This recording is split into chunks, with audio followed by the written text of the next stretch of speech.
watched my videos before, I usually shoot a different way. And I have my nice shiny thing here to help with lights.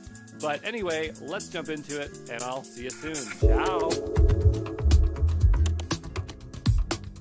Hey, this is Andy Brown, and we're at the start of our journey asking the most important question first, which is, what is the Google Cloud Digital Leader? It is a fundamental cloud certification that introduces you to the core concepts of cloud and Google Cloud. The certification will demonstrate a person can define and understand a bunch of foundational concepts like digital transformation, core services, storage databases, AI networking, cost management, and more. And this certification has no known course code. Google does not make course codes for the certifications, but I call this the GCP CDL, and I specifically called this version the 03 because prior to 2022, that was their first version. Then they had another one, then they had another one, and then we're at the current one. I say after 2024, right now of the time of this video, we're near the end tail of 2024. So you can really think of this certification as the 2025 certification. There's no way they're changing this in the short term. They just changed it. So if it's 2025, you're good. But let's go take a look at the GCP roadmap. So this is the roadmap for GCP certifications. The only one that's not listed here is the Google Workspace Administrator. That's because it used to be a pro, and now they're switching it to an associate. And because it's in beta, I don't know what's going on with it, so I'm just leaving it out here. But imagine that there is another certification right here under the associate. But no matter what your path is, you're going to want to start with the Google Cloud Digital Leader, with the exception of the Google Cloud Administrator, because that is such a specialized area that you might not need the foundational to do that, and we don't even have it on the list here. But the natural progression is Digital Leader to Cloud Engineer to Cloud Architect, and then often you go to the other pros. Now, these are all pros, okay, but I have this dividing line here because I kind of think of these as specialties, and that's the way other cloud providers structure their certifications. They have pros, they have specialties, and so I took the 3 generic, most popular ones, called them pros. The rest here, we're going to consider specialties. So a lot of people will actually do the cloud architect and the engineer at the same time because they have so much overlap. And a lot of times people skip the ACE and they go right to the pro. Though I think you should do both. I think it's the better approach, but that is the natural path. And a lot of people who Google have to get their certifications for the pro. I know that because they're on my platform. And so, I see a mad dash for that certification quite a bit. Let's talk about the range of time you need to study to pass this exam. If you're a beginner, you're looking at 20 hours. If you're experienced, you're looking at 5 hours. It just depends on what experience you're coming in with. If you already have cloud knowledge, technical cloud knowledge, it's not going to be a long time to learn. If you're a beginner, you don't know anything about cloud, you don't have technical skills, you're going to be investing a lot more time here. The medium time is about 12 hours, average study time, split between lectures and labs and practice exams. You need to put as much time into your practice exams as the study content because learning it and then doing the exams are 2 different things, okay? So I would recommend 1 to 2 hours a day for 14 days. Pace yourself. If you try to cram everything, you will forget it. You need to spread out your learning, but not too much. You shouldn't spread it over a month, but 2 weeks is a good learning period for you. What is it going to take to pass the exam? Watch the lecture videos, do the hands-on labs, and I have hands-on labs for this. It's not required, but you should do them anyway because it's going to give you practical basic knowledge in Google Cloud, and it's going to help you memorize or remember things a lot better. So please do those hands-on labs that I provide you in your own Google account. You're utilizing free tiers, so you'll be okay. And do look into getting paid practice exams. For this specific certification, you really do need paid practice exams because Google, even their foundational cert is harder than the other providers. So if you have let's say the AWS Cloud Practitioner or the AZ900, I'm going to tell you, Google makes theirs very hard, and they have a very particular way of writing questions. We do have a free practice exam for you on the Exam Pro platform at GCP CDL. But again, just remind you, these are hard to pass without practice exams. Invest the time to do them, okay? Where do you take the exam? At an in-person test center or online from the convenience of your own home. Google uses Criterion, which is interesting because they were talking about switching away from Criterion like 2 years ago, but they never did. The thing is that all of these online proctors are kind of awful. And so, you're just trading problems for different problems. So maybe Google just decided to stick with Criterion. I find it's okay, but they're not the funnest experience. If you want to have the best success, I would recommend taking the exam in a test center if there's one nearby you, because then you'll be in a controlled environment. If anything goes wrong, you can blame the test center, as opposed to something going wrong in your home and you don't want to lose that money or have issues there. These are proctor exams, so there is a supervisor person who monitors students during the examination, but I believe that it's more AI driven these days. Criterion in particular acknowledges that part of their validation process, checking your room, is done by AI. So, I wish the cost of certifications would go down, because if a real person's not there, why are these so expensive? But anyway, just consider that. In terms of the exam guide outline, I think there's like 6 domains now. There used to be 4, and they've expanded them to 6. So we have digital transformation with Google Cloud, exploring data transformation with Google Cloud, innovating with Google Cloud Artificial Intelligence, modernizing infrastructure and applications with Google Cloud, trust and security with Google Cloud, scaling with Google Cloud Operations. And each domain has its own weighting that determines how many questions in a domain that will show up. The big change is this one, the Google Cloud Artificial Intelligence. They didn't have this here before in such great emphasis. I don't know why Google doesn't make a dedicated Gen AI or AI certification, but I guess the inclusion of that domain within this exam guide is to serve that foundational purpose there. So we put a lot of effort into that one in particular, because there's a huge interest, at least right now, in adopting AI. There's definitely been more stuff that's been added into these 2 sections here. So they don't just have digital transformation, they have business transformation, and just more tools for the executive level or the sales team, or the decision makers, to understand how to migrate, how to do digital transformations and things like that, which is great. The passing grade here, I believe, is 700 out of 1,000. I think it is, because the only way to know is to sit the exam and see what happens, because they don't put it on the certification page what the passing grade is. But if you search other places, they'll tell you it's 70%. My experience is that it's 70%. And understand that this is a scaled scoring, so you don't want to get exactly 70% to pass. You want to be well above that, because you can get 70% and still fail based on scaled scoring. The response types here we'll talk about in a second, but there's 50 to 60 questions. There used to be just 60 questions. Now it's a range. I don't know why they do that, but you can afford to get 18 questions wrong if we're assuming you get 60 questions. I got 60 questions, so that's just what it is. There's no penalty for wrong questions. The format type here is multiple choice, multiple answer, so pretty straightforward. The duration here is 1.5 hours, 1.5 minutes per question, so you have 90 minutes with 120 minutes seat time. The seat time is the amount of time you should allocate for the exam. This includes time to review instructions, show online proctor your workspace, read and accept the NDA, complete the exam, provide feedback at the end. This certification is valid for 3 years before you need to get recertified. And let's just have a little bit of real talk before you take this exam.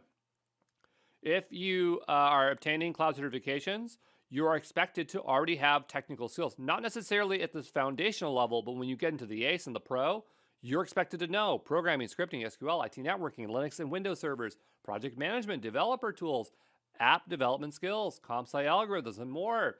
And to fill these gaps, you can go over to Free Code Camp. They have a huge catalog there. I also have paid content under my subscription plan that will fill these gaps as well. GCP itself does not care about GCP certifications for hiring for their own technical roles. If they hire you, it's going to be on different metrics. And when you start working at GCP, then they'll tell you to go get your certs, giving you internal resources or things like that. And I know that because a lot of people at Google take my courses, especially the Pro. So consider that. And the amount of time you might need to invest is between 250 and 500 hours to achieve full developer knowledge or cloud engineering knowledge. But again, this is the CDL, so this stuff is not yet expected, but I just want to give you that opportunity to prep you that if you're going for the ACE, make sure you make time in between the ACE and this certification to get better at these skills, okay? But there you go, and we'll just move on from here.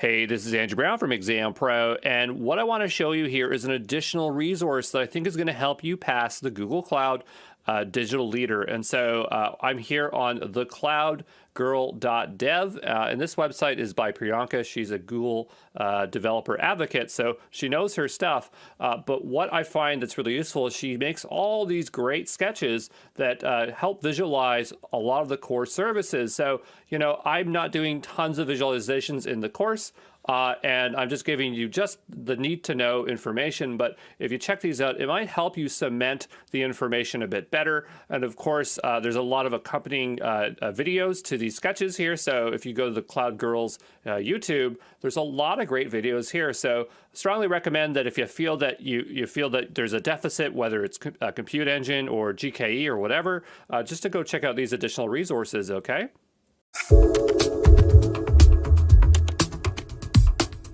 Hey, this is Andrew Brown from Exam Pro, and we are at the start of our journey for the Cloud Digital Leader Google Cloud certification, asking the most important question first, which is, what is cloud computing? So cloud computing, per definition, is the practice of using a network of remote servers hosted on the internet to store, manage, and process data rather than a local server or personal computer. And the way I like to think of it is that if you're on premise, you own the servers, you hire the IT people, you pay the rent and the real estate, you take all the risks. But when you're using a cloud provider, someone else owns the servers, someone else hires the IT people, someone else pays or rents the real estate, and you're only responsible for configuring cloud services and code, and someone else takes care of the rest, okay?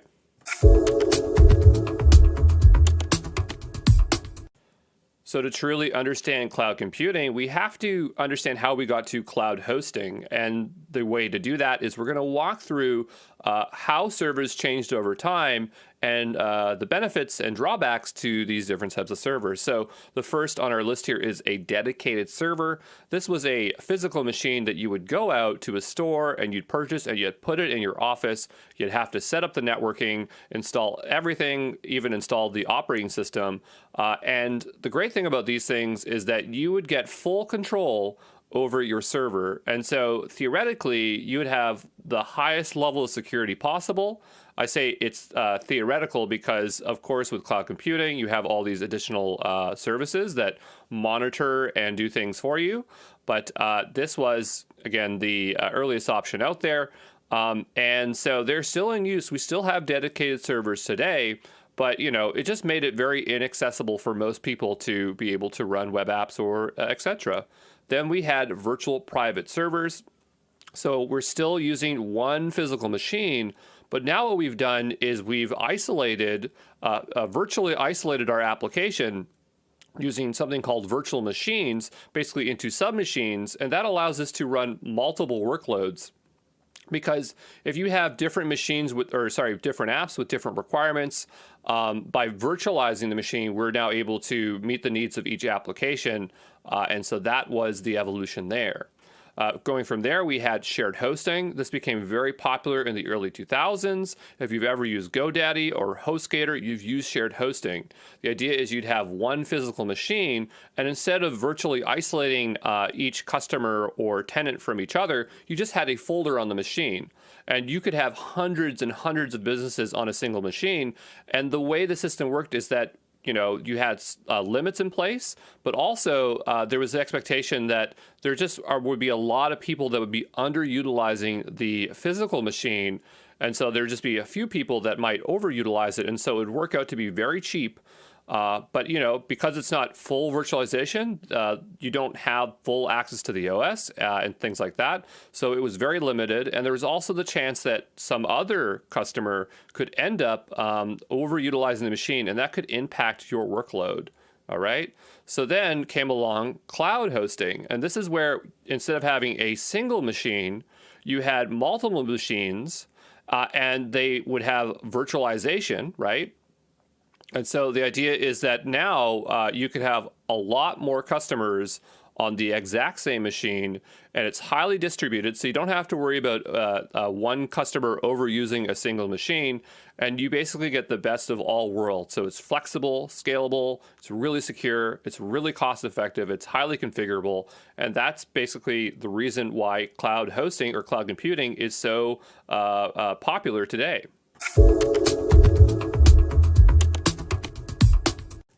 So before we talk about Google Cloud, we need to ask ourselves, what is Google? So Google is an American multinational technology corporation headquartered in Mountain View, California, and its claim to fame was in 1996 when they invented the Google search engine. And so the reason why this is such a big deal was that prior to Google, and really it didn't really take off until 2000, because I remember when this thing came out, where we saw mass adoption, but it was just that other search engines at the time, like Alta Vista, Hotbot, all the ones out there just couldn't do a very good job of finding things. But Google was smart that they would actually look at the contents of web pages, they would cache them, and that's how they would determine whether to serve you content. Another very impressive thing that they did was they didn't use high-end machines. They didn't have the money, but they had the money to buy up a bunch of low-end machines, and they created new technology to distribute compute and storage across those machines. And that technology is now open source, and it's called Hadoop. And we'll talk about it later in the course, but that is something that was very impressive as well. So the name Google is actually a play on the word Google. It's just a different spelling. And that word precisely means 10 to the power of 100. And so if you represent it out in this way, the idea was that you had a 1 followed by a lot of zeros. And so I guess this is Google saying, hey, we are a data-driven company. We work with a lot of data. And that's true, they do.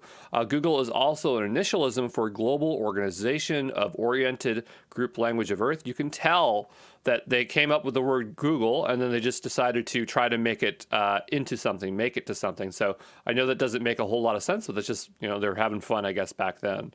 Another thing we need to understand is, what is a cloud service provider? So a cloud service provider, commonly abbreviated to CSP, is a company which provides multiple cloud services, and those cloud services can be chained together to create cloud architectures. So here is a technical architecture for GCP, and this is actually a web application. And this is a pretty standard one. So you might run your web app on Compute Engine, which is where your virtual machine is. You might have assets and things you need to store into cloud storage, so this is like your files and stuff. You need a database, so maybe you need a Postgres database like Cloud SQL. You might have a CDN that sits in front of your web app just to cache commonly occurring pages. Then you need a mechanism to actually deploy the application. So maybe you want to set all this up, deploy multiple apps, the same structure. So you can use Cloud Deployment Manager. And maybe you have a really fun or a very useful way of doing customer support by having a conversational AI like Dialogflow. So there are lots of applications out there. So this combination can get very variant. But this is a pretty common example, okay? So now the question is, what is the Google Cloud Platform? Well, this is what Google calls their because they are a CSP, so this is what they call their platform, and it's commonly referred to as the GCP, and also it's Google Cloud. So I don't know why, but they don't use the word, like in their logos, they don't use the word platform, but everyone knows it as Google Cloud Platform, and we all call it GCP. And the first service they came out with was App Engine all the way back in 2008. I don't remember them calling it Google Cloud at the time. I think it was just they wanted a way for people to be able to deploy applications really easily. I'm a little bit fuzzy about that there. But now, when we look retroactively back, you can say, okay, App Engine was the first service they ever released. Then there's also Google Workspace. And you're probably familiar with this because everyone got their Gmail over 10 years ago. And so Google Workspace is just a rebranding of G Suite. And so it's a bundled offering of SaaS products for team communication, collaboration for an organization. So there you got Google Calendar, Gmail, Google Meet, Google Drive, Google Sheets, Google Docs, Google Slides. And, this course isn't really about Google Workspace or the G Suite, but, it does overlap because when we talk about identity, getting access to your Google Cloud console, things like that, it can tie into Google Workspace. And so that's why I'm mentioning it here, and you're going to see it mentioned a few times in this course, okay? So let's talk about the benefits or the advantages of cloud computing. No matter what cloud service provider you're using, you need to know these, and they're generally 6 to 7 points.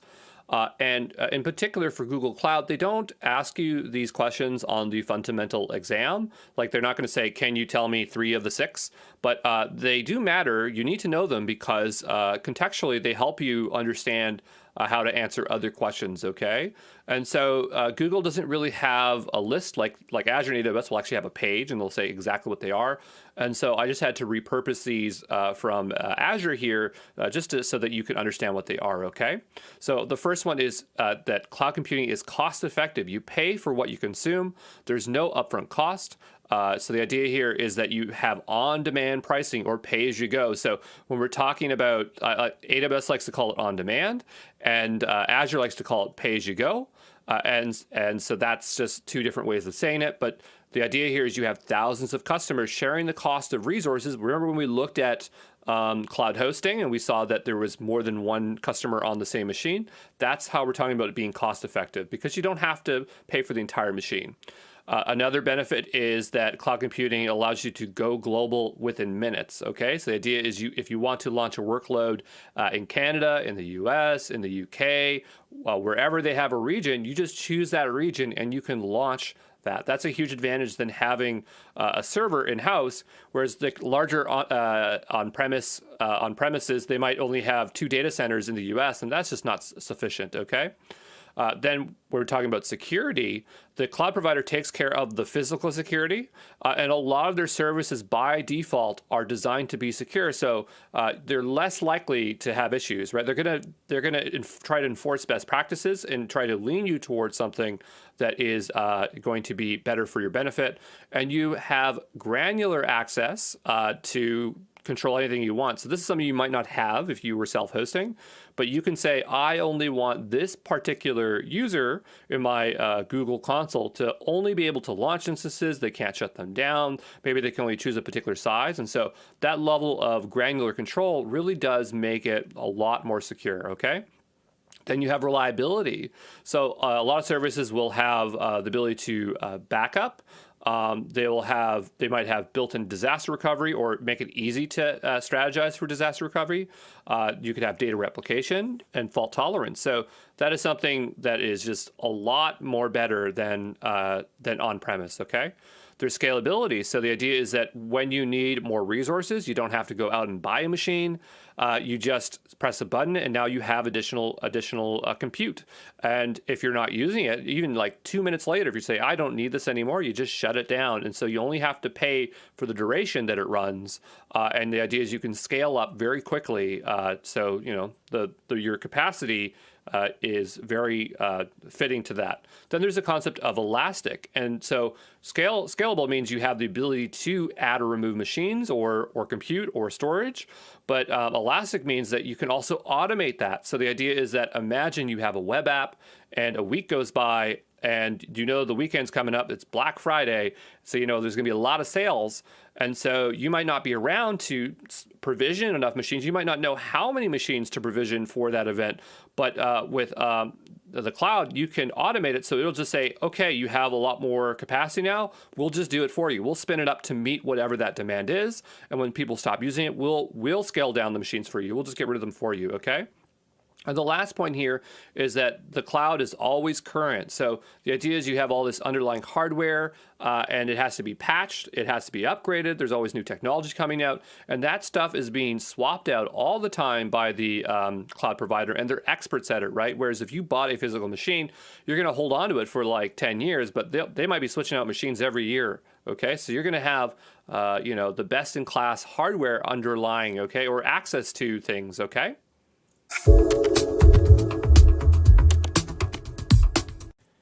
Hey, this is Andrew Brown from Exam Pro, and we're going to take a quick look at the 4 main categories of cloud services that you'll find on a cloud service provider. So a cloud provider can have hundreds of cloud services that are grouped into various types of services, and the 4 most common types, I like to call these the 4 core, and specifically for infrastructure as a service, and we'll talk about IaaS in the next video, but we have compute, So imagine having a virtual computer that can run applications, programs, and code. Then you have storage. So imagine having a virtual hard drive that can store files. You have networking. So imagine a virtual network being able to define internet connections or network isolations. And you have databases. So imagine a virtual database for storing reporting data or a database for general purpose web applications. So those are the 4 core, and we're going to give them some additional attention in this course around the Google Cloud offering, because we're going to see them in the exam, and that's usually what these fundamental certifications are testing you on, okay? And so for Google, they have 60 plus cloud services. They have fewer than the other ones, but for them, it's less about having a lot of services and just having very high quality services. So it's by design, you know.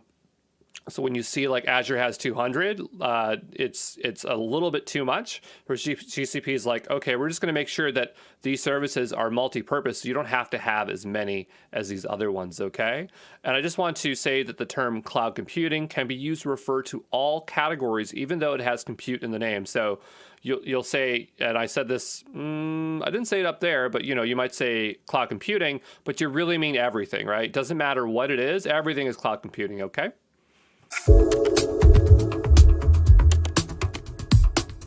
So we were just looking at the categories of cloud computing. Now let's take a look at the types of cloud computing. And so we have this pyramid on the left-hand side, and the idea is that each type is reliant on the technology beneath it, okay? And so the one at the top is called software as a service, also known as SaaS. And it is a product that is run and managed by the cloud service provider. So you don't worry about how the service is maintained. It just works and remains available. The keyword here is software. So imagine just using any old software, but it's over the cloud on the internet. So Salesforce, Gmail, Office 365. You could even consider Facebook or Twitter software as a service, okay? And these are specifically for customers. The next layer is platform as a service, also known as PaaS. And this focuses on the deployment and management of your apps. So you don't worry about provisioning, configuring, or understanding the hardware OS. You can just upload your code and it will do the rest, okay? And so here we would have things like Elastic Beanstalk on AWS, Heroku, or Google App Engine. And this is the original logo, and I always love this logo, so I use it whenever I can. But the idea is that if you have a web application, you just want to deploy it and just focus on your code, that's what a PaaS is. And this is specifically for developers. And then on the bottom, we have infrastructure as a service, IaaS. There's no easy way to say this as one word, but this is the basic building blocks of cloud IT. It provides access to networking features, computers, and data storage space, so you do not worry about the IT staff, the data centers, and the hardware. And for this, we have Microsoft Azure, AWS, for Google Cloud, and this is specifically for admins. And basically, when we talk about a cloud service provider, one of the key components or characteristics of a cloud service provider is that they have an infrastructure as a service offering. If they don't have that, we don't usually call them a cloud service provider, we just call them a cloud platform. And Google Cloud originally was a cloud platform. You didn't have IaaS offerings, and so that's probably where the origin of the name comes from, okay?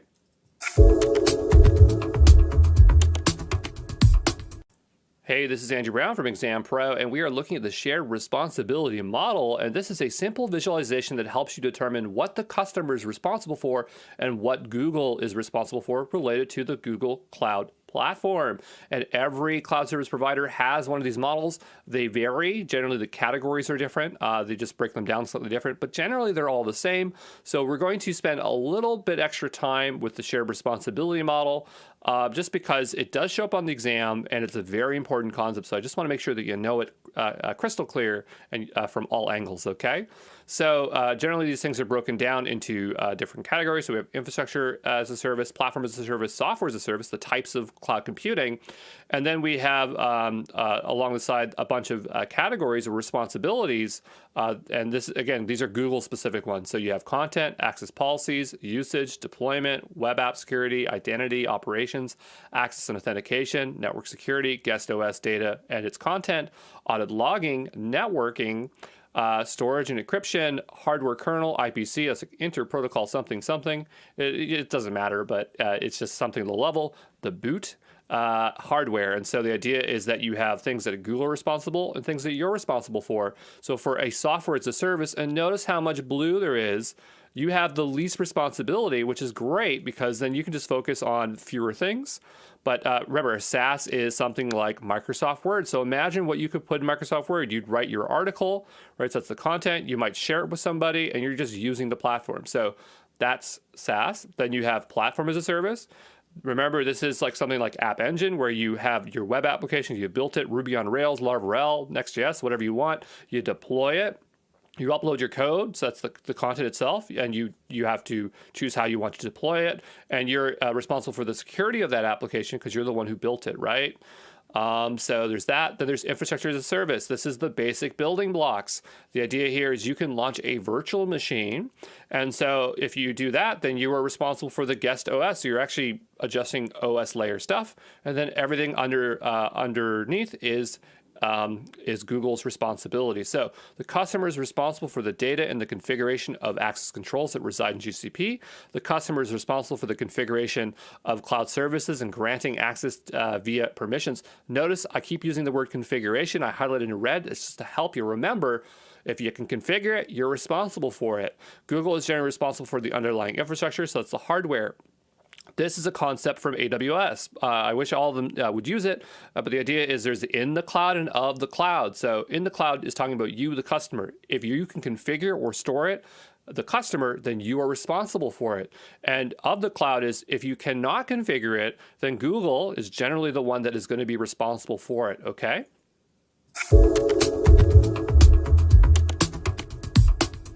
So now that we've looked at the Google's shared responsibility model, let's take something like compute and compare it across different types of cloud computing so we can understand in practice what we would be responsible for or not responsible for. So we have infrastructure as a service, platform as a service, software as a service, and notice we have another one here called function as a service. You don't usually see these in the shared responsibility model, and it is a type of cloud computing, but it's kind of a bit of a hybrid, okay? So it's kind of an edge case, and it's going to just help us understand some of the caveats and how these models are a little bit flawed, okay? So starting at the bare bottom where we have the most responsibility is with bare metal. And so bare metal just means that it's a physical machine and you're basically responsible for everything else. You just want the cloud service provider to take care of the hardware for you. So you have control over the host operating system. So literally what's going to be installed on the at the lowest level. And so at this level, that means you can control the hypervisor. If you want to install some type of different kind of virtualization or have no virtualization at all, it's all up to you. And so you are the most responsible at this layer. Then you have VMs, virtual machines. And so this would be Compute Engine. I wrote Compute Engine here because I'm not really sure what the offering is for bare metal. Bare metal is expensive, so that's just why, okay? But for virtual machines here, the idea is you're responsible for the guest OS configuration level. That's the OS that is running when you have a sub-machine running on top of the hypervisor. You could also install a container runtime. And so when you think of and technically, this is a little bit of an odd one because for Google, you can actually checkbox on and say, I want this virtual machine to have containerization. So technically, this would be Google's responsibility. But if you wanted to, you could install your own container runtime, okay? And so here we see Google is responsible for the hypervisor and the physical machine, all right? Looking at containers, and we have a few different options here, but we'll talk about Google Kubernetes Engine, GKE. And the idea here is that you are not worrying about the OS anymore. You're configuring your containers, and you're worried about the deployment of the containers and the storage of your containers. So Google's taking care of the OS. If there's a hypervisor, and if there's and the container runtime. So they're doing a lot of stuff there. And so you're getting less and less responsibility. Then you have platform as a service. So this would be a managed platform like App Engine. And so here you're just uploading your code. You have some configuration of the environment. You have to choose the type of deployment strategy you want. You have to configure any associated services, but Google is going to be responsible for the server, the OS, the networking, the storage, the security, a lot more stuff, okay? Then you have software as a service. There's not a lot of SaaS products on Google Cloud, but like we'll just pull one from the Google Workspace or G Suite, like Google Docs. And so here you're just worried about the contents of the documents, the management of files, the configuration of sharing access controls. And Google is just responsible for the server, the OS, network, the storage, security, deployments, other like more stuff than platform as a service. Then you have function as a service, and this one's a bit of an oddball because here. This is serverless compute, okay? Cloud Functions is serverless, but you upload your code. Sounds a lot like platform as a service, but you don't have to worry about deployments, about scaling, anything else. It takes care of everything. So deployment, container, runtime, networking, storage, security, physical machine, everything, okay? There's another service, I don't have it on here, but it's called Cloud Run, and that is a serverless container. And so that's where you have it, and it's technically containers, it's technically serverless, so it kind of like fits in the middle. So I'm just saying that there's some variation there. The exam's not going to be that hard to figure out what these are, but I just want you to know that there is some caveats or variations to this stuff, okay? It's not clear cut as you might think it is. Just to give a better visual here, we'll just go across bare metal, dedicated hosts, virtual machines, container functions. We didn't cover this, I just didn't have room, but there was sole tenant node. Because when you have a virtual machine, right, a virtual machine can either be single tenant or multi-tenant. And so what that means is that when it's multi-tenant, and that's the whole advantage of cloud, is that you have the same, or you have multiple customers using the same physical machine, but you're virtually isolated having your own virtual machines. But if you wanted to have the entire physical machine, you could have a sole tenant node. So you're the only person on that physical machine with those virtual machines. And so that's something that's in between bare metal and virtual machine, okay? So just looking at the responsibility of the customer, level of control, like look at code here. So code, you're responsible across the board. For app containers, it's up to the containers. At functions, you're not responsible for it. For the runtime, you have control over that in containers, right? If you want to run Ruby, you can just make a Ruby Docker file and upload it. Now you can run Ruby code, if they didn't support it. For the operating system, you have control at the guest OS here for virtual machines. For the dedicated hosts, it's still guest OS. And then at the bare metal, it's hardware OS. For virtualization, if you want to change out the type of hypervisor or virtualization method, only bare metal is going to let you do that. So hopefully that gives you a very clear picture of the shared responsibility model in action. And for different types of categories, it's going to be completely different, okay?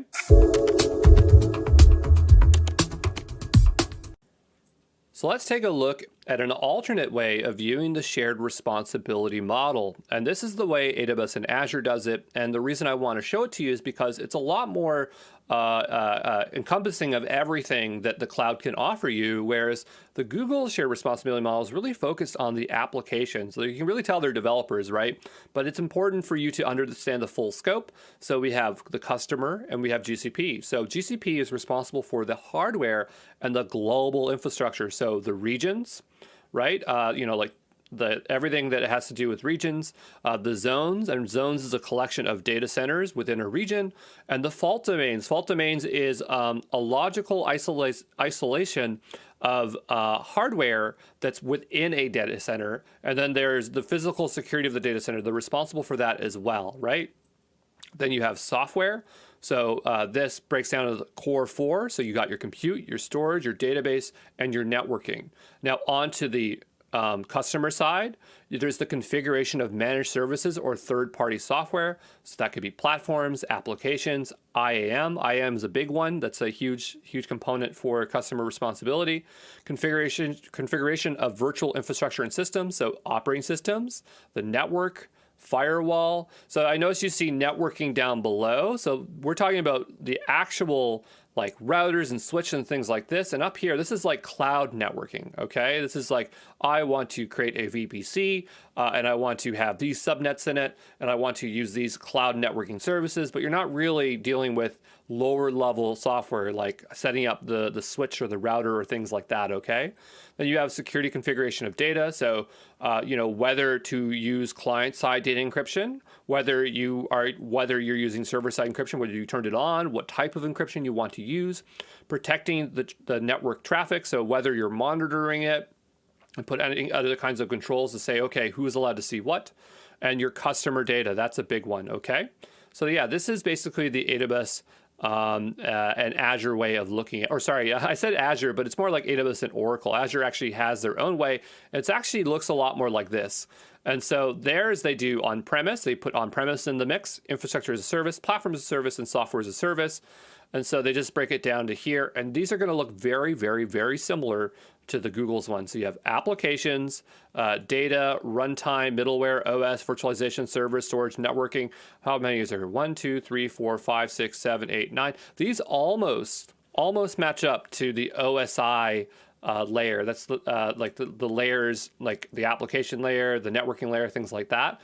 And so that's basically how Azure kind of does it. But it just helps you to see the names in a different way. So you can see there's still data. There's no mention of like access controls, but it's just assumed that if you have an application responsible for it, things like that. Okay, so hopefully that gives you a really clear understanding of the shared responsibility model. Hey, this is Andrew Brown from Exam Pro, and we are looking at the cloud computing deployment models. This one's an important one. It will show up in your exam, so you'll want to know the difference. Starting at the top here, we have public cloud, and this is where everything is built on the cloud service provider. This is also known as being cloud native. So the idea here, and I know this is an AWS example, and we're doing GCP, just didn't have time to make the new graphic here. But the idea is that you have a virtual machine and a database. It's sitting within subnets, within a VPC. Both AWS and Google call their VPCs the same thing, so that makes it easy here. And everything's contained within the cloud service provider. There's no cloud services outside the cloud service provider, okay? Then you have private cloud. This is where everything is built on the company's data center. This is also known as on-premise because it's on the premises where your office is. And so here you would use something like OpenStack to have private cloud. So OpenStack, I believe it's by Rackspace. And the idea here is that it gives you a lot of the benefits where, like, imagine you want to distribute a virtual machine across many machines. You want to have granular permissions like IAM and things like that. That's what private cloud's going to do for you. Then you got hybrid, and hybrid cloud is where you are using both private and public cloud, and you're connecting them, right? You're offloading some of your private cloud compute storage stuff to the public cloud, and that's happening via some kind of hybrid connection, okay? And then we have cross-cloud, also known as multi-cloud. A lot of people will call it hybrid cloud. It's not hybrid cloud. Hybrid cloud is when you have a private cloud and a public cloud connected. A cross-cloud is when you are using multiple CSPs and the workload is spread across them. A really good example here is something like Azure Arc, or for Google's offering, they call theirs Anthos. So the idea is that you have a control plane that will control compute across multiple cloud service providers and on-premise environments. Multiple cloud providers, or multi-cloud, is just when you use multiple providers, but you don't necessarily use data across them, okay? But Google's going to just treat multi-cloud and cross-cloud as the same terminology, all right? To try to just kind of give this more of like a business use case or who's using these things, we talk about for cloud, or public cloud, we're fully utilizing cloud computing. This is where we're using cloud and on-premise, and this is where we're deploying on-premise using virtualization. It's sometimes known as private cloud, okay? So who's using cloud, like public cloud? We're looking at startups, SaaS offerings, new projects and companies. So think of Basecamp, Dropbox, Squarespace. For hybrid, we have banks, fintech investment management, large professional service providers, legacy on-premise. There's reasons why they're hybrid. They have to keep certain data on-premise for regulatory reasons, or it could be because of just because they have so much infrastructure, it's just too hard to move everything away, or they have customers that are concerned about the cloud, or the public cloud. When we're talking about the public sector, like government or hospitals with super sensitive data, or very, very large enterprises with crazy regulation, like insurance companies, they might want to have 100% private cloud. They're starting to adopt a hybrid model. So we're seeing less and less of this, but like hospitals, AIG, which is an insurance company, or the government of Canada, okay?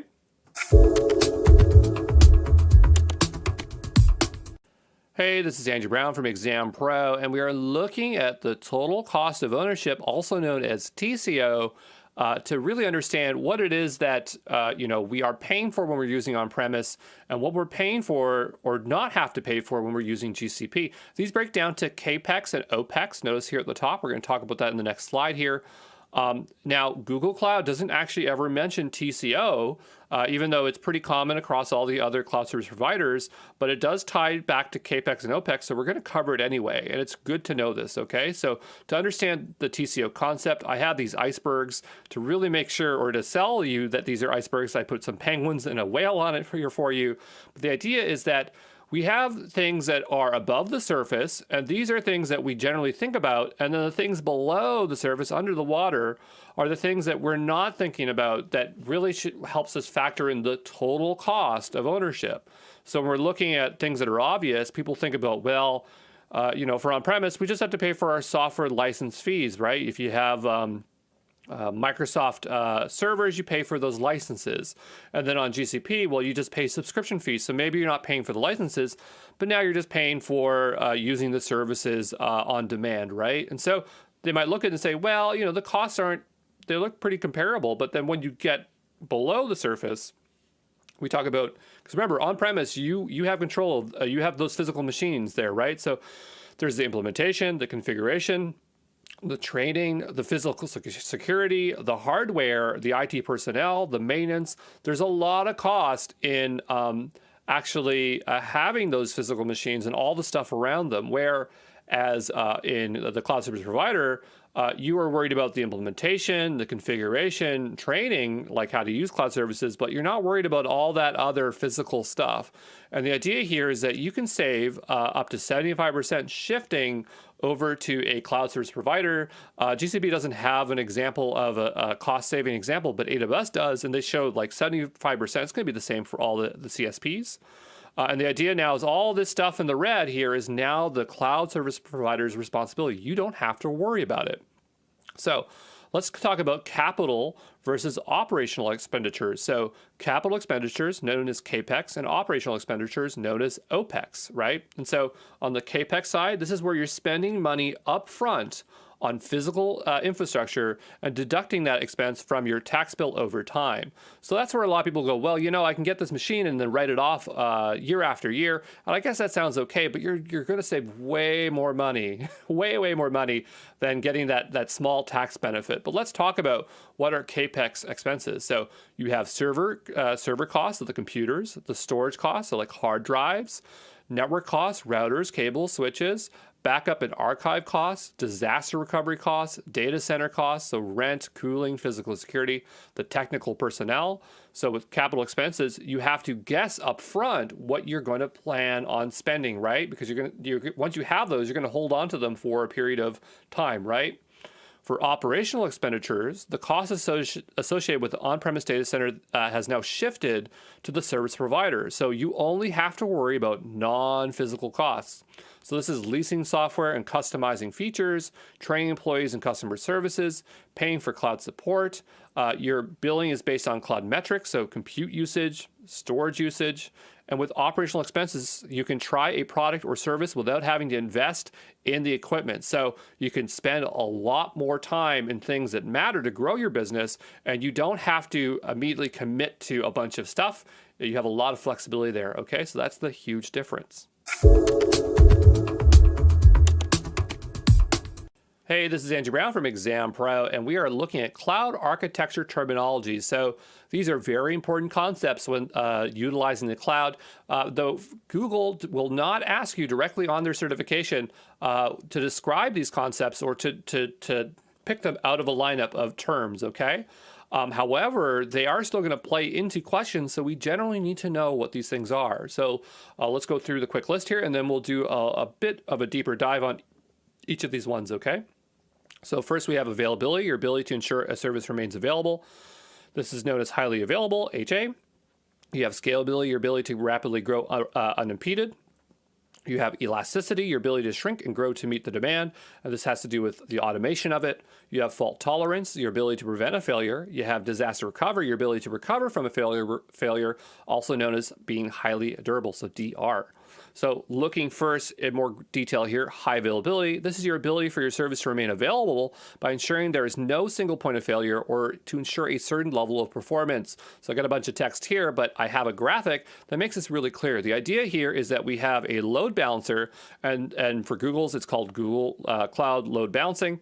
And the idea is that we have compute and we distribute it. So it's separate virtual machines, but they are in three different zones. And the idea is that if you were to lose one or two zones, you would still have a running service because the load balancer would detect that these ones are unhealthy and reroute the traffic to the remaining server, okay? And that helps us be highly available. Then you have the idea of being highly scalable. So your ability to increase your capacity based on the increasing demand of traffic, memory, and computing power, okay? So you have vertical scaling. This is where you are scaling up. You are increasing the size of the single machine, right? So maybe you are increasing the amount of storage, the amount of compute, things like that, resizing the machine. Then you have horizontal scaling. So you're just adding additional servers of the same size, and then you're distributing the workload across those machines, okay? You have high elasticity, so your ability to automatically increase or decrease your capacity based on the current demands of traffic, memory, and computing power sounds very similar to the last slide, but the key difference is that it's automated and you also have the ability to decrease, okay? So the idea here is that you have the concept of horizontal scaling where you can scale out, but you can also scale in. So scaling out is when you add more servers, and scaling in is when you remove servers, okay? And generally speaking, when we're doing things that are elastic, it's usually of the same size. There is an exception where you can have containers. I think it's like Mesos or whatever. They allow you to have mix and match of different kind of containers, but generally it's the same size containers, okay? Or virtual machines, I should say. So vertical scaling is generally hard for traditional architecture, so you're not going to see the concept of elasticity with vertical scaling. It's with horizontal scaling, okay? The way we can do horizontal scaling or elastic automatic scaling is with managed instance groups with Google. So this is automatically increasing or decreasing the response to demand or a defined schedule. Next, we have fault tolerance. So your ability to for your service to ensure there is no single point of failure or preventing the chance of failure. So I'm just going to lay out all this stuff here.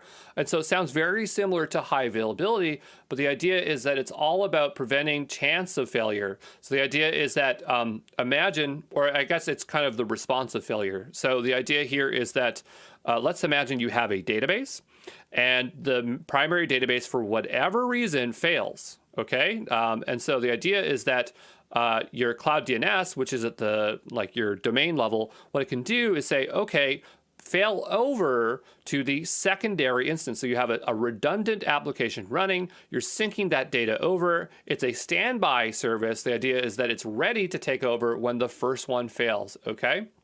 So whether something happens, we can fault over to it. I know it gets confusing with high availability.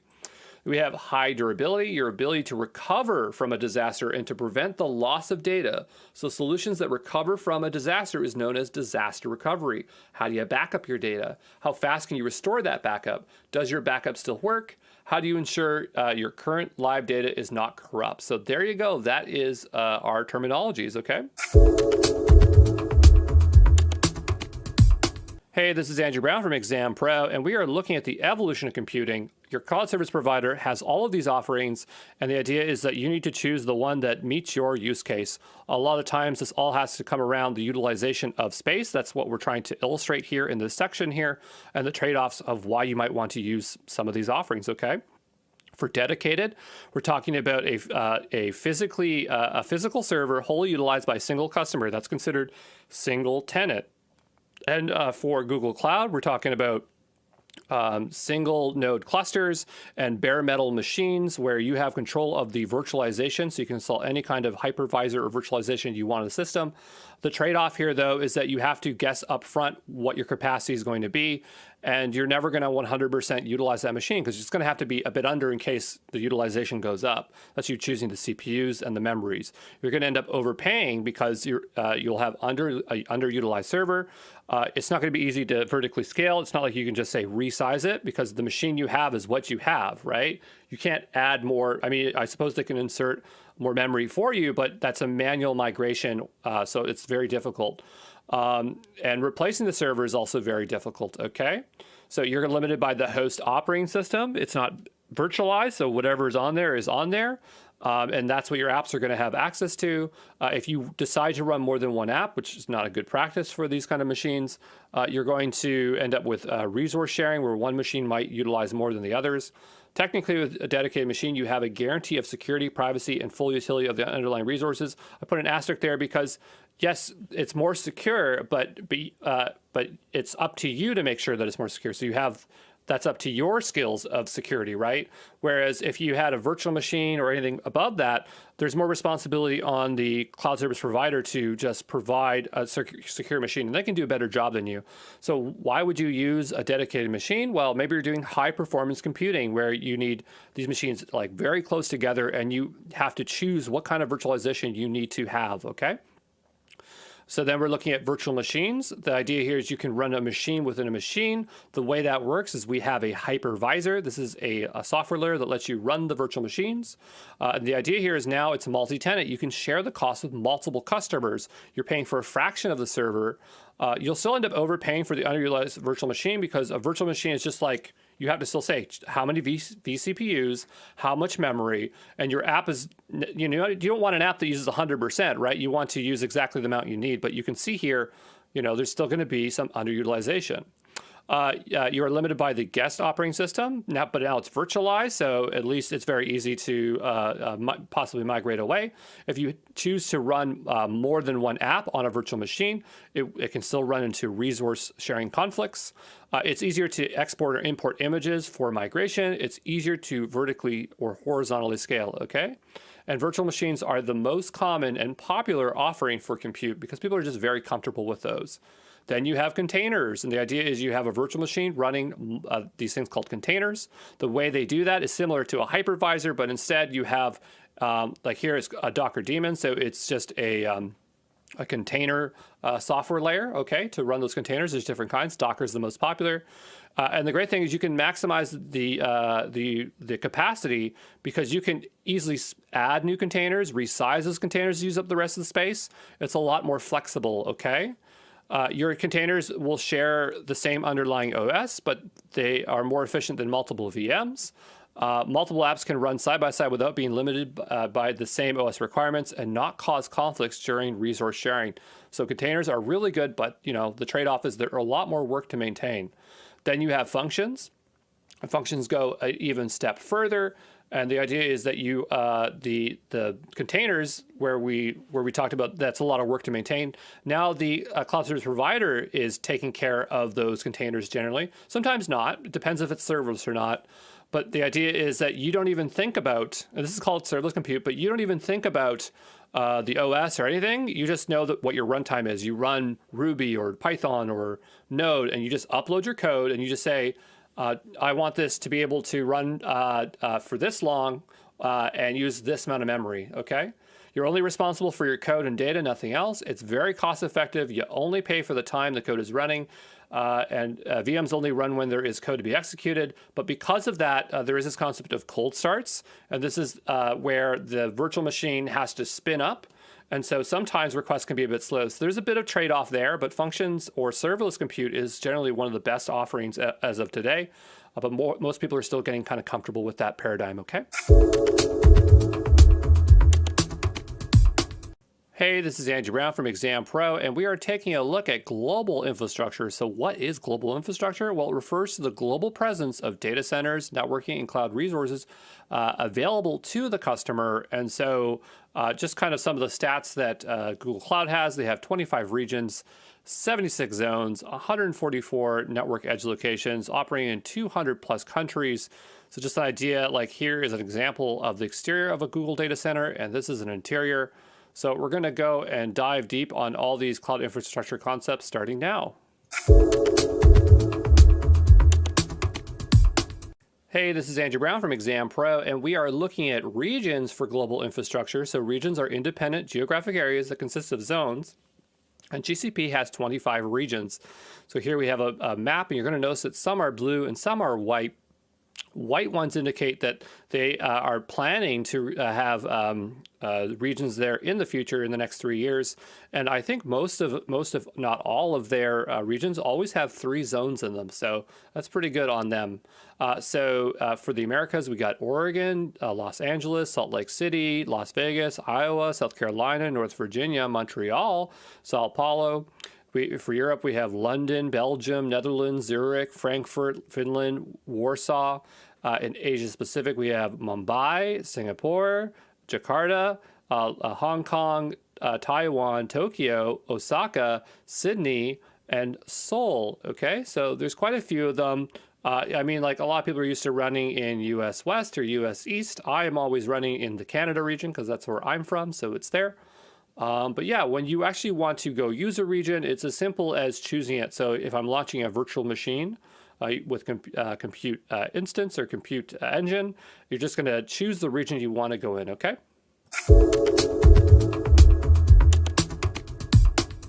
Hey, this is Andrew Brown from Exam Pro, and we are looking at Google Cloud's global infrastructure edge network. And so edge networking is the practice of having compute and data storage resources as closest as possible to the end user in order to deliver the lowest latency and to save bandwidth. And so when we're talking about edge networking, we're always talking about points of presence, POP or POPs.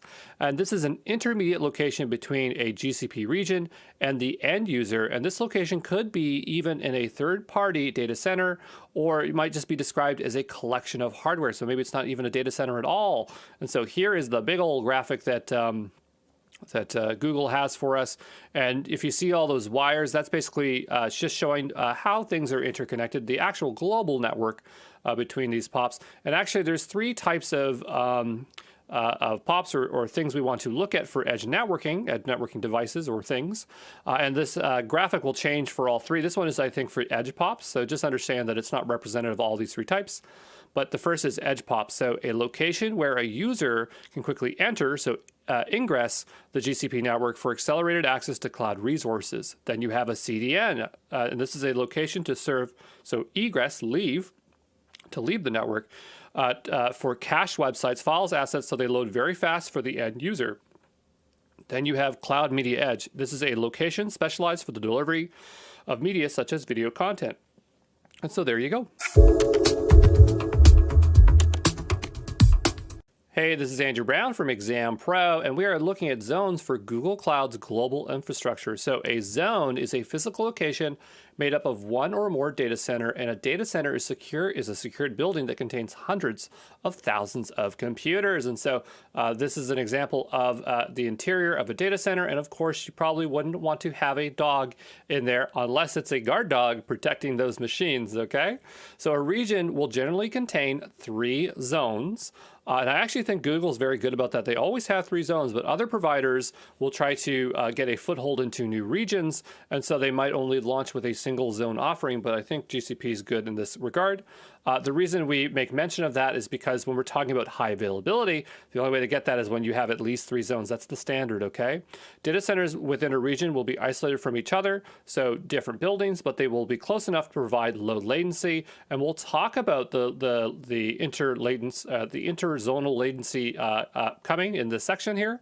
So common practice to run at least 3 zones to remain available in case 1 or 2 data centers fail, okay? So the way you choose zones within Google Cloud is after you've chosen your region, you just choose your zone. And sometimes you're choosing more than one zone, okay? So it's that simple. Hey, this is Andrew Brown from Exam Pro, and we are looking at resource scoping for Google Cloud's global infrastructure. So we were just talking about zones, and I was saying that you can, when you launch a resource, sometimes you choose a single zone or multiple zones, and that comes into resource scoping, okay? So I just want to talk a little bit more or reiterate on zones one more time. So a zone is a deployment area for Google Cloud resources within a region. Zones should be considered a single failure domain within a region, and deploy redundant resources in multiple zones, multi-zones, for fault tolerance and high availability, okay? So let's now talk about product or resource scoping. So the idea is you can launch a resource in a single zone, in a single region. So this is a zonal resource. You have regional resources. This is where a resource resides in multiple zones in a single region. You have multi-regional resource, so resources reside across multiple specific zones. You have a global service. This is where resources reside globally and regions and zones are abstracted away. Very common with serverless services, okay? And then you have internal services. These are foundational services used by many other services. You don't interact with these services directly. They're managed by Google, such as Spanner, Colossus, Borg, and Chubby, okay? So the reason I bring this up is that, I saw a question or two on the exam and they were using this terminology. And so, it just helps you to kind of frame that question better if you know resource scoping, okay? Hey, this is Andrew Brown from Exam Pro, and we are looking at data residency for Google Cloud's global infrastructure. So what is data residency? Well, it's the physical or geographic location of where an organization or cloud resources reside. And the reason we care about this is so that we can do or have compliance boundaries. These are regulatory compliance, so they're legal requirements by a government or organization that describes where data and cloud resources are allowed to reside. So, if you're working with the Canadian government, they say, we're only going to use your software as long as the data resides within Canadian data centers. That is the idea behind this stuff. So when you're trying to run these kind of workloads and you need to meet compliance boundaries, strictly defining the data residency of the data and cloud resources, in GCP, you can use something called assured workloads. So this is a feature that allows you to apply various security controls to an environment. So it's not just for data residency, but that's its primary feature. So data residency, personal data access controls based on attributes, personnel support case ownership controls based on attributes, encryption. So in order to apply data residency, you're going to use an organizational policy called a resource location restriction and choose the allowed region or multiple regions. Will this show up in the exam? Probably not, but it's good to get you kind of exposed to global or organizational policies because those kind of do show up on the exam, okay?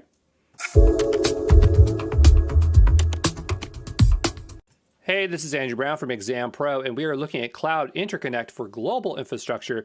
Technically, this is hybrid services, and so you have this in the hybrid section, but I like to put it in global infrastructure because it's just something that has to do with data centers and connecting things, so that's why I always kind of front-load it in this section here. So Cloud Interconnect provides direct physical connections between your on-premise network and Google's network. And so Cloud Interconnect enables you to transfer large amounts of data between networks, which can be more cost effective than purchasing additional bandwidth over public internet. So it's a direct physical connection. So fiber optics running from data center to data center, okay? And there are two offerings. We have dedicated and partners. So for dedicated, this is a direct physical connection between the on-premise network and Google's network through a co-location facility. We'll talk about co-location, what that means here in a moment. Then you have a partner interconnect. This is a direct physical connection between the on-premise network and Google's network through a trusted third-party data center or provider, okay?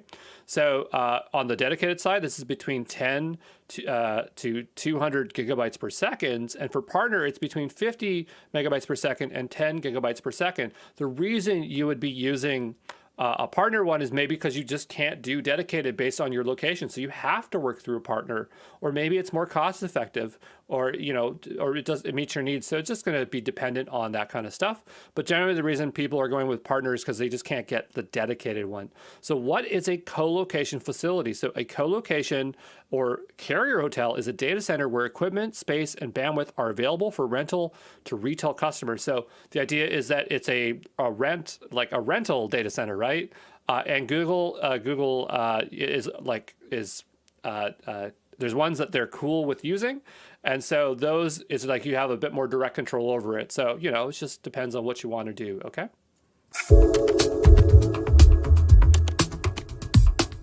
Hey, this is Andrew Brown from Exam Pro, and we are looking at Google Cloud for government. And so the first thing I want to answer is, what is public sector? So public sectors include public goods and governmental services such as military, law enforcement, infrastructure, public transit, public education, healthcare, and the government itself. So Google Cloud can be utilized by the public sector organizations developing cloud workloads for the public sector. And the way Google achieves this is by meeting regulatory compliance programs along with specific governance and security controls. So some compliance programs that would be used in public sector would be HIPAA for health, FedRAMP for dealing with the US, the Criminal Justice Information Service. It's like working with the FBI. And we got FIPS 140-2. And we do cover all these again in the course, so don't worry about having to memorize this second. Let's just mention FedRAMP. So this stands for Federal Risk and Authorization Management Program. So FedRAMP, it's a U.S. government-wide program that provides a standardized approach to security assessments, authorization, and continuous monitoring for cloud products and services. So what is GovCloud? Because this is something you hear a lot with cloud service providers. So a CSP generally will offer an isolated region to run FedRAMP workloads. And GovCloud offering in practice can result in degraded service offerings, lower service availability, and higher operational costs. So GCP has an alternate to offering GovCloud where FedRAMP workloads are authorized in GCP's usual region data centers, and this scheme mitigates the disadvantages of GovCloud offering. So GCP regions will be authorized for either a high or a moderate baseline. And so, that was the thing, was I was looking up GCP and I'm like, where's their GovCloud? I couldn't find it. And so they just have a different way of going about it. And supposedly they say that it is better. I don't know all the details about it, but that was what I could drum up. Will this show up in the exam? Probably not. I didn't really see anything for public sector on the exam, but from fundamental information, you should absolutely know this, okay? I just want to cover some basic networking infrastructure terms, just so that if you aren't familiar with, you can get caught up to speed very quickly. These things are very common, so we'll cover them in a rapid pace here. But the first we want to talk about is IP addresses and DNSs. So an IP address is a unique numerical label identifying a device on a network. That you have a domain name. This is a user-friendly name mapped to an IP address. So an example here would be google.com maps to an IP address. Then you have DNS, a domain name system. So this is like the phone book of the web. It translates domain names to IP addresses. Then we have internet service providers known as ISPs. These are companies providing internet access to businesses and individuals. So example here could be something like Verizon or SoftBank in Canada. It's like Bell Media, Rogers, things like that. You have global network infrastructure. And so under this, you'd have something called fiber optics. This transmits data as light pulses over long distances. We have subsea cables. These carry 99% of international traffic. And so there's like a map of all these cables running along the sea floor. That's how we're all interconnected. It's not through space. A lot of people think it's all satellites or in space, but actually we run physical cables across to other continents. You have Google's global reach. So here we have the data centers and edge locations. So we have those. We have network edge. So this is where we have Google's fiber optic network that connects data centers worldwide. We have network performance, so we have something like latency. This is the speed of data transfer and that's critical for user experience. And we have bandwidth. This is the capacity of data transfer across the network. So, in future videos or in courses like the ACE, we'll put more effort into explaining these things. But for this certification, you just have to have a general understanding of these basic network infrastructure terminologies, okay?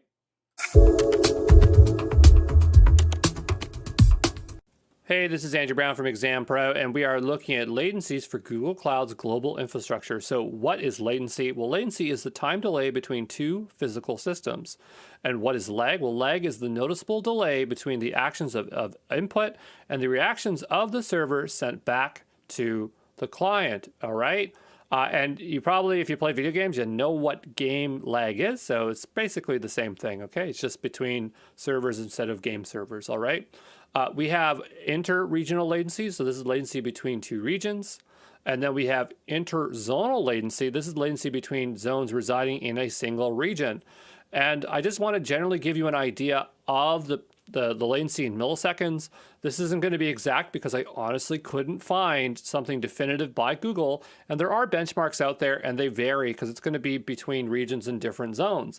But I want to try to kind of give you kind of a bit of a de facto way of understanding generally what they'll be. And so I would imagine that between two regions, you could see the worst case of 500 milliseconds. So that's in the triple digit.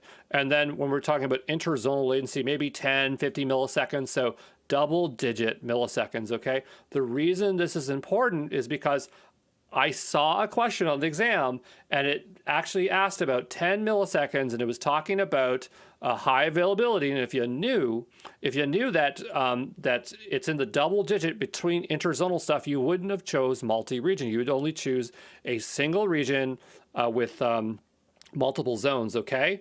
So don't get hung up on so much the exact number, but just understand triple digit, double digit for these two, okay? Let's talk about the benefits of the Google data center. Now, we do talk about defense and depth in defense, or defense in depth with Google in particular, because they do a really good job here. But this is kind of a reiteration in a different way that we are talking about Google's data centers. So the first is enhanced security. So we have a zero trust architecture with custom hardware with strong physical security, including biometric access.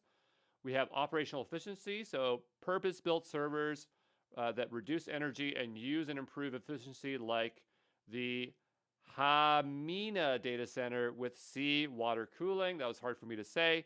We have scalability, quickly add hardware to meet growing demands without disrupting services, customization, complete control over servers, allowing unique features, innovations, cost and environmental savings, lower cost and environmental impact through efficient design and renewable energy. In fact, as of yesterday from this video, Google signed an agreement to start using nuclear power. So they're really thinking about how to push the usage of their data centers. But yeah, there you go.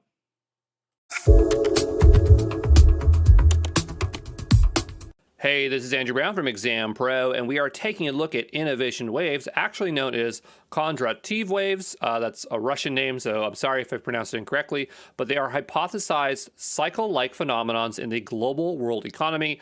The phenomenon is closely connected with technology life cycles. So the idea here is that we have these waves that irreversibly change the society on a global scale, and generally we underpin these for particular technological advancements, okay? So here we have the steam engine and cotton. We have railway and steel. We have electrical engineering and chemistry innovations. Here we have petrochemicals and automobiles.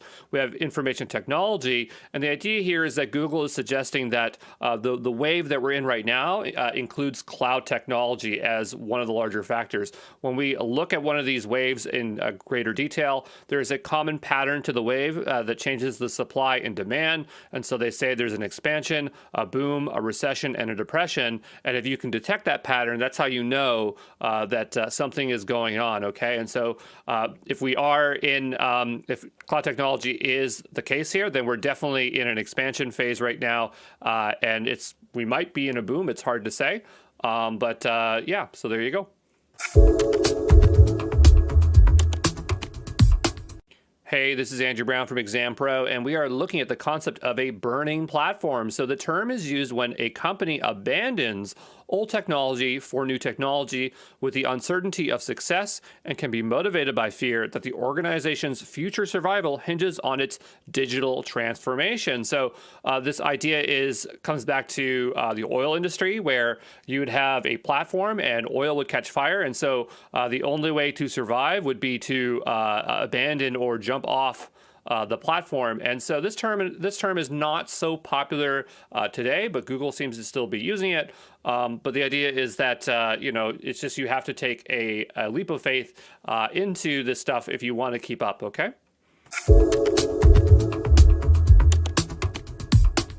Hey, this is Andrew Brown from Exam Pro, and we are looking at the evolution of computing power. So computing power is the throughput measured at which a computer can complete a computational task. And Google has a variety of offerings for the innovations in this particular field. The one that we're all most common with are CPUs. So this is just like what's in your computer, your laptop. When we're talking about cloud computing, the one that we commonly see are Xeon CPU processors because they're very, very good processors. And so the offering here at any cloud service provider would be via virtual machines. And so for Google, their virtual machines are offered via Compute Engine. Then we're looking at tensor computing. So Google created their own machine learning, deep learning framework called TensorFlow, and it has a new type of data structure called a tensor that is specifically optimized for neural networks.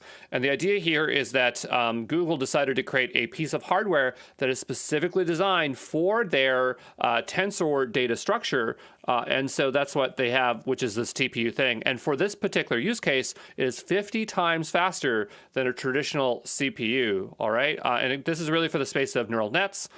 If you want to have this offering on Google Cloud, you'd be using the Cloud TPU, okay? And the last one here is quantum computing. And so quantum computing is interesting because it has the potential to be 100 million times faster. It is, we're literally using parallel universe or dimension using things like quantum entanglement, very advanced concepts in order to perform insane amount of computation. But this field is very early days, and so being able to apply it is not very easy, but that doesn't mean that you can't play around with it. Google has an offering. I know AWS has an offering for this, but in particular, Google has been producing different hardware. So they first had Foxtail in 2016, then Bristol Cone in 2017, and I think the latest one they have is Sycamore in 2018. All right, and so this is all accessible via the Google Quantum AI. All right.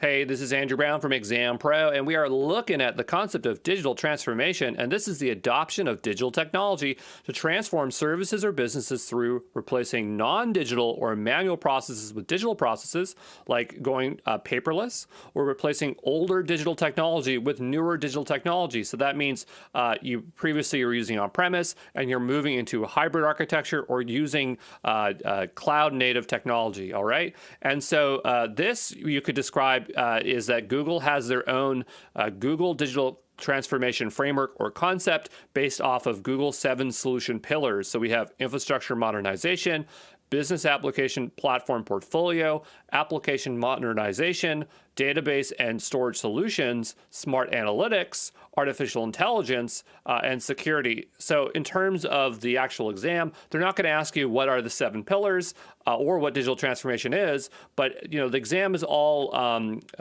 business use case scenarios. So there are some tidbits in here which might help you with some of the questions, and that's why we're going to go through all the pillars, okay? Hey, this is Andrew Brown from Exam Pro, and we are taking a look here at Google Cloud's solution pillars, and there's 7 in total here, and there's a lot of text, so let's work our way through it. So the first is infrastructure modernization, so replacing legacy hardware and software systems with cloud solutions allows organizations to adopt hybrid architectures and have more infrastructure mobility, choosing a mix of best cloud service provider offerings for their organizational use case. So in this case, if we're talking about hybrid architectures, one service that we could utilize would be Anthos, and this allows you to manage compute from both on-premise and public cloud in a single unified interface.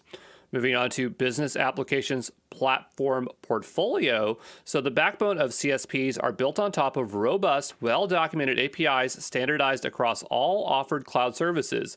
Organizations can focus on the configuration and interconnections of various systems instead of having to build their own systems. So what are they talking about here? We're talking about Cloud SDK, Cloud API, Cloud CLI, and the Google Cloud documentation. For number 3, we have application modernization. So building web applications on top of cloud services allows organizations to globally deliver and rapidly iterate faster than ever before. CSPs offer automated deployment pipelines, AI-powered code reviews, easy staging and testing of new features, the ability to test in production, roll back changes. Apps are more durable and can remain available when facing catastrophic regional failure. So one thing that makes it really easy to build out very robust web apps is if you're able to migrate your web app over to App Engine, because it just takes care of a lot of the stuff for you. And all you got to do is upload your code and do some configuration, make some choices, but more or less it makes it very highly durable, available, and scalable. Then you have database and storage solutions. So most companies can tolerate losing application code. You can always write. You can always rewrite. Losing data is not something you can recover. Cloud service providers have guaranteed SLAs of data durability, as well as the ability to easily migrate and secure your data. So in this case, if we're looking at cloud storage, which is on the storage or file side of the scenario here, it can store files and documents as objects, and its availability is 99.5%, and it's SLA backed, okay? And the way they do that is that they're replicating your data across multiple zones. So if a zone fails, it'll just cover files from another zone, and it does that automatically for you. For number 5, we have smart analytics. So when you store data on cloud service providers, you can tap into big data and business intelligence cloud offerings assisted by AI to help you analyze your data. So for Google, there's Looker, and this is data exploration discovery business intelligence platform acquired by Google and is now part of GCP. Then you have artificial intelligence. So AI, deep learning, ML are specialized domains that traditionally required scarce and expensive subject matter experts.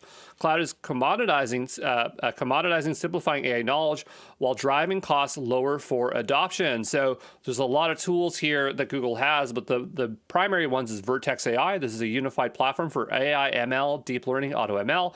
They have their own deep learning framework they've developed. It's really easy to use. This is my most favorite framework, and this is the one I always use. Then we have security. So cloud services by default have strong mechanisms built in for security, governance, and compliance. CSPs are continually developing new and innovative security offerings, not just at a service per service level, but to analyze, recommend, and remediate at the project and organization level. You can easily and quickly audit and apply security controls to become compliant in a fraction of the time than on an on-premise solution. And so things you get when you're working in the cloud, IAM. I mean, if you're using private cloud, I suppose you'd get that with OpenStack, but IAM, so role-based access controls and user management. One that I really like that Google has is BeyondCorp. It's a zero trust model framework. Then there's the security command center. So it's a centralized, it centralizes visibility and control for security and stuff, for misconfigurations. But there's a lot more there, but this is just to kind of help you ground each of these pillars into something practical, okay? Hey, this is Andrew Brown, and we are taking a look at business transformation. This is the process of using cloud technologies to change how a business operates and delivers value to its customers. This term, I've never heard it outside of Google, so I think Google has invented it, just like how they've championed the word digital transformation. So just understand that this is more specific to Google to help get you in the mindset of how you can utilize cloud, similar to digital transformation. But let's talk about the points here. So we have transforming workflows with cloud tools to automate, increase efficiency, and reduce costs, leveraging AI and data to innovate, improve customer experience, and unlock revenue streams. And we can look at this as pillars. So I don't think the official documentation lists this as pillars, but I'm trying to bridge the gap of that information from the digital transformation to the business transformation. So we're going to look at it from a pillar perspective. So we have intelligence, we have freedom, we have collaboration, trust, and we have sustainability. So those are the five that we're looking there. And so those are the 5 business transformation benefits. Memorize those because those will be on your exam. I saw them as a question. But let's go through each one and talk about them. The first one is intelligence. So this replaces traditional systems with cloud-driven data solutions that enable smarter decisions and unlocks AI capabilities. So what services could do that on Google for us?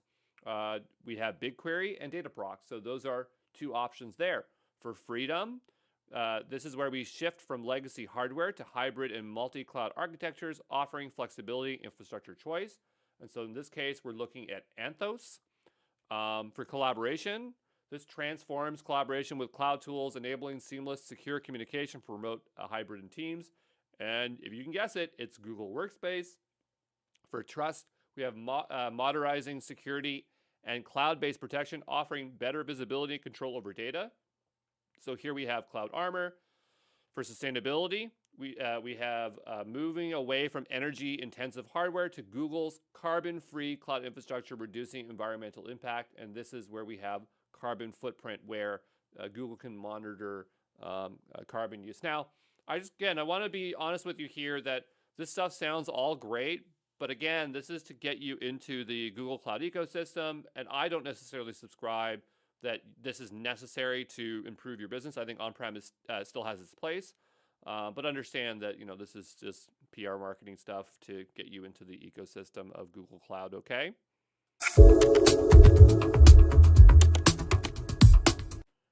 All right, let's talk about Transformation Cloud, which is a set of cloud tools and services that help businesses modernize apps and infrastructure, improve collaboration, manage data better, and strengthen security and compliance. So if you go into the Google Cloud console, you can't type in Transformation Cloud and find anything. Confusingly enough, there is a website called transformation.cloud, which has no relation to this. So this is really just a collection of services that are considered services to help with Transformation Cloud, okay? So hopefully that is as clear as I can make it. But let's talk about app and infrastructure modernization. So Google Cloud helps businesses shift from legacy systems to scalable, flexible cloud infrastructure with tools like Anthos and GKE, supporting hybrid and multi-cloud setups. We have data access and efficiency, or we could say data democratization. That's a very hard word for me to say. So Google here will make data more accessible through services like BigQuery and Looker. Then we have people connection. So this is going to be through Google Workspace. As you can see here, you're kind of getting the routine here. And we have trusted transactions, where we have Cloud Armor and Beyond Corp. So again, this is just another way for them to organize things, where we have digital transformation, business transformation, and Transformation Cloud. They're just framing it other ways for your organization to figure out how to adopt Google Cloud, okay?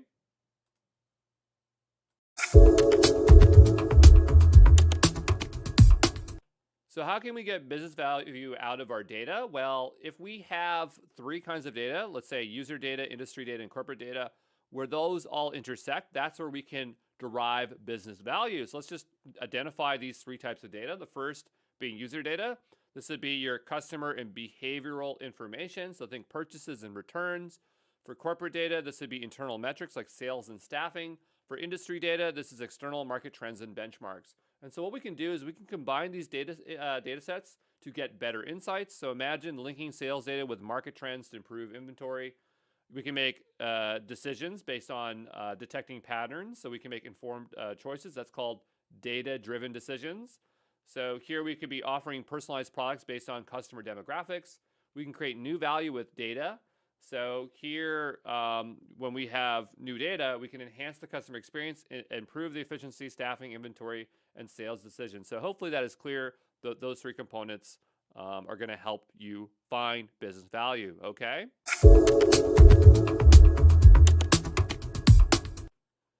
The data value chain is the series of processes where data is collected, stored, processed, analyzed, secured, and ultimately used to generate business insights or value.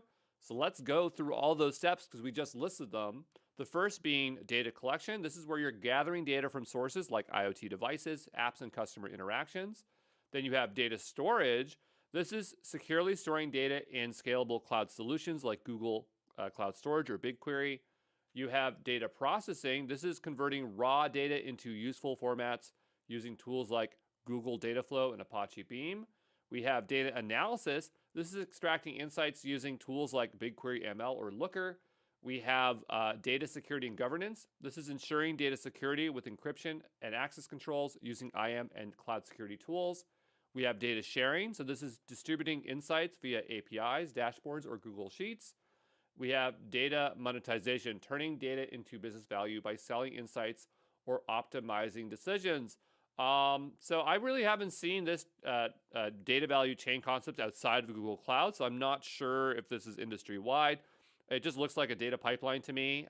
So there might be variants of this when you go to other providers, but it's still very, very straightforward and clear. So I still think it's valuable. Okay.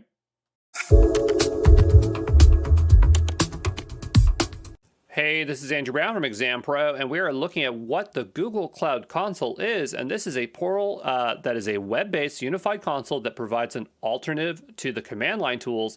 It allows you to build, manage, and monitor everything from simple web apps to complex cloud deployments. And so this is generally the main way you're going to be interacting with Google Cloud because it's the easiest way to do it. So the idea is that you have this hamburger menu. You can drop down and see all the possible services. You can also search for them. You can organize different projects here and switch between them. And in the background here, what you can see me doing is I'm actually trying to launch a new compute engine virtual machine instance. You can also get notifications and things like that. But basically, everything you want to do is via the console, okay? Hey, this is Andrew Brown from Exam Pro, and we are taking a look here at Cloud SDK. So SDK stands for Software Development Kit, and it is a collection of software development tools in one installable package. So you can use the Cloud SDK to pragmatically create, modify, delete, or interact with Google Cloud resources. And the SDK is offered in a variety of programming languages. So we got Java, Python, Node.js, Ruby, which is my favorite, Go, .NET, PHP. And so here's an example of us using the SDK with Ruby code. So we've installed the package as a Ruby gem. That's how we did it. And we're accessing BigQuery, and we're just iterating out that table. Okay.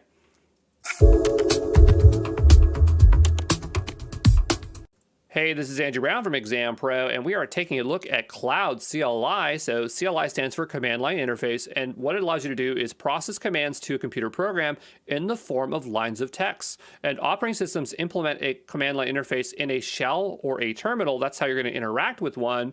And so this is what it looks like to use the CLI. So once it's installed, what you'll do is write gcloud and then whatever it is that you want to do. So in this case, we are you want to work with a compute engine. So we write compute, we're SSH into our instance. And so it's just as simple as that, okay?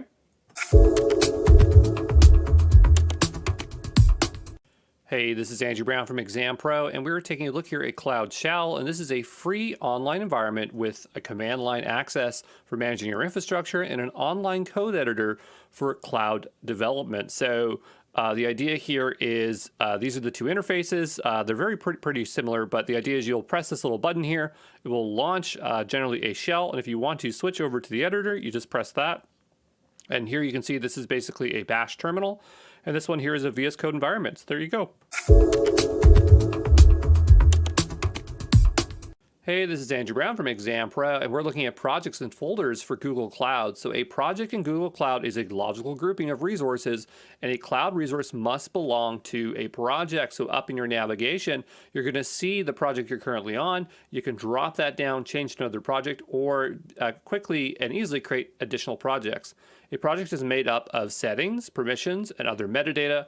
A project can't access another project's resources unless you use shared VPC or VPC network peering. Resources within a single project can work together easily, for example, by communicating through internal network, subject to the regions and zone rules. Each Google Cloud project has the following: a project name, which you provide, a project ID, which you can provide or Google Cloud can provide for you, a project number, which Google Cloud provides. As you work with Google Cloud, you'll use these identifiers in certain command lines and API calls. So each project ID is unique across Google Cloud. Once you have created a project, you can delete the project, but its IDs can never be used again. When billing is enabled, each project is associated with one billing account. Multiple projects can have their resources usage billed to the same account. A project serves as a namespace. This means that every resource within each project must have a unique name, but you can usually reuse resource names if they're in separated projects.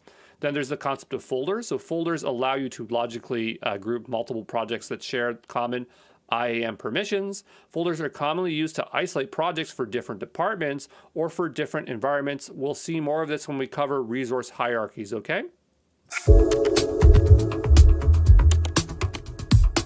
Hey, this is Andrew Brown from Exam Pro, and we're looking at the Google Cloud Adoption Framework, also known as GCAF.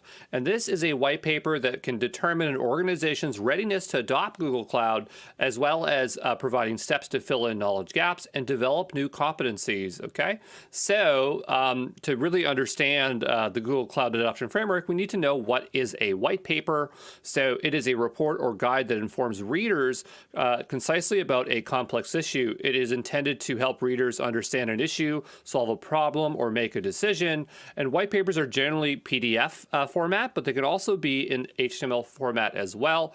So white papers are common among all the cloud service providers, and they're almost always an essential to study at the fundamentals level. And so for the Google Cloud Digital Leader, I recommend going through the Cloud Adoption Framework, which is what we're going to do here, okay? So the GCAP is composed of 4 themes, 3 maturity phases, the cloud maturity scale, epics, and programs. So let's get into it. Hey, this is Andrew Brown from Exam Pro, and we are looking at themes for the Google Cloud Adoption Framework. So themes are just 4 different areas that your company needs to excel in order to be successful with their cloud adoption. So starting at the first here, we have learn the quality and scale of the learning programs you have in place to upskill your technical teams, your ability to augment your IT staff with experienced partners. So who's engaged, how widespread is that engagement, how concerted is the effort, how effective are the results. Number 2 here is lead. So the extent to which IT teams are supported by a mandate from leadership to migrate to cloud, the degree to which the teams themselves are cross-functional, collaborative, and self-motivated. So how are teams structured? Have they got executive sponsorship? How are cloud projects budgeted, governed, and assessed? The third theme here is scale, so the extent to which you use cloud-native services that reduce operational overhead and automate manual processes and policies. So how are cloud-based services provisioned? How is capacity for workloads allocated? How are applications updates managed? And for the fourth one here, we have secure. So the capabilities to protect your services from unauthorized and inappropriate access with a multi-layered identity-centric security model, dependent also on the advanced maturity of the other 3 themes, okay? So what controls are in place, what technologies used, what strategies govern everything as a whole, okay? Hey, this is Andrew Brown from Exam Pro, and we are looking at phases for the Google Cloud Adoption Framework. And this is all about the maturity of the organization, because depending on where you are is going to determine the type of action or advice here based on the phase, okay? So for tactical, this is short-term goals, which is individual workloads are in place, but there is no coherent plan. The focus is on reducing the cost of discrete systems, getting to the cloud with minimal disruption. The wins are quick, but there is no provision for scale. So really, they're just trying to utilize anything, and there's no real plan in place, okay? For strategic, this is where you are in the midterm of maturity. So a broader vision governs individual workloads, which are designed and developed with an eye to future needs and scale, have begun to embrace change. People and processes are now involved in the adoption strategy. IT teams are both efficient and effective, increasing the value of harnessing the cloud for your business operations. Then we have transformative or transformationals. There we go. And so this is like long-term goals. So cloud operations are functioning smoothly. So you're in the cloud now, but you're focusing on integrating the data and insights working in the cloud. So existing data is transparently shared. New data is collected and analyzed. Predictive and prescriptive analytics via machine learning is used. People and processes are being transformed, which further supports technological changes. IT is no longer a cost center, but has become instead a partner to the business.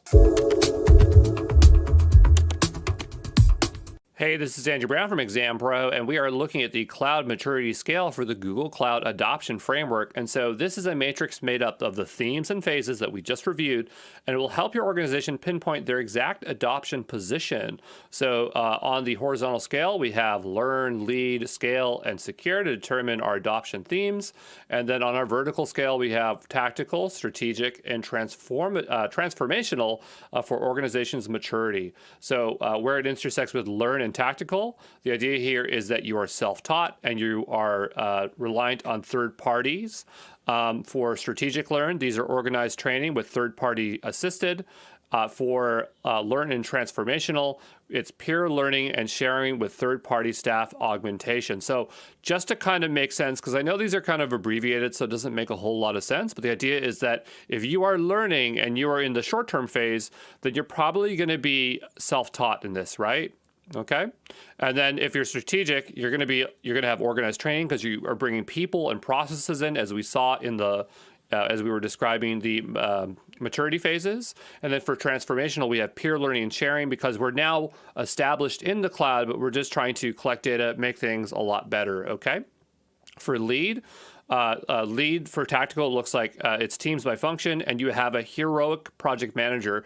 Basically, anytime you want to adopt cloud, no matter if it's Google or other ones, you need somebody in your team that's going to act as the hero or the evangelist for that adoption, for the adoption of the cloud. And you got to find that person to carry you through all the stages, okay? So for lead and strategic, we have new cross-functional functional cloud team. So this is where you actually have a specialized team in your organization because you're now in the cloud, right? And so that's going to help support the workloads and move it further.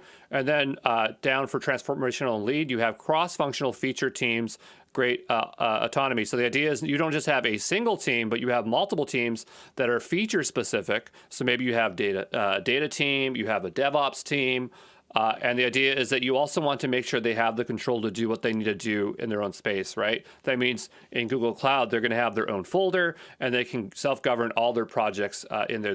They can do their shadow IT and they don't have to access centralized IT to do stuff. For scale and tactical, so change is slow and risk is ops heavy. Because basically everything is still in the old on-premise system, right? So that makes sense. For scale and strategic, templates ensure good governance without manual review. So, you just want to make sure that you have infrastructure as code is in place and you're putting governing rules in the midterm. For transformational scale, all change is constant, low risk, and quickly fixed. So you're really in good shape for scale here. Scale is going to be really easy, right? So whereas this, you're doing a lot of automation still to try to get your scale. For secure, fear of public internet, trust in private network. That's, of course, why people are on-premise, because they're really afraid to be in the public cloud or on third parties in general. So that is something you're going to have to fight with at that stage. For strategic, you have central identity, hybrid network. So that could be using the Beyond Corp, which is the zero trust model, or you could be doing federation between your Azure Active Directory on-prem into with cloud identity using Google's syncing directory service. Then the last one here is secure and transformational trust, only the right people, device and services. This is what they're talking about. They're talking about the zero trust model here. So that really is where Beyond Corp would come into play for the Google Cloud Adoption Framework, okay?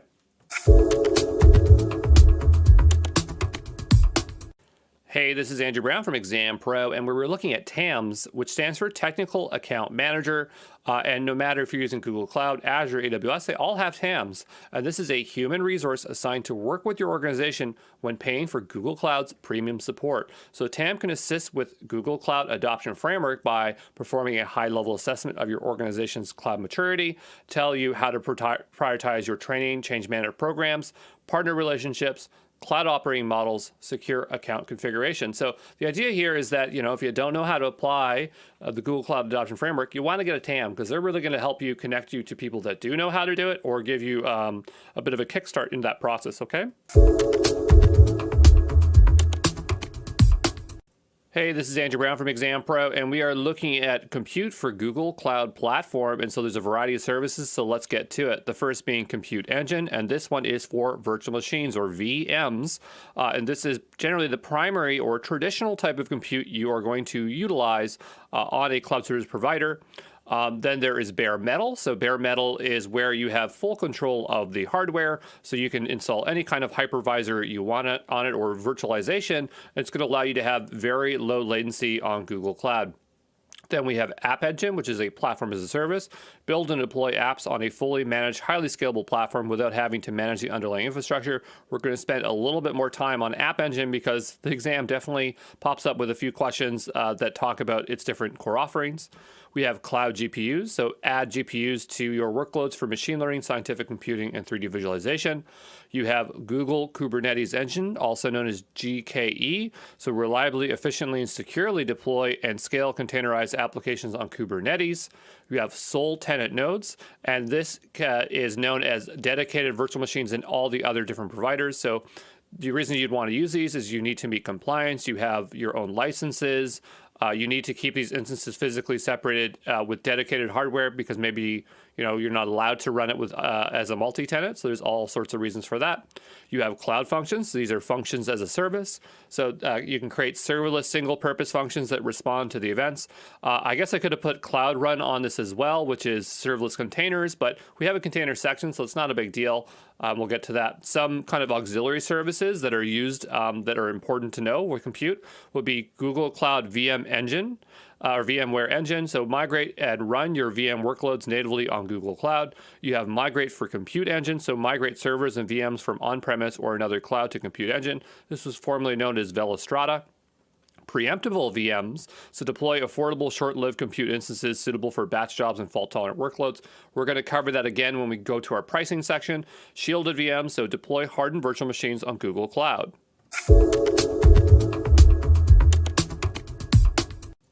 Hey, this is Andrew Brown from Exam Pro, and we are taking a deeper look here at App Engine. So App Engine is a platform as a service for your applications. You can quickly deploy and scale web applications without having to worry about the underlying infrastructure. And a great way of thinking of this is if you know Heroku, it's basically the Heroku of GCP. So the idea here is you can use your favorite programming language, whether it's Node.js, Java, Ruby, C#, Go, Python, or PHP. You can also bring your own language runtime, and you do that by creating a custom Docker container. So there is all our familiar logos just to kind of put home as to what you can use. It has powerful application diagnostics. You have cloud monitoring, cloud logging to monitor the health of your performance, cloud debugger and error reporting to diagnose and fix bugs quickly, application versioning, so easily create development, test, staging, and production environments, traffic splitting, so route incoming requests to different app versions, A to B tests, and do incremental feature rollouts. You have application security, so defining access rules with App Engine Firewall, and you can leverage managed SSL TLS certificates by default. So the idea is that you have all this infrastructure, and this is not even the full list, but all this stuff around your application that you would generally have to do yourself, but they do it all for you, okay? Now, there are two types of environments that you can launch with App Engine. You got flexible and standard. It's very, very, very important that you know the difference for the exam because they will have scenarios where you have to pick one or the other, okay? So you can simultaneously use both environments for your application. So it's not you have to use one or the other. It just depends on what kind of workload you're running. An App Engine is well suited to applications that are designed using microservice architecture. So splitting it down the line, let's talk about standard, and then we'll talk about flexible. So standard, I would describe as being serverless compute. So it starts in seconds. It's going to run in a sandbox, meaning that there's a like you don't have like you're not deploying a container. It's just you're uploading your code. Okay. It's designed for rapid scaling, so it can handle sudden spikes of traffic. It supports specific language versions, but it's not a custom runtime. So if you've ever deployed a serverless function where you're just like, choose Ruby, that's the language you get of a particular version, okay? You're not going to get that much flexibility around that. It can scale to 0 instances, so that's another characteristic of serverless compute. Its pricing is based on hours. You cannot use SSH to debug it, which is very common for serverless apps. There are no background processes. When we're looking at flexible, these are fully managed containers, so it starts in minutes. Runs with Docker containers on compute engine VM, so that's what it's doing underneath. It's designed for predictable and consistent traffic. It supports generally any language version, or you can run a custom runtime. Must have at least one instance running. The pricing is based on vCPUs, memory, and disk. You can SSH to debug it, and you can have background processes. So just understand those two, and you'll be good for the exam, okay? Hey, this is Andrew Brown from Exam Pro, and we are taking a look at containers for Google Cloud Platform. So containers are a type of compute, but there is so much going on here with Google that it deserves its own page. So we have Google Kubernetes Engine, so GKE, which is reliably, efficiently, and securely deploys and scales containerized applications on Kubernetes. You have Cloud Build, so continuously build, test, and deploy containers using the cloud Google Cloud infrastructure. You have Artifact Registry, so store, manage, and secure container images and language packages. You have Container Registry, so store, manage, and secure your Docker containers images. These sound really similar, and that's because this is actually the second version of Container Registry. So both of them exist, but generally it's recommended always to use Artifact Registry, okay? You're not going to probably see that like them lined up against each other, but just so you know, the benefit's always towards Artifact Registry over Container Registry, okay? If you want to use a virtual machine, like a compute engine, you can pretty much just checkbox it on, and now you have a container optimized OS. So it's really easy to use containers, even with compute engine, which is nice. You have Cloud Run, which is a stateless container, fully managed environments, and you can also use it with Anthos. So this one, and I really should have highlighted this in yellow here, but stateless containers is something you want to remember for your exam. They also have containers for the AI platform deep learning. So this is when you'd be using Vertex AI. You might need to have a bunch of tooling around that. And then there's also the Google Marketplace for Kubernetes applications. So if you're using Kubernetes and you just need something that's already pre-built and you're willing to pay, or there's some free stuff in there, you can go there and get them, okay? Hey, this is Andrew Brown from Exam Pro, and we are looking at Kubernetes, which is an open source container orchestration system for automating deployment, scaling, and management of containers. It's originally created by Google and now maintained by the Cloud Native Computing Foundation, also known as CNCF. What's interesting is this foundation also has their own certifications, like the Certified Kubernetes Administrator and the Certified Kubernetes Developer, so don't be surprised if you see me making courses for that in the future. Kubernetes is commonly called K8. The idea here is that the 8 represents the remaining letters, so U-B-E-R-N-E-T. The advantage of Kubernetes over something like Docker, and you've probably heard of Docker for containers before, but it has the ability to run containers distributed across multiple VMs. That's what Kubernetes can do that Docker cannot do on its own. A unique component of Kubernetes are pods. A pod is a group of one or more containers with shared storage, network resources, and other shared settings.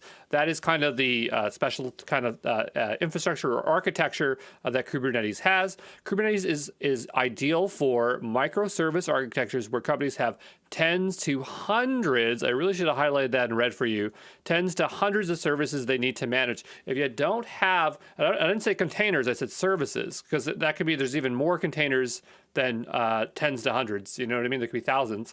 But the idea here is that Kubernetes does add a lot of management layer to it, but the idea here is that, when you have a lot of services, it is the best choice, okay?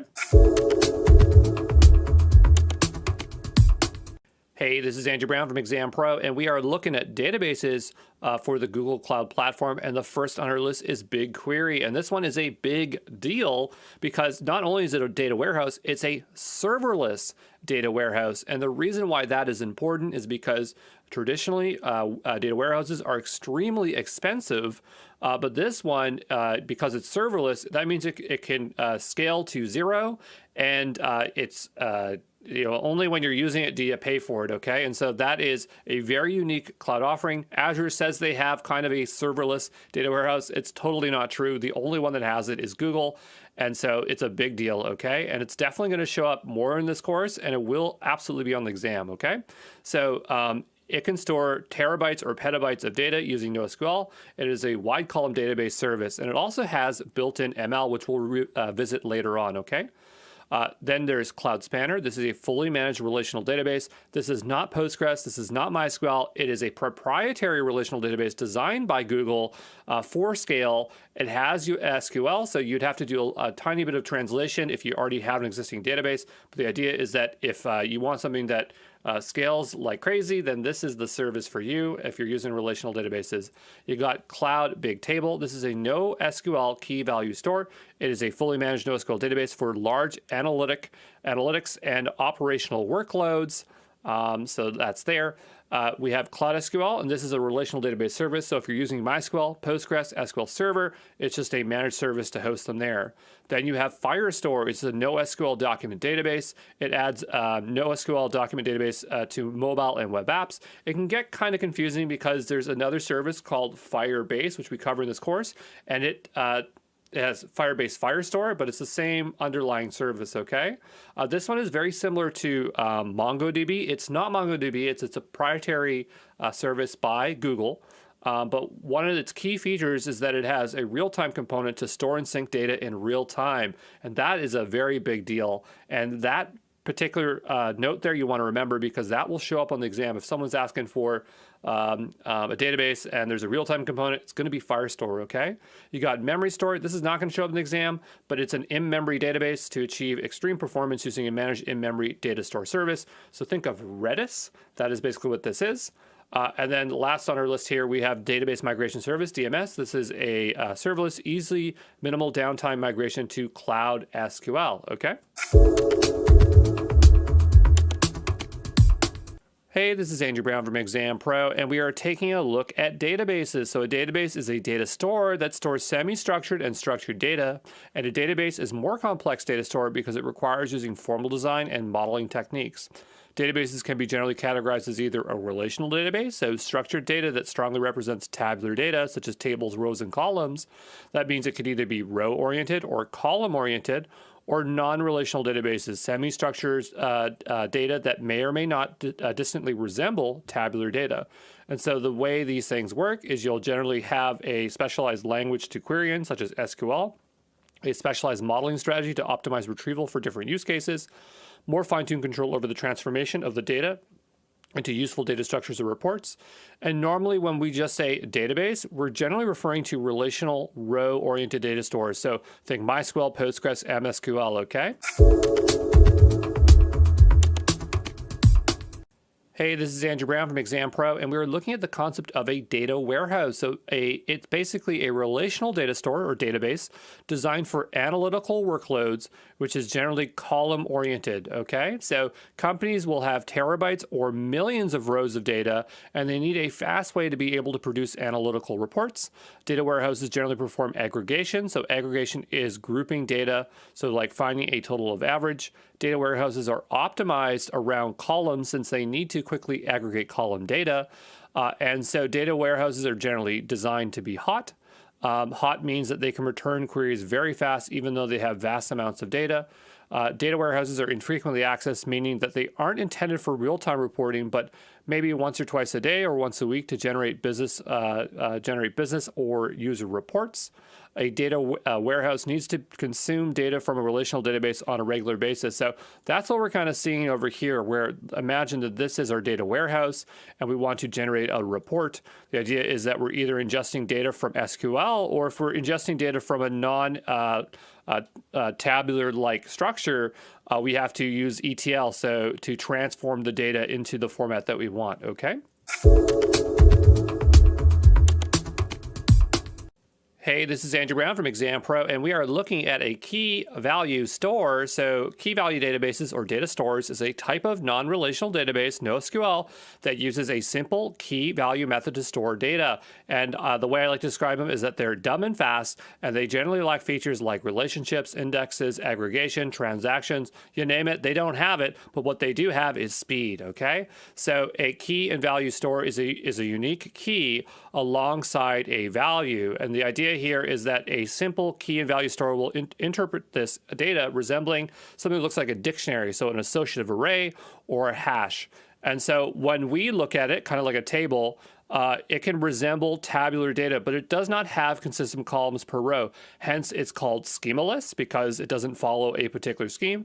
Due to the simple design, they can scale well beyond a relational database. And key value stores are generally the ones that are the most scalable. But the idea is that because of the simplicity of these things, usually you are, like these are really great for like leaderboards where the data is exactly stored the way you want to see it, okay? So if you have to do joins or data manipulation, then these are not going to be very ideal. But if the data is exactly as you need to see it, then they work really well, okay? Hey, this is Andrew Brown from Exam Pro, and we are looking at document stores. So a document store or document database is a NoSQL database that stores documents as its primary data structure. So a document could be XML, but it's more commonly JSON or JSON-like. Documents are a subclass of key value stores. The main difference is that they can store nested dictionaries, nested hashes, okay? The components of a document store compares to relational database is the easiest way to explain it. So where you would have tables, they call them collections. Where you'd have rows, they call them documents. Where you have columns, they call them fields. Indexes are the same, and you do have some ability to do joining via embedding and linking. So, you can leverage that tabular data to kind of think about how document stores are, but fundamentally, they're not tabular data, okay? Hey, this is Andrew Brown from Exam Pro, and we are looking at serverless services for Google Cloud Platform. So what is serverless? Well, serverless architecture are fully managed services that automatically scale, are highly available, durable, secure by default, abstracts away the underlying infrastructure, and are built based on the execution of your business task. So the idea here is you pay for the value, you don't pay for idle servers, and serverless can scale to zero, meaning when not in use, the services don't generally cost anything. So let's look at cloud functions. This is functions as a service. When we're talking about serverless on any CSP, this is what people look at first is what is the serverless functions, okay? And so you choose a runtime, upload single function code. So they're not full web apps, just parts of code, and they're intended to be short-lived, and everything else is taken care of for you. You have Cloud Run. This is for serverless containers, so run stateless containers on a fully managed environment or via Anthos. You have App Engine, platform as a service, so build and deploy apps using traditional web frameworks, and all the underlying infrastructure is taken care of for you. Platform as a service is not always serverless, but App Engine specifically has a serverless offering, which is the standard version. You have Event Arc, and this is a serverless event bus. So you build event-driven solutions by asynchronously delivering events from Google services, SaaS, and your own apps used for application integration. AWS's one is called EventBridge, so it's the same thing there. So the idea is it's application integration for Google services and other third parties, okay? You have Knative. This is serverless K8 containers, deploy and manage serverless cloud-native applications for Kubernetes. You have Workflows. This is a serverless state machine, so orchestrate and automate Google Cloud and HTTP-based API services with serverless workflows. You got BigQuery, serverless data warehouse. Understand your data using a fully managed, highly scalable data warehouse with built-in ML. Then you have cloud storage. This is serverless storage, so it's an object store, and the idea is that this stuff is highly available. It's distributed across multiple data centers. You just upload files. You don't think about anything like about the disks or anything else, okay?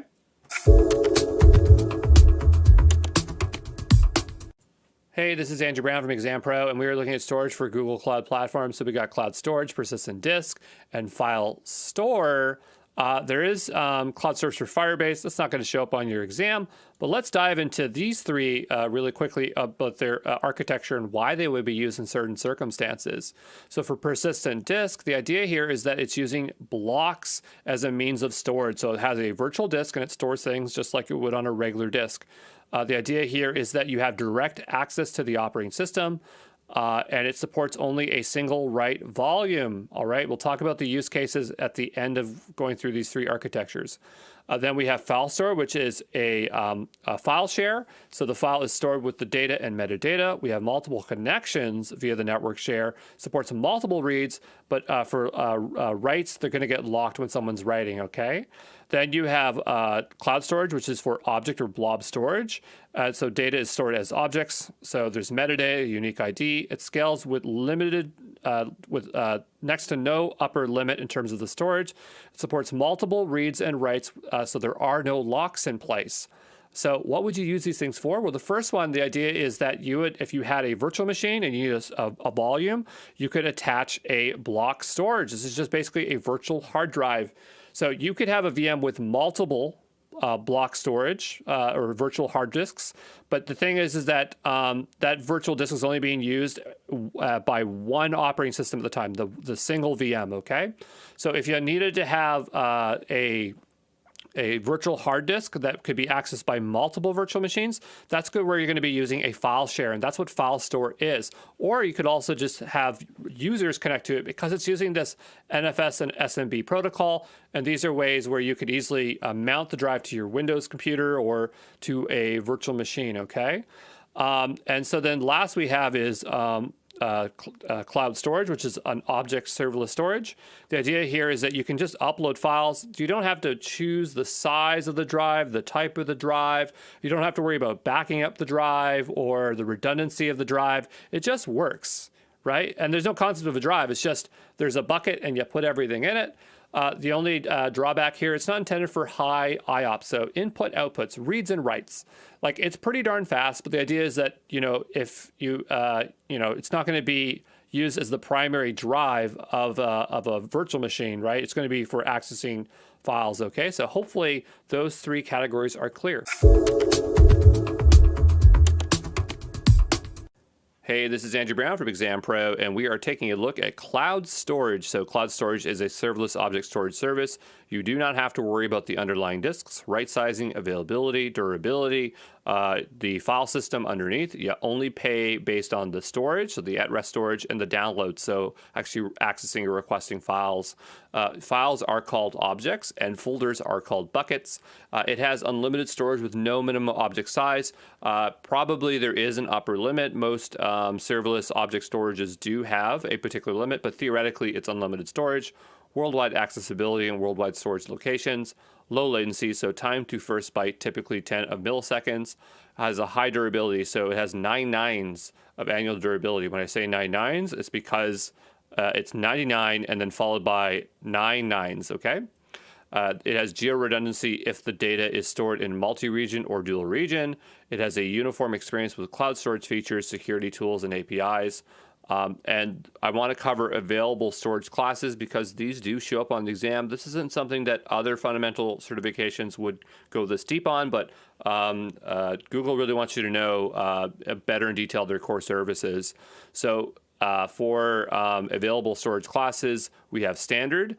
And so here, this is for frequent file use. So if you're building a web application or just general use, you're going to be going with standard storage. Now, this is the least cost-effective solution. It's not expensive, but there's ways to save, okay? You have nearline storage. This is when you're going to be accessing, on average, a file once a month or less, right? It's going to be cheaper than standard storage, but the key thing is once a month or less.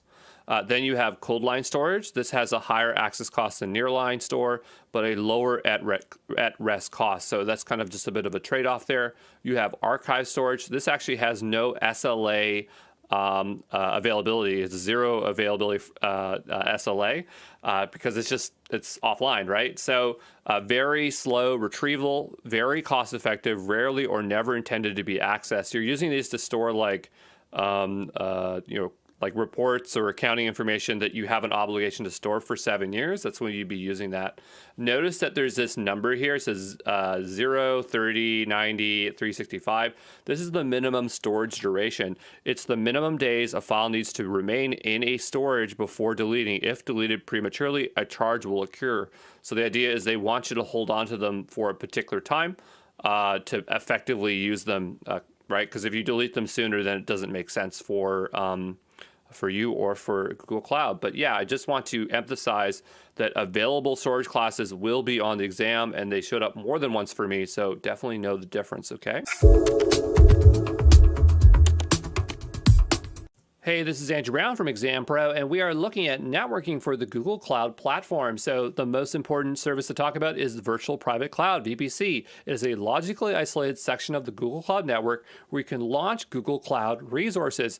And the idea is, once you have your slice of the network, the amount of resources you can launch is based on how many available IP addresses, and that's determined by CIDR range. So CIDR range or CIDR notation is a format that looks kind of like an IP address. It has this / thing on the end here, and that is what's determining how many available IP addresses are. If you have 65,000, that means you can launch pretty much 65,000 virtual machines. You don't ever just launch something into a VPC. You'll launch it into a subnet of a VPC. A subnet is a subdivision of the virtual private cloud. And the way that works is that you'd actually have to choose a CIDR range as well. That CIDR range is going to be smaller than the VPC one. Interestingly enough, the larger the number is, the smaller the IP range is. That's just how the math works. You don't need to know for the exam, but I like to cover this stuff anyway because it's fundamental information. We have public subnets and private subnets. Public subnets can reach the internet. Private subnets can't reach the internet. Now, there is no hard rule about that. Like, there's no constraint that is just like, you don't say create a private subnet. You just create a subnet. And if you don't want, if you want to treat it as a private subnet, just don't give them any external or public IP addresses. So here I have a little diagram I made here for you just to kind of explain some of the components. This is not an exhaustive one. Networking has so many features here. We just got too complicated, so we'll just have a very simple example here. So here we have our VPC. A VPC has to be launched within a region, so here it is in US West 1. We have a public and private subnet. These would be launched in particular zones. That's how you get multi-zone. So you create a subnet across one subnet per zone, so you have 3 zones, and that way you'd be highly available. We have compute engines. These are virtual machines running here. So if we wanted a virtual machine in our public subnet to reach the internet, it has to have an external IP address. It would also communicate through an internet gateway.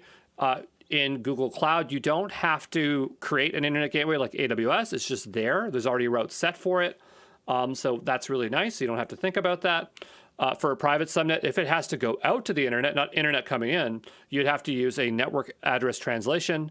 So CloudNet, that's pretty standard across all the cloud service providers. If you're trying to get traffic into a virtual machine sitting in a private subnet, that is where you'd need some kind of hybrid connection. So a cloud VPN or cloud interconnect. You'd probably be using both of these in combination. That's usually how it goes, or just the cloud VPN. But that basically establishes a private connection to this VPC and its private subnet, and that way you could just treat it as the same network. The way you're going to protect your resources is via firewall rules. Firewall rules are at the instance level, and they're also stateful. So you can say allow or deny, which is, again, if you're in AWS, it's totally different, right? You have different controls for that, okay? But yeah, that's generally the main components there, okay? Hey, this is Andrew Brown from Exam Pro, and we are looking at more networking services for the Google Cloud Platform. Now, these are just basically auxiliary services. Not all of them you really need to know in detail for the exam, but you should know them in general, and they can kind of help you out. So let's go through them all. So we have Cloud Armor. This helps protect against DDoS and web attacks. We're going to cover that later again. This one could show up on your exam. Cloud Load Balancing is just a load balancer, a high-performance load balancer. We have Cloud CDN. So this is a content distribution network. It caches your data globally so that your websites load fast, stuff like that. Cloud NAT, so provision applications without public IP addresses, allows web apps to communicate in private subnets out to the internet to download things like packages or software updates, things like that. Cloud DNS, publish and manage your domain names using Google's reliable, resistant, low latency DNS service.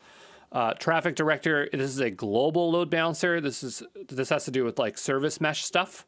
Cloud interconnect, so connect your infrastructure to the Google Cloud on your terms from anywhere.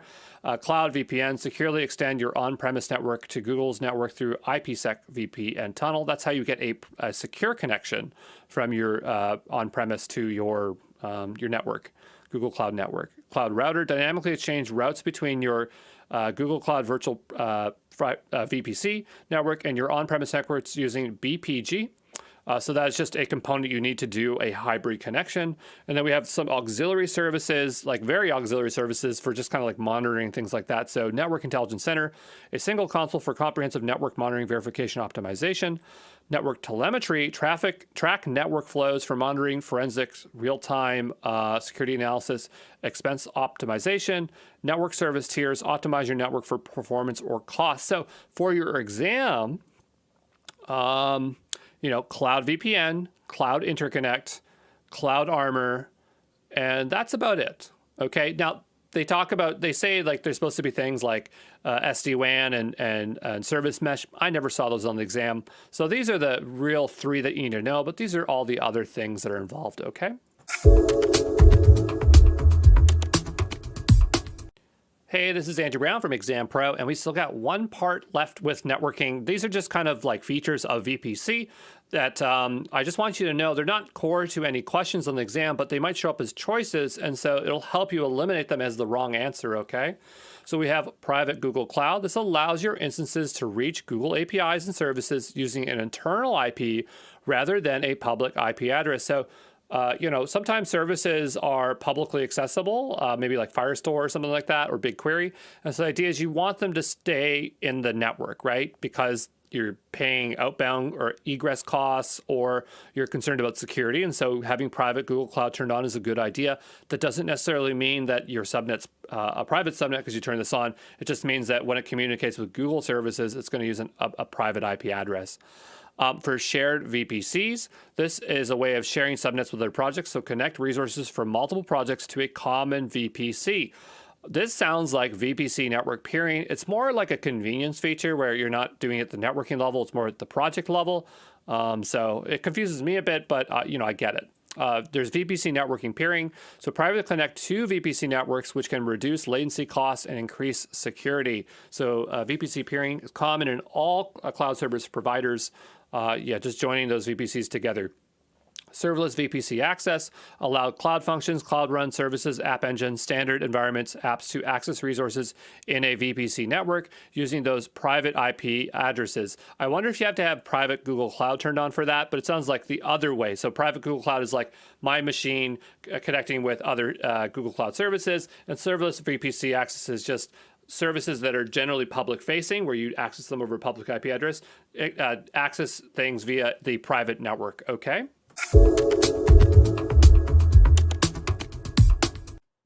BigQuery is a serverless, fully managed data warehouse and analytics engine designed for fast, scalable data processing across clouds. So here is a screenshot of the BigQuery Studio. And I'm just going to tell you that this is the best-in-class data warehouse out of all the cloud service providers. If there's one service really worth using on GCP, it is BigQuery. And so the idea here is that you can run SQL queries in your editor. It's pretty straightforward to use. You can easily connect to various data sources and BI tools for smooth data import. You can quickly browse data sets and tables through the user-friendly interface.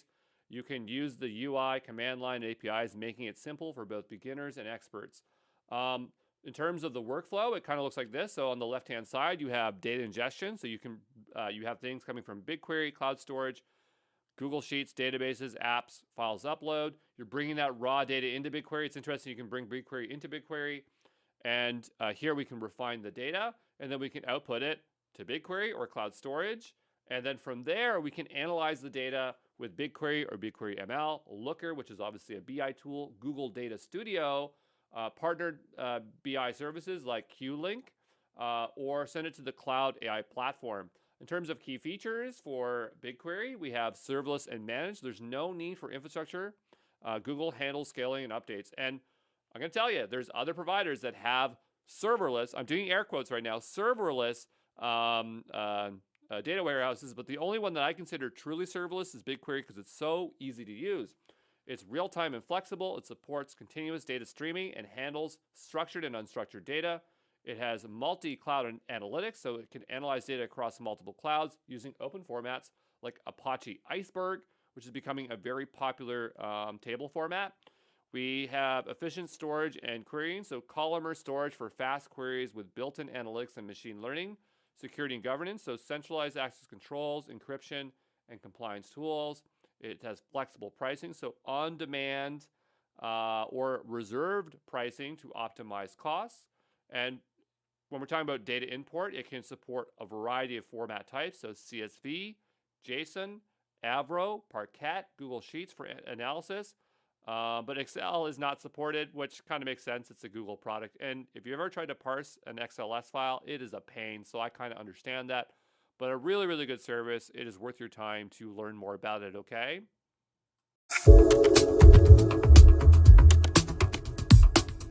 All right, let's take a look at Looker, which is a business intelligence tool that allows users to explore, visualize, and share their company's data to make informed business decisions.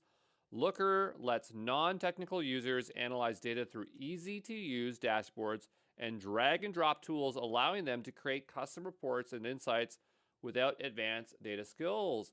Looker offers 3 platform editions: Standard, so ideal for small teams under 50 users; Enterprise, designed for internal BI analytics at scale; Embed, ideal for external analytics and large-scale customer apps. In terms of feature sets, we have a unified data platform, so real-time access to multiple data sources for consistent, up-to-date insights across teams.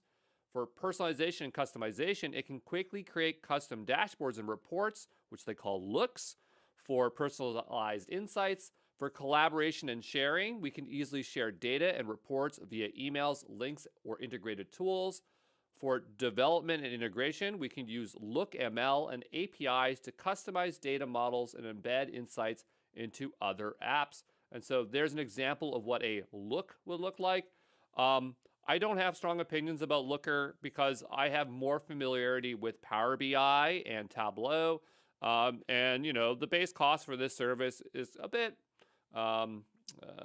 makes me uninterested in utilizing it, but in further GCP certifications, you actually have to utilize it a lot more. So in those courses, we look at it a bit deeper, but I look at this offering just like I look at Amazon, Amazon's BI tool, AWS's BI tool. I can't remember what it's called off the top of my head right now, but anyway, you know, it's nice that they have it, but, you know, if it's a real company, I think they're going to be using Power BI or Tableau. But, you know, if you want to keep all of your data within the Google ecosystem, that's one reason why people might want to utilize this, okay?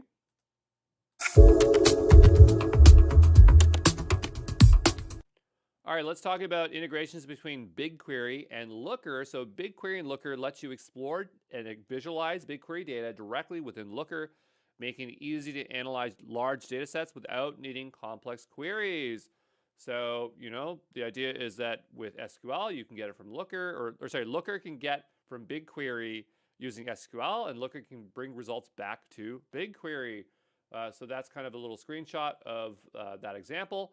But anyway, you can query BigQuery data in real time, getting insights without waiting or delays. No data transfers, so no need to move data, keeping workflows smooth and fast. Unified access, so intuitive interface for exploring data without needing SQL skills.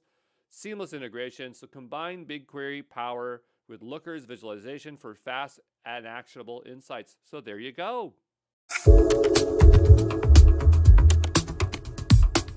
Hey, this is Andrew Brown from Exam Pro, and we are looking at internal services for the Google Cloud Platform. So these are services that you generally cannot use, and they're designed to be supportive of all the underlying infrastructure for many Google Cloud services. I just want to get you exposed to these because they might show up as choices, as distractors on your exam. And you might see them in the documentation with no context, and so you just might wonder what these things are. So that's why we're going to cover them. And the first one actually is an exception where you can use this service, but it's Spanner. And so Spanner, without the word cloud, is the internal service, globally consistent, scalable relational database. And then Google made this available to us as Cloud Spanner. Then you have Borg. It's a cluster management manager that runs hundreds of or thousands of jobs from many thousands of different applications across a number of clusters, each with up to tens of thousands of machines. Borg, I think, is inspired by Star Trek, right? The Borg. We have Chubby, a distributed lock manager, DLM, as a service that temporarily prevents files and records from being used by another user or operation on a virtual machine. And then you have Colossus, cluster level file system, successor to the Google File System, GFS, provides the underlying infrastructure for the Google Cloud Storage Service, from Firestore to Cloud SQL to Firestore again, I suppose, and to Cloud Storage. I guess I was trying to write something else there, but that's okay. But there we go. Hey, this is Andrew Brown from Exam Pro, and we're looking at what is Apogee. So Apogee Corporation was an API management and predictive analytics software provider before its merger into Google Cloud. So Apogee is a founding member of the Open API Initiative. So that's what we're talking about, Open API 3.0 specification, originally known as the Swagger specification. So Open API specification is an open source standard for writing declarative structure of an application programming interface API, and can either be written in either JSON or YAML format. So here it is. But what they're talking about here is that there's things called API gateways. And API gateways is a hosted version of an API. And if you're familiar with APIs, the idea is you can define endpoints. You can say, I want a route to users, and it's a GET. And the idea is I want to send it to somewhere. I want to send it to this Lambda, to this virtual machine or whatever, okay? CSPs will have fully managed API services known as API Gateway. These API gateways generally support open API standards, so you can quickly import or export APIs. So like on AWS, you can use Open API 3.0 or Swagger, which is 2.0. Same thing with GCP, same thing with Azure. They all have these things, okay? But in particular, Google has Apogee, okay? And so their Apogee services were blended into Google Cloud Platform, okay?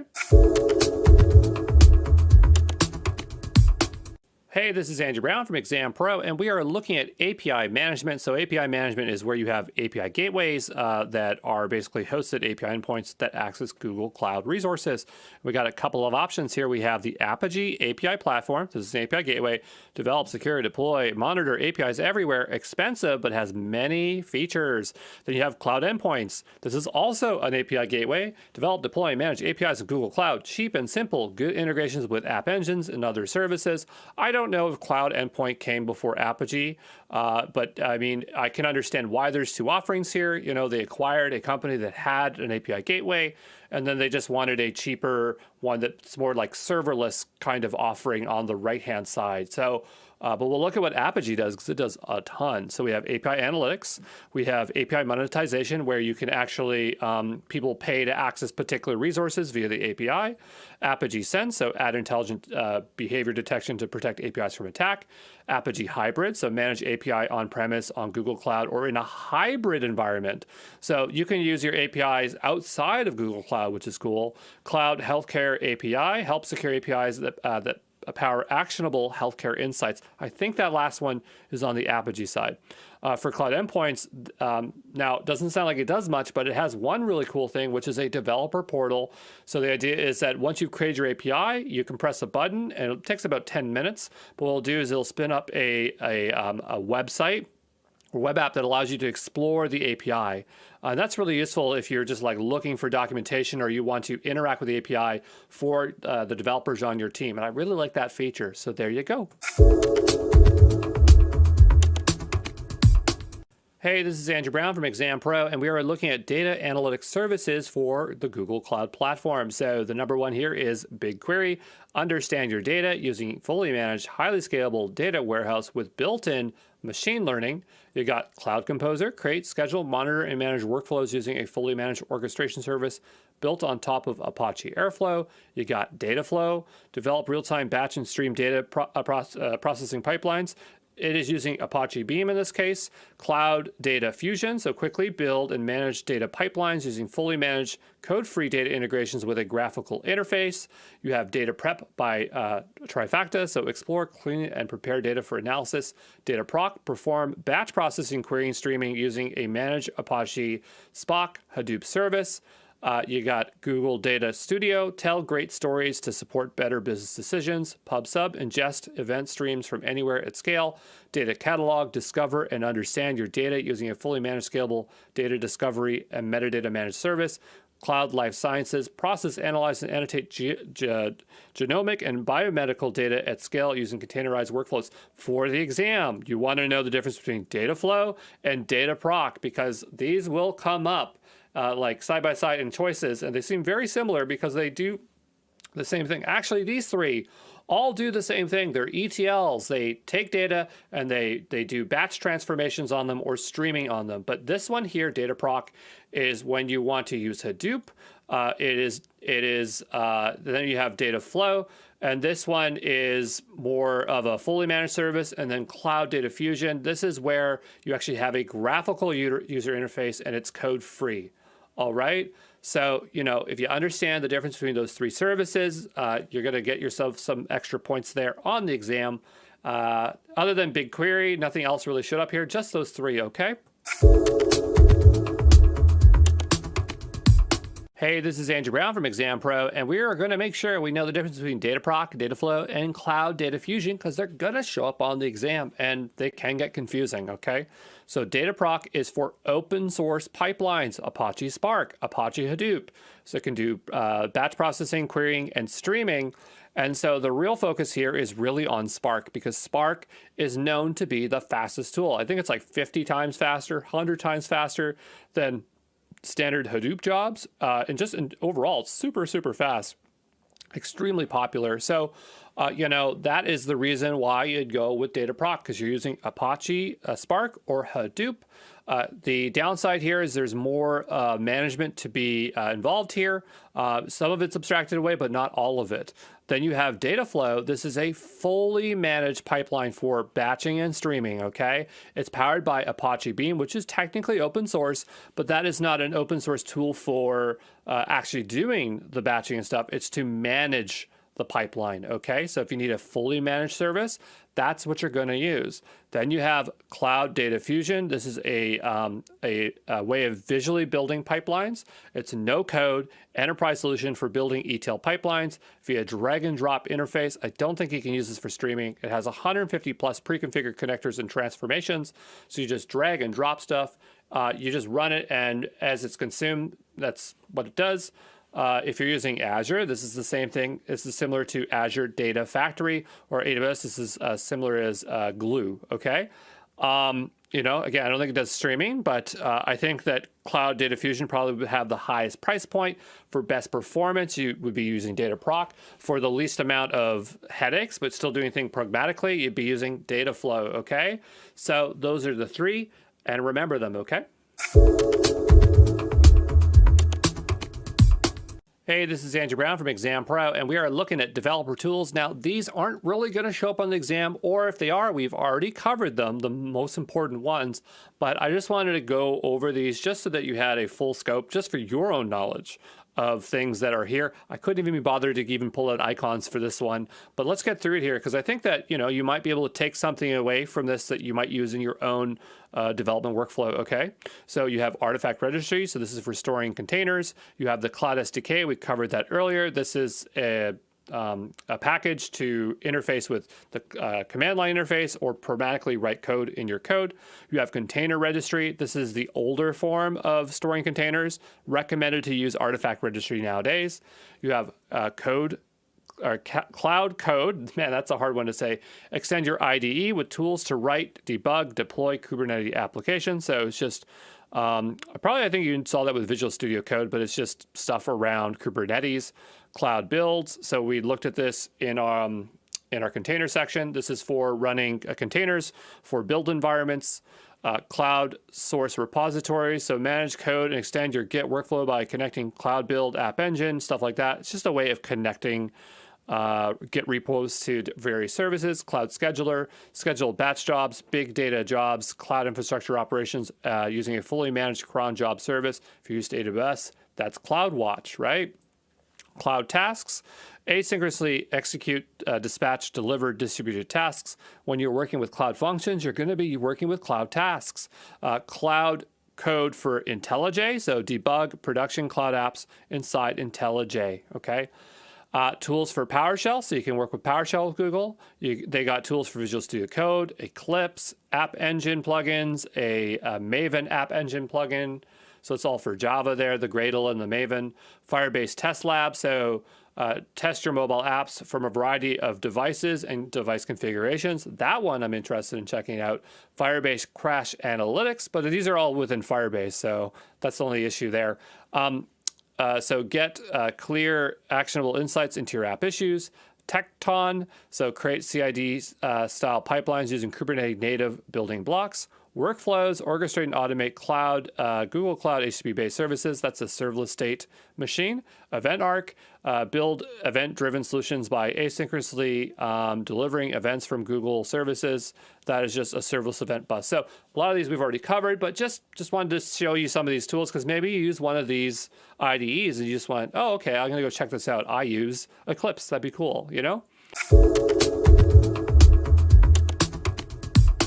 Hey, this is Andrew Brown from Exam Pro, and we are looking at hybrid and multi-cloud services for Google Cloud. Now, it seems like we're reiterating over the same services again and again in different ways, and that is on purpose because I want you to know these services so you can remember them for the exam. So let's get to it. The first is Anthos, so modernize existing apps, build web apps, build in hybrid and multi-cloud environments when enabling consistency between on-premise and cloud environments. Remember, Anthos allows you to extend your control plane to not only other multi or other cloud service providers, but also on-premise. Can do compute and Kubernetes. You have Anthos deployed on VMware, so modernize existing apps and build new apps on your VM environments. They're never going to ask you to do a VMware deployed on, or Anthos deployed on VMware, but VMware can show up on the exam, so you should know what that is.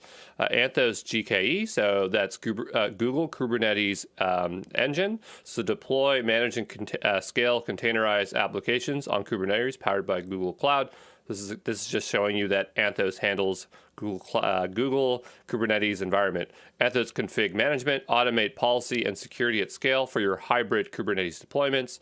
You have Cloud Run for Anthos, so easily leverage and the benefits of combining Kubernetes and serverless. Apogee API management, deploy, secure, and monitor APIs everywhere. Remember, you can use Apogee in hybrid or multi-cloud, okay? So that is one of its advantages. The Google Cloud Marketplace for Anthos, easily deploy containerized apps with features of pre-built deployment templates and consolidated billing. Migrate for Anthos. So if you're trying to move servers onto Google Cloud, this is going to be specifically for containers. I've seen this questions on the exam where you have to choose between migrate for Anthos and migrate for Compute Engine. And so if it's virtual machines, you're using Compute Engine. If it's containers, you're using migrate for Anthos, okay? There's operations, so aggregate metrics, logs, and events from your infrastructure to get signals and the speed of analysis. That's under Compute Engine.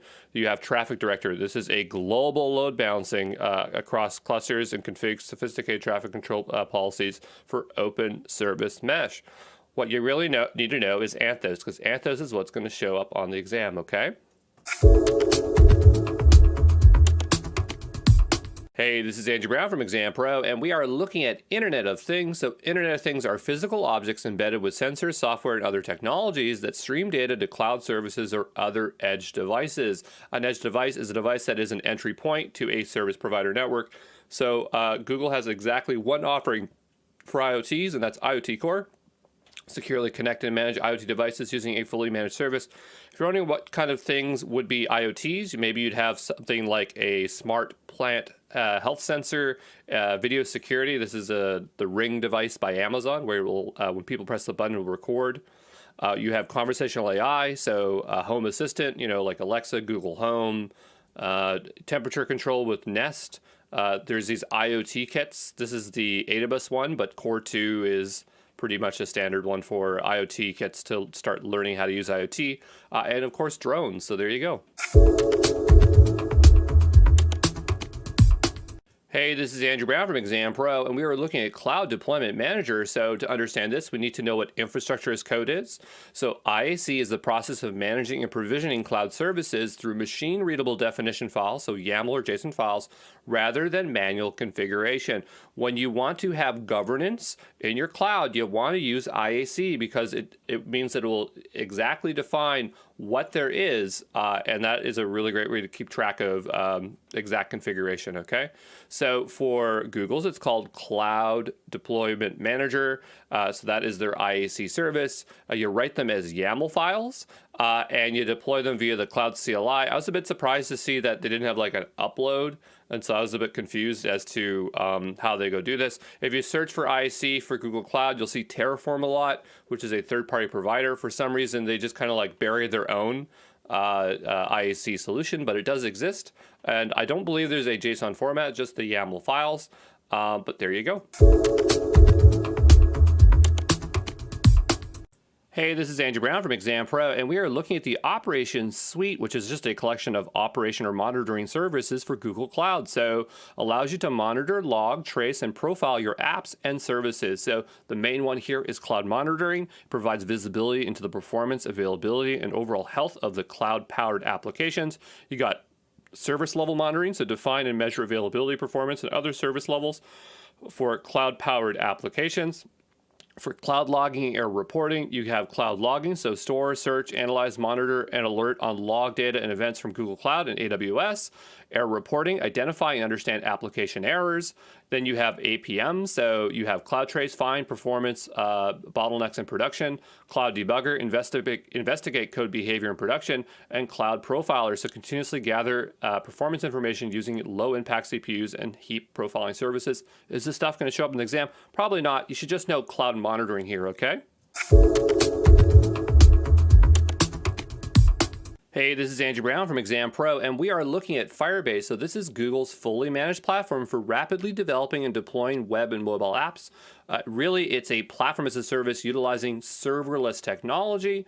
Firebase offers the following services and features. So Cloud Firestore, machine learning, cloud functions, authentication, hosting, cloud storage, real-time database, crash of Linux, performance monitoring, test lab, app distribution, Google Analytics, in-app messaging, predictions, A/B testing, cloud messaging, remote config, dynamic links. So Firebase is basically an alternative to using Google Cloud directly for users who want to focus on building and deploying their applications in a highly opinionated framework. If you ever heard of AWS Amplify, that's the AWS competitor for this.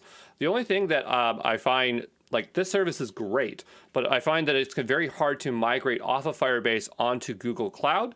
But the idea is that, you know, if you don't really want to learn all the infrastructure as a service stuff, and you just want all this convenience around you, this thing is really great, okay? Dataflow is a unified stream and batch data processing that's serverless, fast, and cost-effective. So there's a screenshot of a flow right there. It can do stream analytics, so ingest, process, and analyze fluctuating volumes of real-time data for real-time business insights. It has real-time AI, so streaming events to Google Cloud's Vertex AI and TensorFlow extension, so TFX. It has many use cases like predictive analytics, fraud detection, real-time personalization, and anomaly detection. It's supported with CI/CD for ML through Kubeflow pipelines. It can do IoT streaming for sensor and log data processing. In terms of its other features, we have Dataflow SQL, so it allows you to use SQL directly in there. So that's really useful. It has flexible resource scheduling, so advanced scheduling techniques to reduce batch processing costs. Dataflow templates, so easily share your pipelines across your organization teams. It has Vertex AI notebook integration, which is really straightforward. You can get a private IP. It has horizontal scaling. It can work with Apache Beam. If you're not sure what Apache Beam is, it's an open source unified model for defining both batch and streaming data parallel processing pipelines. We have Dataflow Prime. So this is a serverless no-ops auto-tuning architecture. It also has vertical scaling. It has right fitting. So it's a very, very good service. This is why Google is known for ML and data, because they have some of the easiest and most robust data and ML services, Dataflow being one of them, okay?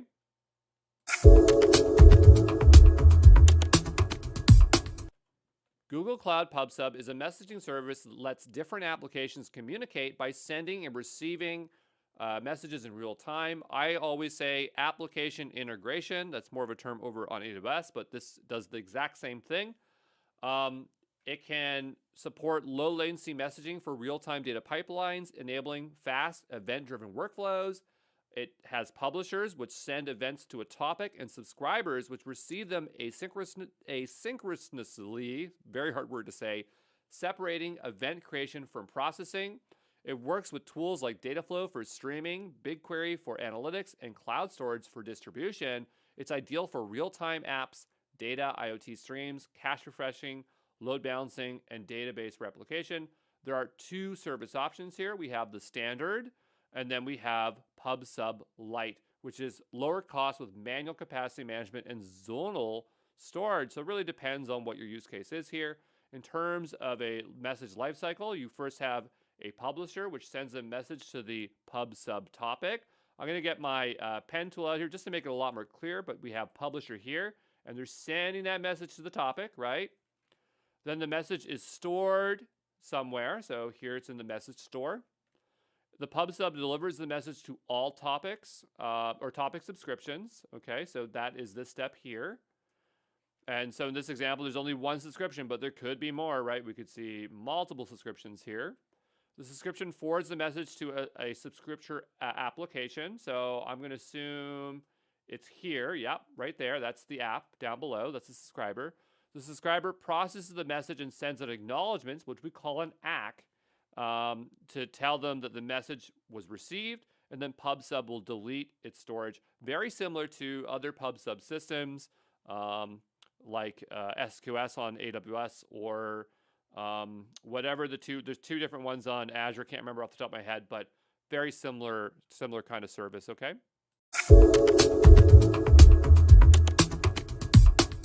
Hey, this is Andrew Brown from Exam Pro, and we are looking at migration services for Google Cloud. The first on our list here is the Database Migration Service, and this is when you're migrating open source relational databases into Cloud SQL. Didn't see this one in the exam, which is kind of a surprise because I think that would be kind of an essential one. It might show up in the future. Maybe I just didn't get any questions for that. We got BigQuery Data Transfer Service. This is when you're importing data into BigQuery. Again, another one I did not see on the exam. Then we have Migrate for Compute Engine and Migrate for Anthos. These are two you want to remember when you want to import from your on-prem into or migrate on-prem into your Google Cloud. You're going to be using Compute Engine for VMs, and for Anthos, you're going to be using containers. You got to remember the difference between these two because they will show up in a lineup for sure. Another one, and this time it's for storage, not compute, but you have Cloud Storage Transfer Service. So this is when you're migrating just general storage like data. It could be from S3, it could be from on-prem. And then there's also Transfer Appliance. This is where you are transferring storage, but you have so much data, like terabytes of data, that you need a physical drive to ship the data. So these two, I'm giving you extra emphasis here, these two and these two are going to show up in a lineup on the exam for sure, so know the difference between them, okay? I have just a few key cloud migration terms that I didn't know where else to fit in the slide. So this slide is really boring, but it's really straightforward that I wanted to get you exposure to before we start talking about all these migration types. So the first is workload. This is your apps, your services, or tasks that you can plan to migrate to the cloud. You have retire. This is where you're decommissioning workloads that are no longer needed or useful. And we have retain, so keeping workloads in the current environment, typically due to complexity or compliance reasons. So those are your three terms that you will see repeated when we're talking about different types of migration. I just wanted to get you some exposure there, okay? All right, let's take a look at the types of migrations. And so there are four main types of migrations from on-premise to the cloud. I want to point out that these terms, some are universal, but other ones are just made up by Google. And there used to be fewer, but now there's more. I'm not saying I necessarily agree with them, but I'm just saying that Google's created this language to help organizations to frame their migrations, so just understand that. But the idea is that they work on a spectrum, so the ones on the left are easier to implement with limited cloud benefits, and the ones to the right are labor intensive with full cloud benefits. And we have here rehost, so lift and shift, replatform, lift and optimize, refactor, move and improve, rebuild, rip and replace. So for rehost, you have little to no modification, taking the least advantage of the cloud. Fastest migration strategy for replatform, lift workloads with minor adjustments, leverage more cloud features with major changes, slower than rehost but gains more cloud benefits. For refactor, refactor your existing apps to smaller cloud native features, take advantage of the most offerings of cloud, slower migration process but offers better performance scalability. For rebuild, you're building your app from scratch, you're taking advantage of the maximum value of offerings, but this can take the largest amount of time or longest amount of time. So we'll look at these in more detail, but it's pretty straightforward what these are. But there you go. Let's take a look at rehost, or lift and shift, as it's more commonly known everywhere else. But this will move workloads from a source environment to a target environment with minor or no modifications or refactoring. It's ideal when you have a workload that can operate as is in the target environment with little or no business needs for change. You consider considerations here is it requires the least amount of time because the amount of refactoring is kept to a minimal. Teams can continue to use the same set of tools and skills that they were using before. It doesn't take full advantage of cloud platform features like horizontal scaling, fine-grained pricing, highly managed services. So, you know, a rehost would be like, imagine you run everything on a VM, a virtual machine. You just run it on a Google Cloud VM. Just bring that on over. That would be an example of rehost, okay?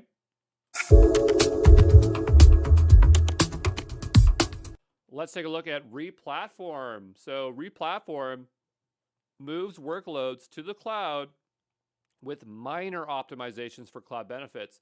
This is ideal when the app can run in the cloud but needs slight optimizations. Small changes improve cloud performance or cost efficiency. Considerations here is it requires more effort than lift and shift. Optimizations might need code or configuration changes. Learning new cloud features or tools may be necessary. Maybe an example here would be, okay, we're going to leverage, let's say we're running everything on VMs, but now we're utilizing Cloud Spanner to replace the SQL component or things like that. So this is where you're making minor integrations of cloud services, okay?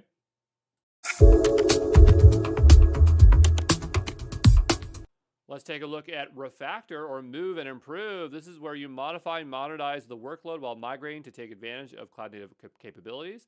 This is ideal when the current app architecture isn't cloud ready. Major updates or improvement are needed for performance. Considerations here, it takes more time than basic migration, requires refactoring the code during migration, demands extra effort and new skills for optimizing the cloud. So if you're used to just kind of taking a VM and vertically scaling it, maybe you want to make sure that your app can do horizontal scaling. And so the way you handle sessions could be different. This could be using more heavier integrations for cloud. So maybe your background jobs, you're moving them into cloud functions, or you're changing the way your code is written so that maybe if you're using containers and there's layers that are abstracted away on Google Cloud Run, that you just remove those layers. All sorts of things you can do here, but the idea is not 100% from scratch, okay?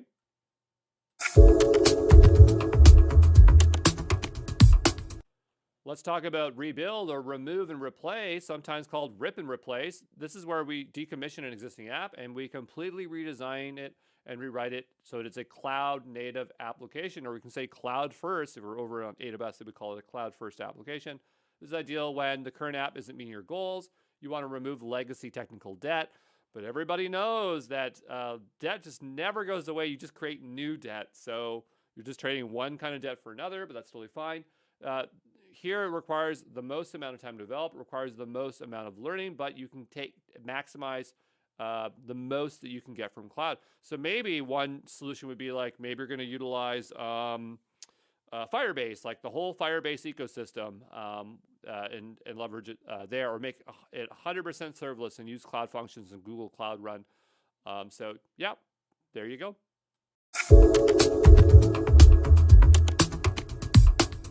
Hey, this is Andrew Brown from Exam Pro, and we are looking at migration path. And the reason I want to go through this stuff is not because they're going to ask questions on the exam, but it's going to help you contextualize a lot of the business use case scenarios because, this isn't like a normal fundamental certification. They just make it a lot harder. So you need that contextual knowledge, okay?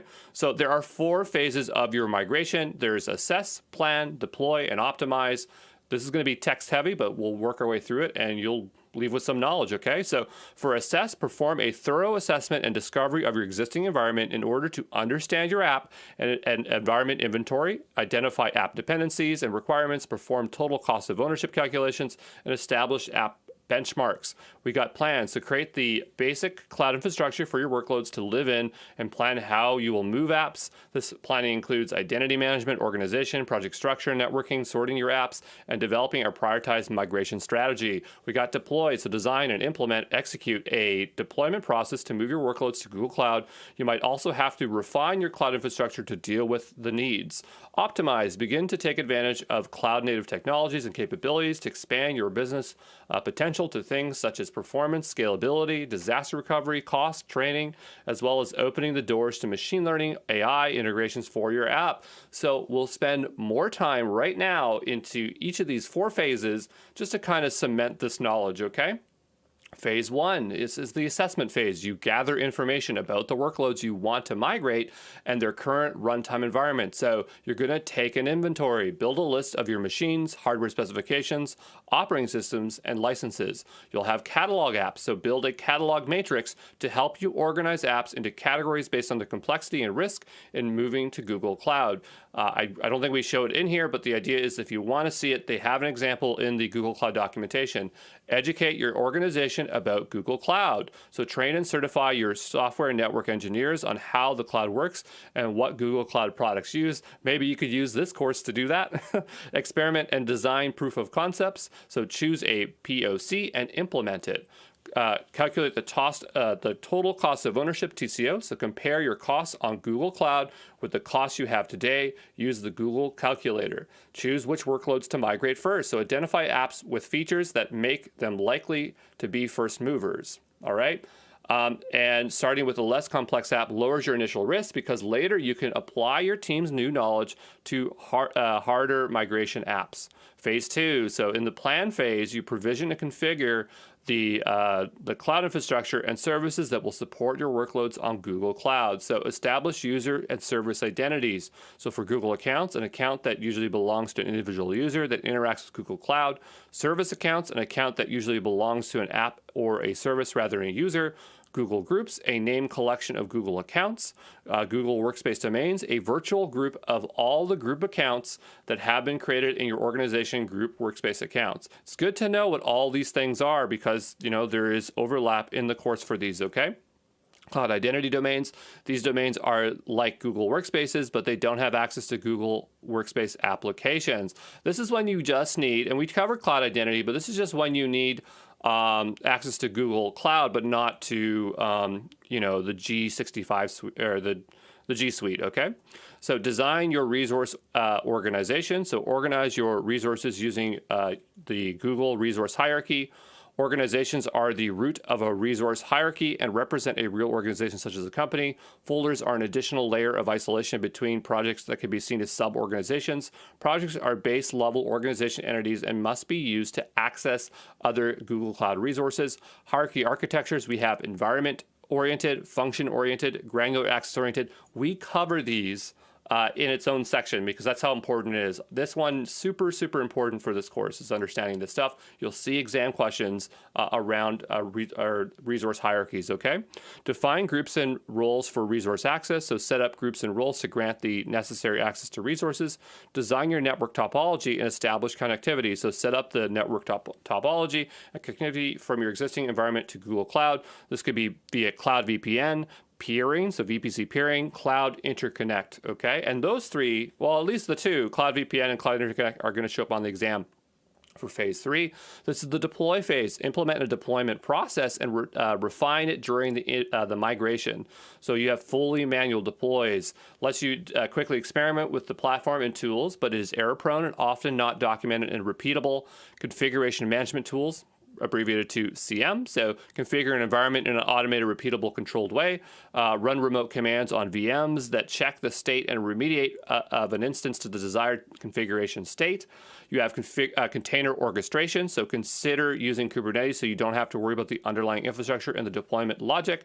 So you could use Google Kubernetes Engine for that. Deployment automation, so automate the deployment process by implementing a continuous integration and continuous delivery pipeline. You have infrastructure as code. Write a script that defines resources to be created or updated in a single deployment action. Share and stand up entire workflows and environments easily. IC tools here is Google Deployment Manager or HashiCorp. Terraform, and Terraform is just, it's an IAC, but it works across all cloud service providers. And it's really important to know all these different type of deploy types at the fundamental levels. It can really help you on the exam, okay? Phase 4, the optimize phase. Start optimizing your target environment. So build and train your team, train your development and operations team to take full advantage of new cloud environments. Monitor everything. Monitoring is the key to ensure that everything in your environment is working as expected. Prometheus, Google Cloud Logging, Google Cloud Monitoring. Automate everything. So manual operations are exposed to a high error risk and are also time consuming. Automation leads to cost and time savings and reduces risk. So we're looking at Google Cloud Composer, which is using Apache Airflow, SpinMaker. They're not going to ask those on the exam. Codify everything. So by implementing processes such as infrastructure as code, policy as code, make environments fully auditable and repeatable. Use managed services instead of self-managed ones. Cloud SQL, AutoML, GKE, App Engine. Optimize for performance and scalability. So horizontal scaling, vertical scaling, and you want to reduce the cost. So take advantage of sustained use discounts, SUDs, committed use contracts, which sometimes are committed use discounts, so CUD. So don't get too hung up on the word contract there. Flat rate pricing, such as BigQuery, which I think is the only service that does that kind of flat rate pricing. Okay, so there you go. Hey, this is Andrew Brown from Exam Pro, and we are looking at Migrate for Compute Engine, and it enables you to migrate lift and shift of your virtual machines with minor automatic modifications from your source environment to the Google Compute Engine. The reason we're giving this a little bit more detail is because on the exam, I just saw some more questions that are kind of around the feature set of Compute Engine. And so I just didn't want you to get tripped up on the exam, okay? So continuously replicates disk data from the source to VMs to Google Cloud. No downtime on the source via transfer. Quickly clone and test a migrated VM. So after it's migrated, you can use test clones and make sure everything's working fine. If not, you can roll back. I'm highlighting this one in particular because I saw it on the exam. Easily perform all migration tasks with Google Cloud Console. So just understand there's no downtime with this thing. It continuously replicates and you can use test clones, all right? Hey, this is Andrew Brown from Exam Pro, and we are looking at Anthos for Google Cloud. And I know I've mentioned Anthos so many times, but it is in the exam, so that's why I want to show it to you from different angles. So Anthos is a modern application management platform used for managing hybrid architectures that span from Google Cloud to other AWS or on-premise data centers running VMware. Anthos is a single control plane to manage Kubernetes compute in hybrid scenarios. Core components of Anthos would be infrastructure, containers, cluster management. It has a managed service mesh. This is great for seeing where your resources are and trying to be able to define SLOs, service level objects, to give guarantees to your customers. Multi-cluster management, configuration management, migration, service management. It's serverless, secure software supply chain, logging, monitoring, and it has a marketplace. So it is a pretty darn robust system. If you're building service-based architecture applications, Anthos is a great enabler for this with microservices. But there you go. Hey, this is Andrew Brown from Exam Pro, and we're looking at Migrate for Anthos and Google Kubernetes Engine. Normally it'll just be Migrate for Anthos, but we just extend it with the full name here so you understand what the utility of Anthos is, which is for migration of containers to GKE. So when Migrate for Anthos, you can migrate your VMs from your supported source platforms to Google Kubernetes Engine, Anthos clusters on VMware, Anthos clusters on AWS. So you can bring them in from a lot of different places. You use auto-generated container artifacts, including container container images, Docker files, deployment YAMLs, and persistent data volumes to deploy migrated workloads and integrate with services such as Anthos Service Mesh, Anthos Configuration Management, Stackdriver, Cloud Build for maintenance using CI/CD pipelines. Migrate for Anthos is offered at no charge, and no Anthos subscription is required when migrating to GKE. Charges for other GCP services may still apply. Okay, so the big takeaway is that you use this for migrating containers to GKE, and there's no cost to doing that, and you don't need a subscription. Okay. Hey, this is Andrew Brown from Exam Pro, and we are looking at Storage Transfer Service, which allows you to quickly import online data into cloud storage, set up a repeating schedule for transferring data, as well as transfer data within cloud storage from one bucket to another. It's going to enable you to move or back up data to a cloud storage bucket, either from other cloud storage providers or from your on-premise storage. Move data from one cloud storage bucket to another so that it is available to different groups of users and applications. Periodically move data as part of data processing pipeline or analytical workflow. You can schedule one-time transfer operations or recurring transfer operations. Delete existing objects in the destination bucket if they don't have a corresponding object in the source. Delete data source objects after transferring them.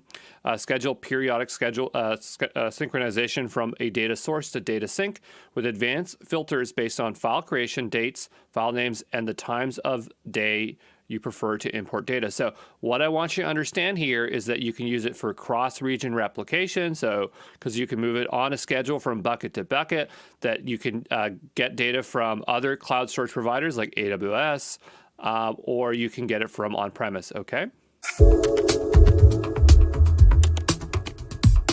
Hey, this is Andrew Brown from Exam Pro, and we are looking at Transfer Appliance, and this is a hardware appliance you can use to securely migrate large volumes of data. So migrate hundreds of terabytes up to 1 petabyte. Comes in two configurations, so 100 terabytes and 80 terabytes. Imagine when they say a petabyte, you just have multiples of these drives that you would ship. So the one on the left here would be the 480 terabyte. The one on the right is the 100 terabyte. You can mount Transfer Appliance as an NFS volume, making it easy to drag and drop files or rsync from your current NAS to the appliance.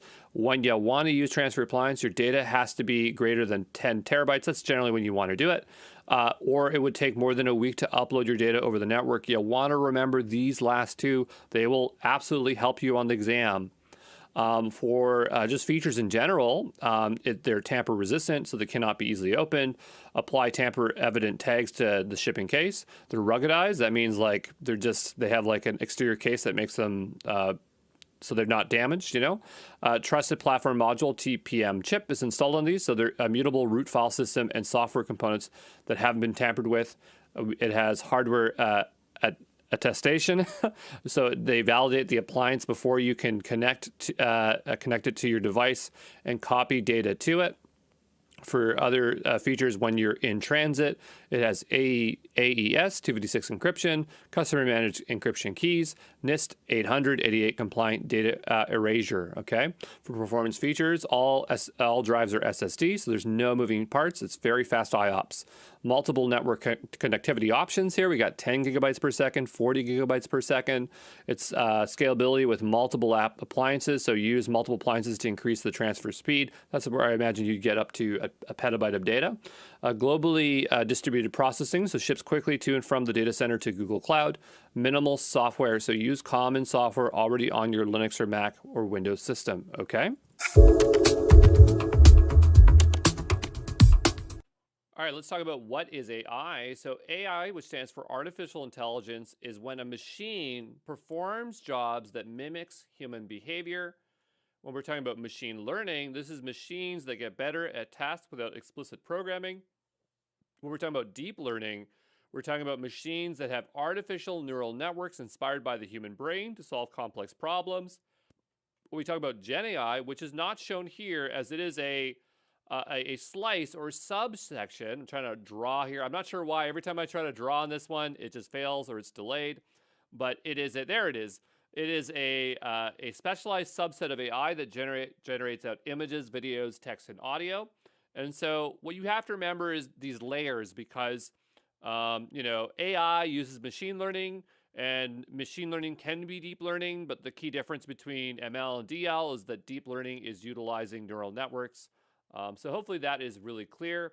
And if it's not, what we can do is do a comparison between AI versus machine learning. So AI focuses on understanding and decision making, whereas machine learning learns from data to predict or make predictions or decisions. For data handling, AI analyzes and makes decisions based on existing data. ML uses data to train models and make predictions. AI applications span across multiple various sectors, including data analysis, automation, natural language processing, and healthcare. And machine learning is used in recommendation systems, fraud detection, and predictive analysis. Then we can go further and we can compare AI ML to data analytics and BI tools. So when we're talking about functionality for AI ML, this is where we use models to predict outcomes and automate decision making. Whereas with data analytics and BI, you analyze historical data for insights. For data handling on the AI ML side, it learns from large data sets to make predictions and automate tasks. For the data side, it processes and visualizes existing data to find patterns. For apps, for the ML side, it's used in automation, predictive analytics, personalization, innovation. On the data side, it's used in reporting, dashboards, decision making based on past trends. For outcomes, on the ML side, it creates automated processes and continuous learning from data. And on the data side, it provides descriptive and diagnostic insights for decision making. That was really hard to say, but hopefully that gives you kind of a clear picture between the layers of AI and also AI ML versus the data side of things. But obviously they play really well together, so we'll see them interconnected, but they are two separate things.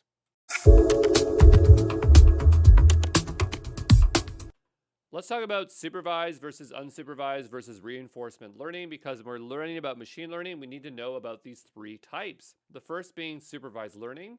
This is where data that has been labeled for training, and supervised learning is often described as being task-driven because it makes a prediction. So when the labels are known and you want a precise outcome, when you need a specific value returned, this is when you're trying to do things like classification or regression. We'll talk about those here shortly in the next slide. We have unsupervised learning. This is data that has been labeled. The ML model needs to do its own labeling. And this is where we're trying to make data-driven decisions. It recognizes a structure or a pattern. When the labels are not known and the outcome does not need to be precise, when you're trying to make sense of data, and this is where we're doing clustering, dimensionality reduction, and association. Then we have reinforcement learning. This is where there is no data, there is an environment, and the ML model generates data from many attempts to reach a goal. So here, this is decision-driven.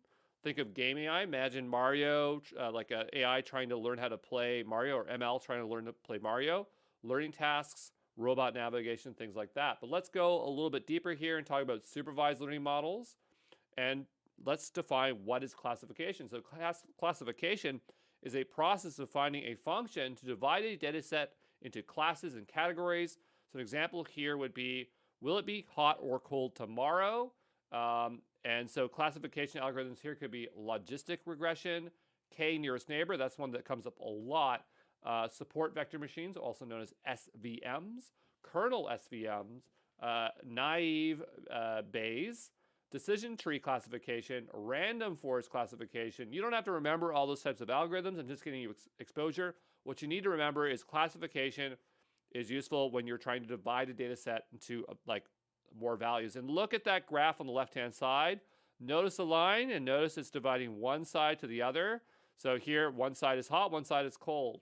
What is regression? Regression is a process of finding a function to correlate a data set into continuous variable and number.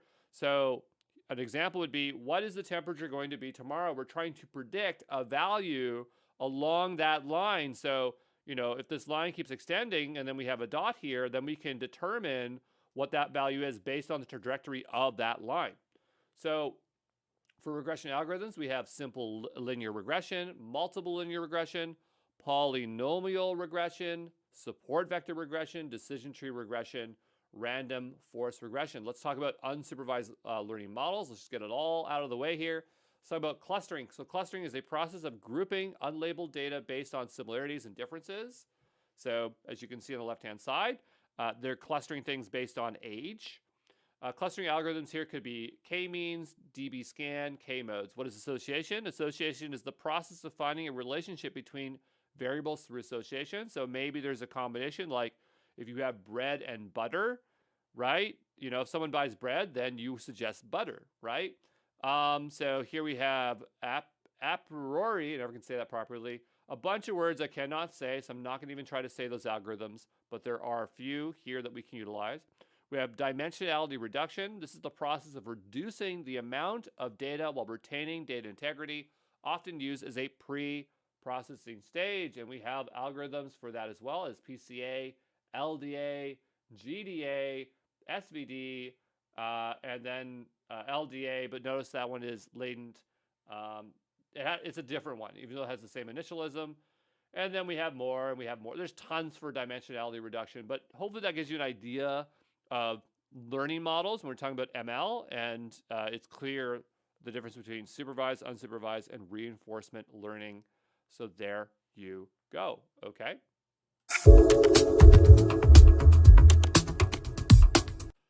Let's take a look here at what an algorithm and function is. So what is an algorithm? It is a set of mathematical or computer instructions to perform a specific task. An algorithm can be composed of several smaller algorithms. So, the thing that you want to remember about an algorithm is how do you do something, okay? So an example of an algorithm would be k nearest neighbor. It's worth bringing this one up because you'll see k and n quite often. And it can be used to create a supervised classification machine. And so the way this algorithm works is it will say, tell me who are my closest neighbors, and we will infer that I be considered of the same class. So here we have the red diamond, and we're looking around and saying, okay, these are my neighbors, so therefore I must be similar to them. With k and n, you use different distance metrics. So these are different kinds of algorithms that we can utilize within k and n. So we're talking about a algorithm composed of smaller algorithms. And so here's an example of one, which is the Minkowski algorithm. They have a bunch of names that are always very hard to say. I assume it's named after the people that invented these algorithms. Let's talk about what is a function. So a function is a way of grouping algorithms together so you can call them to compute a result. So it kind of sounds like a machine learning model in a sense. Obviously, a function is something that's also very well defined in computer programming when you're using programming, but understand that it is a multi-purpose term. So KNN itself is not a machine learning model, but when applied to solve, or I should say machine learning algorithm, but when applied to solve machine learning problems, then it makes it a machine learning algorithm, okay? So it's the context to which it is used in that makes it an algorithm. Because I remember looking at these and going, how are these machine learning algorithms? And it's really just based on context, okay?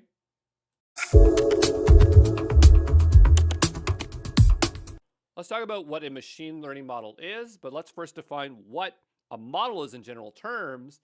So a model is an informative representation of an object, person, or system. So a model could literally be a person posing for a painting, but then there's this abstract idea of models. And so this is where we have things like algorithms, mathematical, computer code, written word stuff.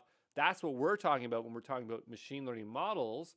And so an ML model is a function that takes in data, performs an ML algorithm to produce a prediction.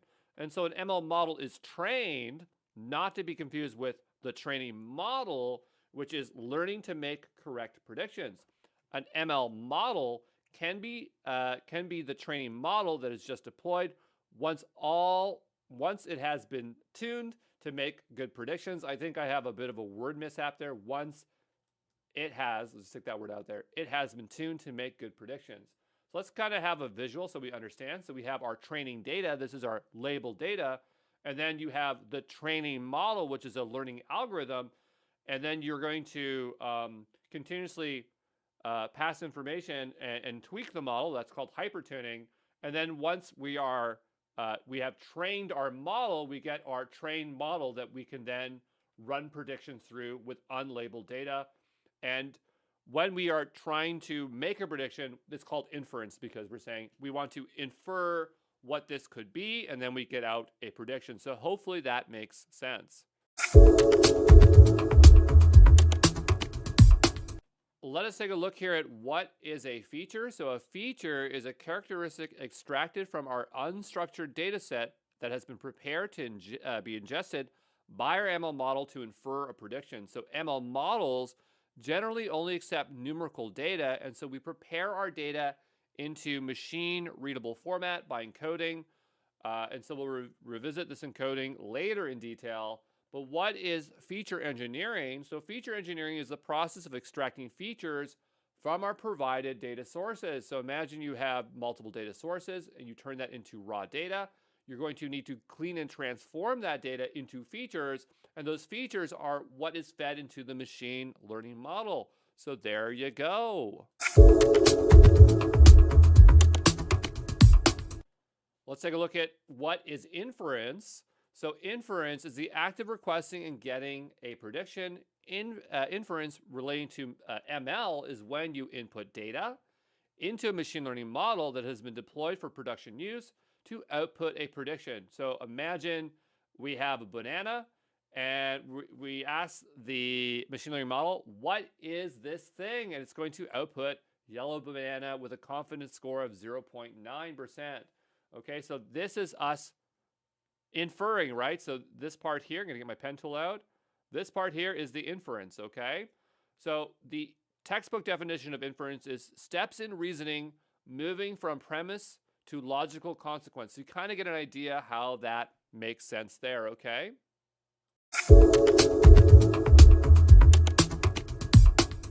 So what is training? Training is the process of teaching a machine learning model to recognize patterns by feeding it data so it can make predictions or decisions based on new and unseen data. And so that could be unlabeled data or labeled data. It depends on the type of learning that you're doing, whether it's supervised, unsupervised, reinforcement learning.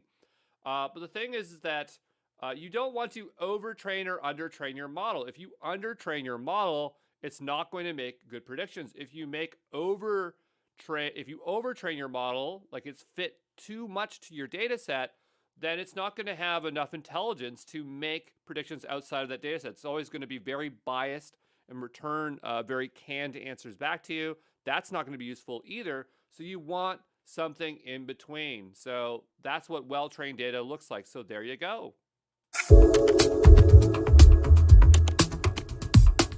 Let's take a look at what are parameters and hyperparameters. So what is a model parameter is what we'll first ask. So a variable that configures the internal state of a model and whose values can be estimated. The value of the parameter is not manually set and will be learned, outputted after training. So parameters are used to make predictions. Now let's talk about what is a model hyperparameter. This is a variable that is external to the model and whose value cannot be estimated. The value of the hyperparameter is manually set before the training of the model.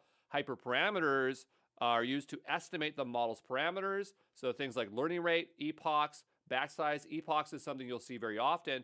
And if we're looking at a visual here, we should have showed this up a lot sooner, right?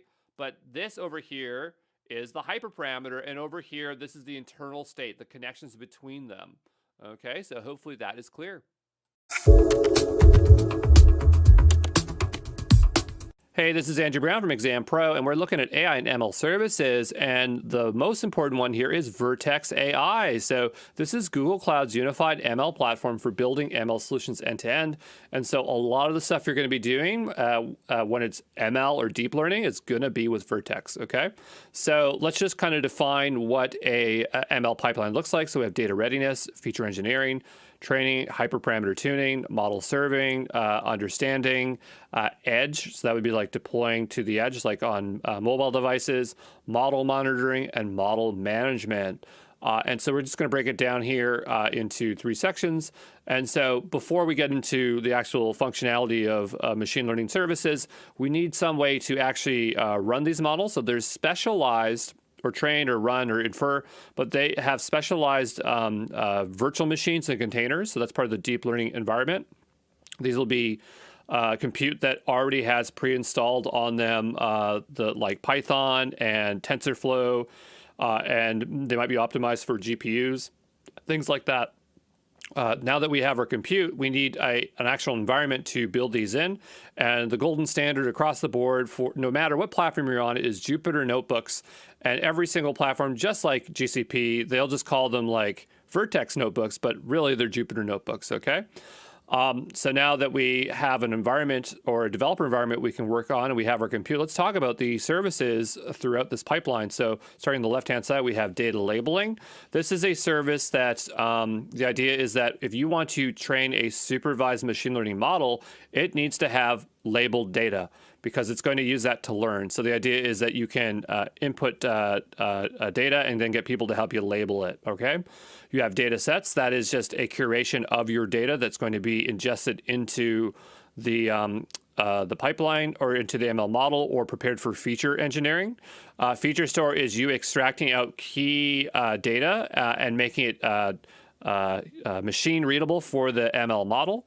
You have experiments. This is when you are trying different iterations of the ML model. So you need to remember like parameters and configurations and the history about them. You have AI accelerators. This is just, I think this is fractional. This is fractional GPU. So the idea is that if you have a virtual machine and the GPUs are too expensive, you can just have fractional GPUs.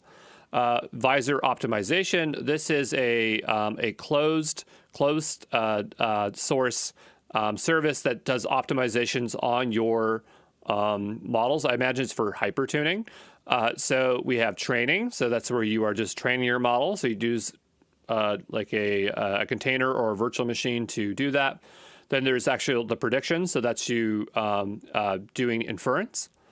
Explainable AI. So the idea is there's this big concern about the ethics or responsibility of AI. And so if you can see how it works, then you can detect for bias or other unfair things.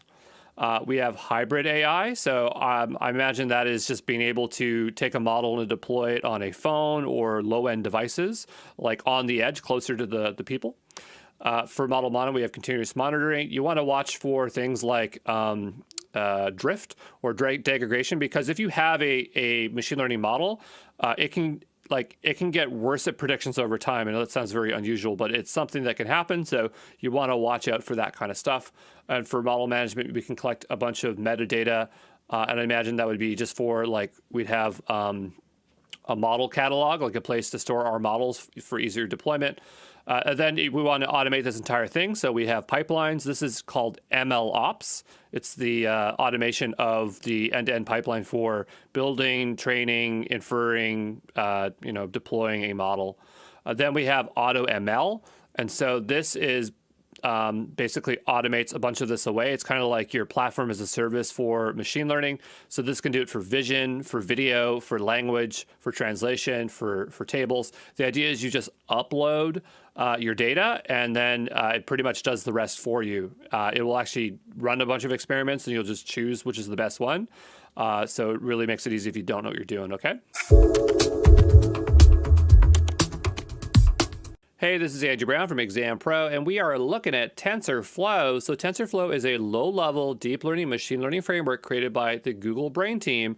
And TensorFlow is written in Python, C++, CUDA, and there are APIs to allow you to use various other languages. And so TensorFlow is all based around this idea of a tensor.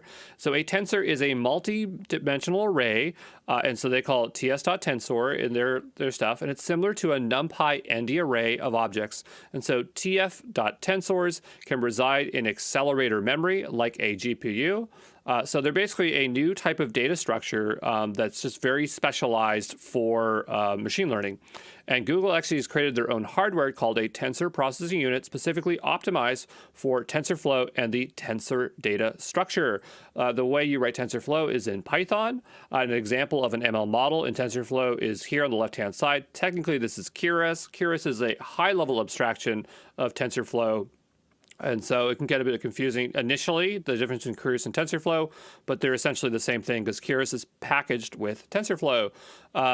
For the Google Cloud Platform, they specifically offered TensorFlow Enterprise, so they accelerate and scale ML workloads on the cloud with compatibility tested and optimized TensorFlow, along with enterprise-ready services and support, okay? Hey, this is Andrew Brown from Exam Pro, and we are talking about Vertex AI again. And the reason why is I just want you to understand the history of it, like how it came about, to avoid some confusion in the Google Cloud Console. So Vertex AI is the unification of AI platform and the addition of AutoML to offer an end-to-end solution for all your custom ML and DL needs. So AI platform is technically deprecated.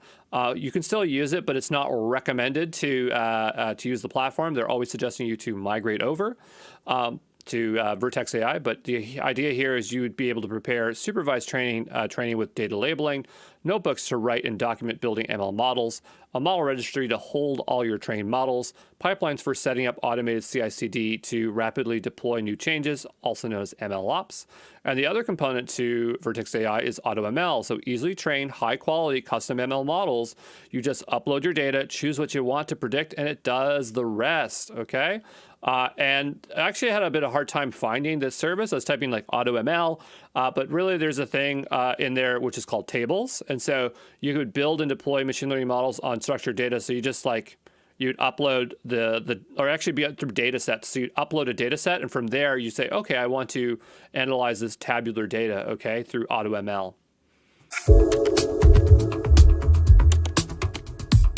Hey, this is Andrew Brown from Exam Pro, and we are looking at ML and DL environments. So we're talking about the compute and the notebooks, okay? So to predict, train, tune, predict for machine learning models, you need to use compute optimized and specialized for ML and DL tasks. So an ML compute solution will be pre-packaged with specific ML frameworks, data science libraries, and you'll have to make the choice between a CPU or utilizing GPUs.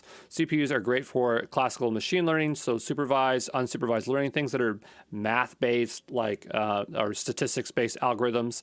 GPUs are really well suited for deep learning. They're very powerful, but they're also really, really expensive. So you got to really decide whether you really want to use GPUs or not. You have deep learning images and you have deep learning containers. So here I'm launching up a notebook instance. So a notebook instance has to utilize some kind of compute. And so I believe this is a VM here that we're launching. And it has TensorFlow Enterprise as the prepackaged ML framework. It probably has data science libraries along with it. And here it is using GPUs. So we have NVIDIA Tesla T4. And of course, there's CPUs alongside GPUs, but just use the GPUs on their own. There's also cloud GPUs. So this adds GPUs to your workloads for machine learning, scientific computing, and 3D visualization. Why do you need this? Well, this is fractional GPUs because GPUs are so expensive. Sometimes people just need a little bit of GPUs, and that's where this service kind of fulfills that cost-effective gap. For notebooks, it's a web-based application for authoring documents that combine live code, narrative text, equations, visualizations. A notebook makes it easy to code all the steps to an ML solution while intermixing documentation. It makes it easy to rerun segments of code for a fast and iterative developer experience. Vertex AI notebooks are powered by Jupyter Labs IDE. So Jupyter is the industry standard for interactive notebooks for building ML models or for data analysis. If you're already in the data sphere, you know what this is. If you don't, you should go out there and learn it. It's very useful. So that is the IDE, and then this is the Jupyter notebook, okay? So yeah, there you go. Hey, this is Andrew Brown from Exam Pro, and we are looking at the AI services offering for Google Cloud Platform. So AI is when machines mimic human behavior or can perform human tasks, and AI leverages ML and DL, and generally AI refers to fully managed ML SaaS offerings. I don't know why Google decided to call Vertex AI with AI in it, because it's really just for ML and deep learning. Anytime we just say AI, people just think fully managed services, okay? But these are the fully managed services that Google offers. They're not part of Vertex AI, so they're just outside of it. But let's take a look here. So we have Vision AI. It derives insights from images, text, and more, and custom or pre-trained models. Video AI enabled powerful content discovery, engaging video experiences. Natural language API, so derive insights from unstructured text. Recommendations AI, so provide a catalog of records, will suggest recommendations to users. Translation, so dynamically translate between languages. Document AI, natural language processing to train and simulate human review of documents. Talent solution, the capability to create, update, read, update, delete job postings. This one is such an oddball. I think I looked at it before, but I don't fully understand it. For the exam, they might give you a lineup of vision or video AI. Okay, so if you know What these generally do, it's not really that hard to figure out here, so we don't have to go very deep on these AI services, okay? Hey, this is Andrew Brown from Exam Pro, and we are looking at conversational AI, and this is technology that can participate in conversations with humans, so chatbots, voice assistants, interactive voice recognition systems, so IVRS. Use cases here would be online customer support, accessibility, HR processes, healthcare, Internet of Things, computer software. Mostly we're seeing it as the first one there, online customer support. Google has really good conversational AI, and they have a few different offerings here. So we have Agent Assist, empower human agents with continuous support during calls by identifying intent and providing real-time and step-by-step assistance. You got Dialogue Flow, so build engaging voice and text-based conversational interfaces, and they have more than one offering here. So they have Dialogue CX, so provides an advanced agent type suitable for large or very large agents. Dialog Flow ES, so provides the standard agent type suitable for small and simple agents. Just some auxiliary services here. We have text to speech, so convert text to natural sounding speech using ML, and speech to text, so convert speech to text using power of ML. I suppose the last two there should have been in our AI service lineup, but we got through it. Will you see this stuff on the exam? Probably not, but you should know it because it's one of Google's greatest strengths, and I'm really surprised that didn't have it in the exam. Let's take a look at BigQuery ML, which lets you build machine learning models directly in BigQuery using SQL, making ML accessible to data analysts without coding expertise, which is really cool. Types of models that BigQuery ML can create are linear regressions, logical regressions, k-means clusterings, time series forecasting, deep neural networks, matrix factorization, principal component analysis, and more. These models can be integrated with Google Cloud's Vertex AI for further customization and optimization. Other features include is that it has a user-friendly interface powered by SQL to build models without Python or Java, so really useful for data folks. ML models are created with BigQuery, avoiding the need for data movement. It has access to the Google Cloud Console, BigQuery API, and more. You can manage deploy BigQuery ML models with Vertex AI. It offers built-in models, as we saw a moment ago.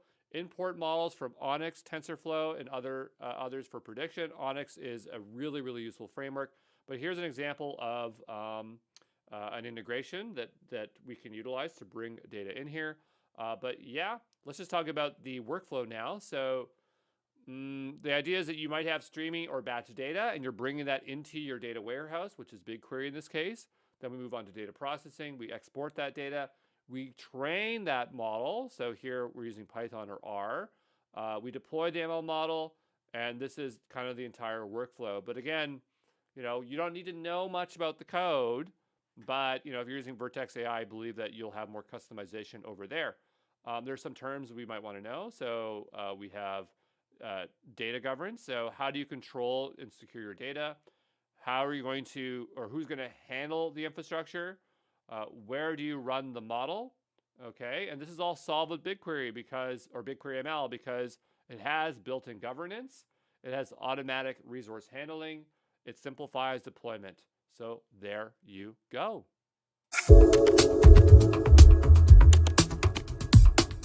All right, let's talk about responsible AI and explainable AI. So responsible AI is a set of broad guidelines to ensure AI is used responsibly. And Google has their own. Every provider has their own. And so, I can just click through these really quickly because they're not that exciting. But, be socially beneficial, avoid creating or reinforcing unfair bias, be built and tested for safety, be accountable to people, incorporate privacy design principles, uphold high standards of scientific excellence, be made available for ethical use. So they all are kind of the same, but they're all kind of different. Google has a PDF that you can download that describes this in greater detail. We'll look at that in a moment. But the other thing that we want to know is about what is explainable AI. So the thing with these models is that we can't truly fully understand exactly how they work, but there are ways that we can analyze and reason as to how the models are making decisions. So it's not 100% explainable, but the idea is that we have a better idea of how data or other things are influencing the output. And so this ties back to responsibility because, if we want a model to be unfair, we need to prove that it's not being unfair. And so that's where explainable AI comes into play. Specific providers are using very specific open source tooling to do this. I believe that Google has something called Vertex Explainable AI. And so it's built in there. I'm not exactly how we would show that. But the idea is that responsible AI is very straightforward. Explainable AI, very straightforward. But let's take a closer look at that AI principle PDF, okay?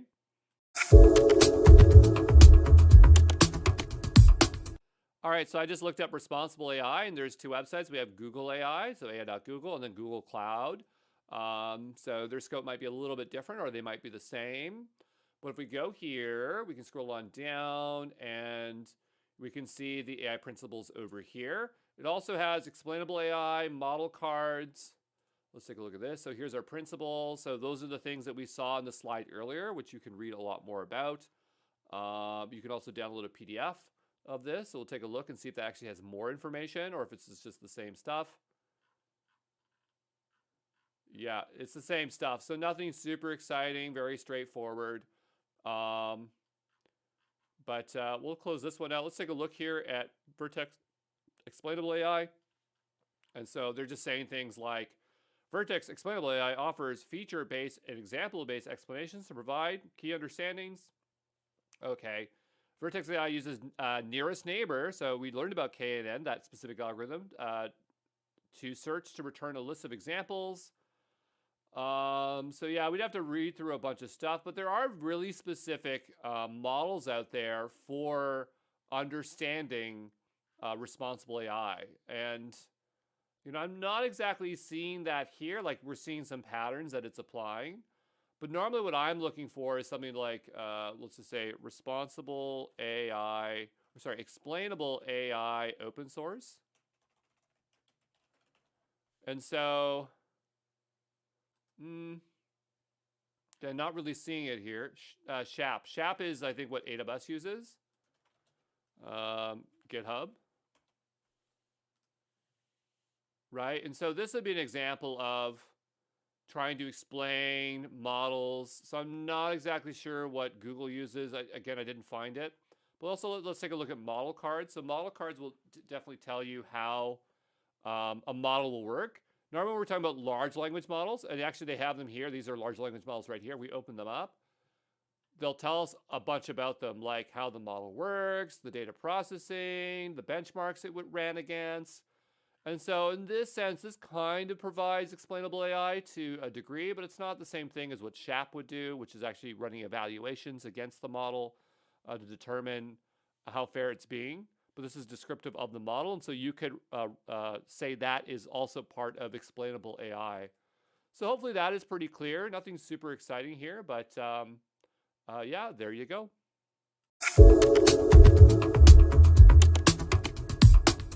Let's take a look at what we should consider when selecting Google Cloud AI ML solutions. I don't personally like this slide, but it's part of the curriculum, so I'm just going to list it out here just in case to cover our bases. So when we're considering Google Cloud AI ML solutions, we should consider speed. So how fast do you need the model in production? So here we might use pre-trained APIs that are fast or custom models that take time. You have to consider effort. So effort depends on the problem complexity, data readiness, and team skills. Solutions can range from quick implementation to longer custom development. We have differentiation. So how unique does your model need to be? Simple needs to fit off-the-shelf models. Vertex AI allows customization for unique cases. We have required expertise. So assess your team's expertise and needs. Advanced AI projects may need specialized engineers or training. So these are all considerations, okay?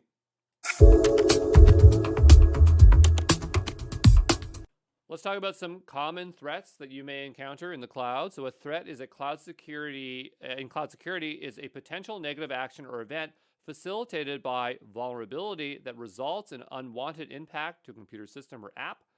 Google wants you to know these 5 types of threats. The first is phishing attacks. These are deceptive emails used to steal credentials or sensitive data. You have DDoS attacks. These are servers that are overloaded with traffic to disrupt services, leading to downtime and loss of revenue.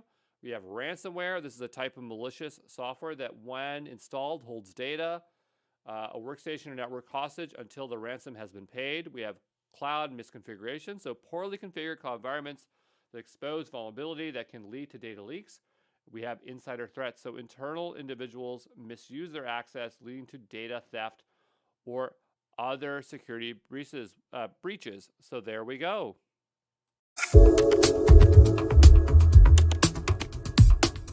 Let us compare cloud security versus on-premise security. So for location, the data, the apps are hosted off-site data centers managed by cloud providers. In a traditional one, your org is going to be hosting them within your facilities or in a co-tenant location that you are renting. For responsibility, the security of the infrastructure is the responsibility of the actual provider, but the customer is responsible for the data, the app, and the access. For traditional on-premise security, orgs secure the entire stack, so you're responsible for everything. For scalability, the cloud service provider, here we're talking about Google, can provide a lot of scalability out of the box. On-premise, you're responsible for it for maintenance and updates. Again, the cloud service provider, Google, this case, is updating and maintaining the underlying infrastructure. If it's traditional, you're doing all the work. For the cost model, you have pay-as-you-go or operational expenditures. For traditional, you have capital expenditures with significant upfront investment. Which one you choose to do is dependent on what you want. You can use a mix of these things, especially with emerging AI ML technology. We're seeing cloud I'm never gonna say the word, but basically people leaving the cloud. So, you have to choose what it is that you want. Neither is good or bad. You just have to decide what it is your organization wants to utilize. But there you go.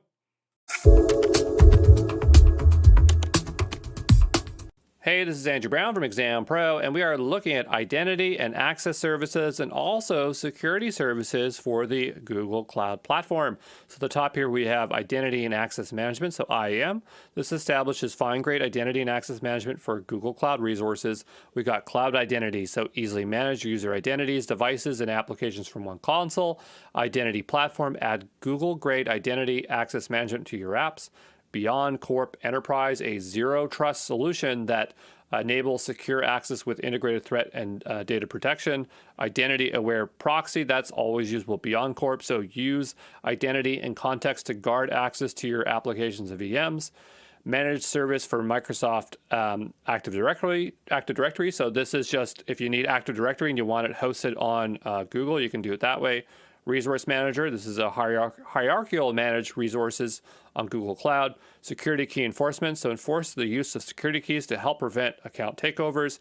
Tighten security keys to defend against account takeovers from phishing attacks. These are security keys made by Google. Not going to show up in the exam, but they look really cool. They're supposed to be really good, so check them out. Before we move on to the next slide, I just want to give some focus here. You want to know what IAM is. You want to know what cloud identity is. You want to know what Beyond Corp identity aware proxy is. You definitely want to know what managed service for Microsoft Active Directory is. These are the ones that are going to show up on the exam, okay? Moving on to security, so access transparency.